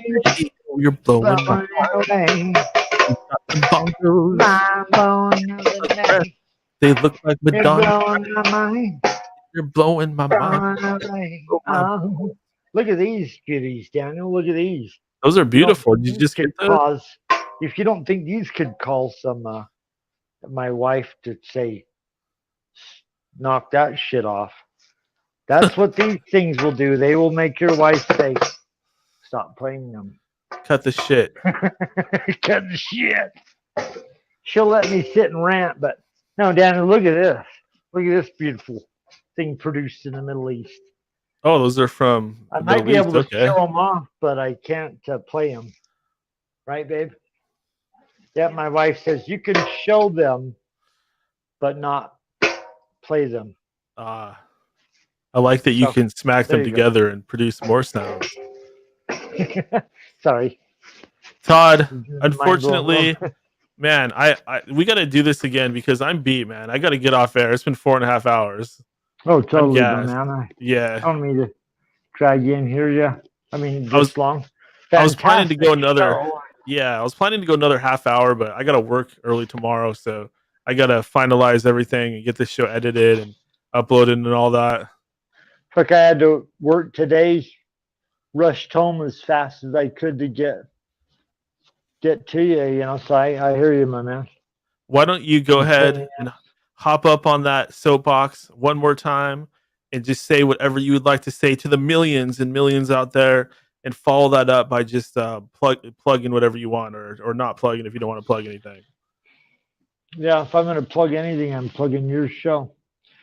Thank you. If you you have $2, if you have $5, if you have $500, send it to Daniel. If you like his show, send some fucking money. Please.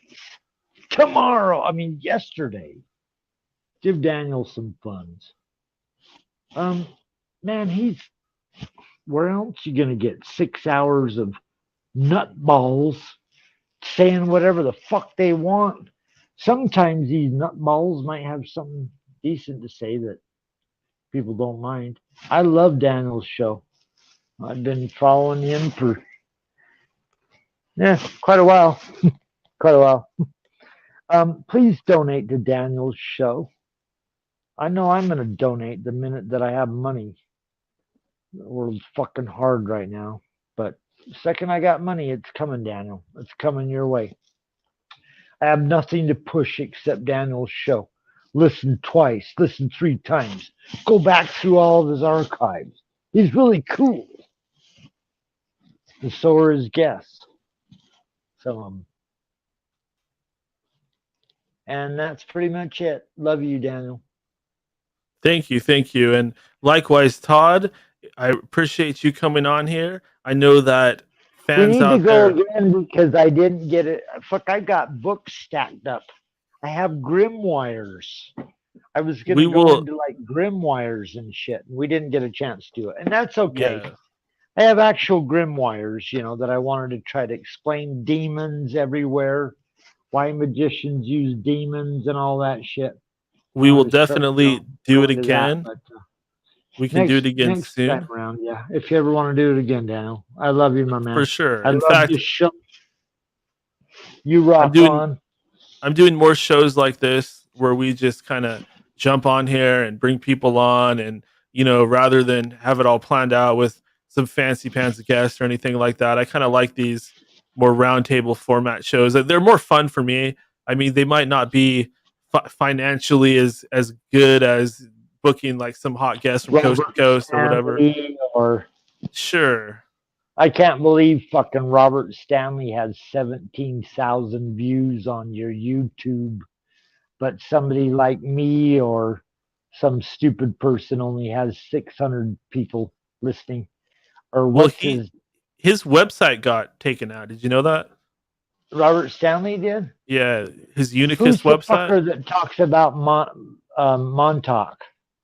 That would be Stuart Swerdlow. Stuart Swerdlow has 17,000 views on a YouTube channel, Daniel's show. But the next show after has 600 views. Do you buy that, people? Do you think Stuart Swerdlow has like 17,000 people coming behind him the minute he's interviewed by Daniel, listening, and then they just move on to something else?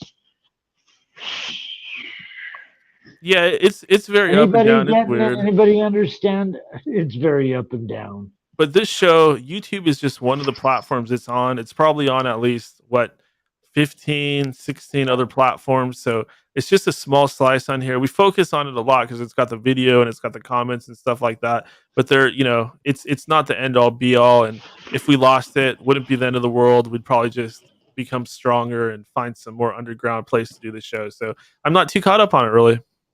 Yeah, well, that's cool. But that makes your show pretty incredible, Daniel. Nobody else is doing a show like that. Nobody else is doing a show like that. And I appreciate everybody that fucking comes on here and tries to help your show grow. And yeah, thanks to everybody. Logan, Todd, Michael. I think that's everybody. Grub, he was pretty active. The Raven in the chat, the other Raven. Raven, I had shit to say to Raven. I had shit to say to General Lee, but I'll save it for next show. Next show I can catch you. Yeah, I definitely want to get you and Raven on at the same time. You guys are, similar old wise shamans or wizards. So. I had stuff I wanted to tell Raven about the Green Dragon Society. Oh, that sounds hot. But let's go ahead and conclude things, Todd. It's getting interesting again, and we'll end up having to go another hour.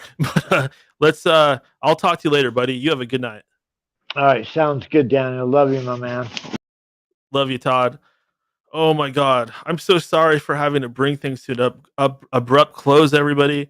But I literally am just tired. I'm starting to lose my train of thought. I'm starting to become brain dead, and I appreciate you guys too much to come on here and zombie my way through another hour.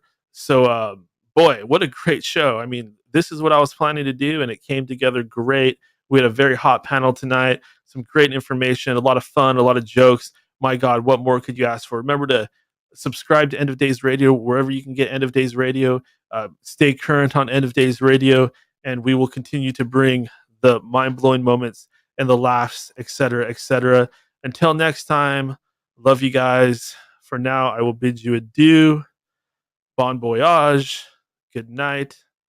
I will see you next time. Thank you. Thank you. Thank you.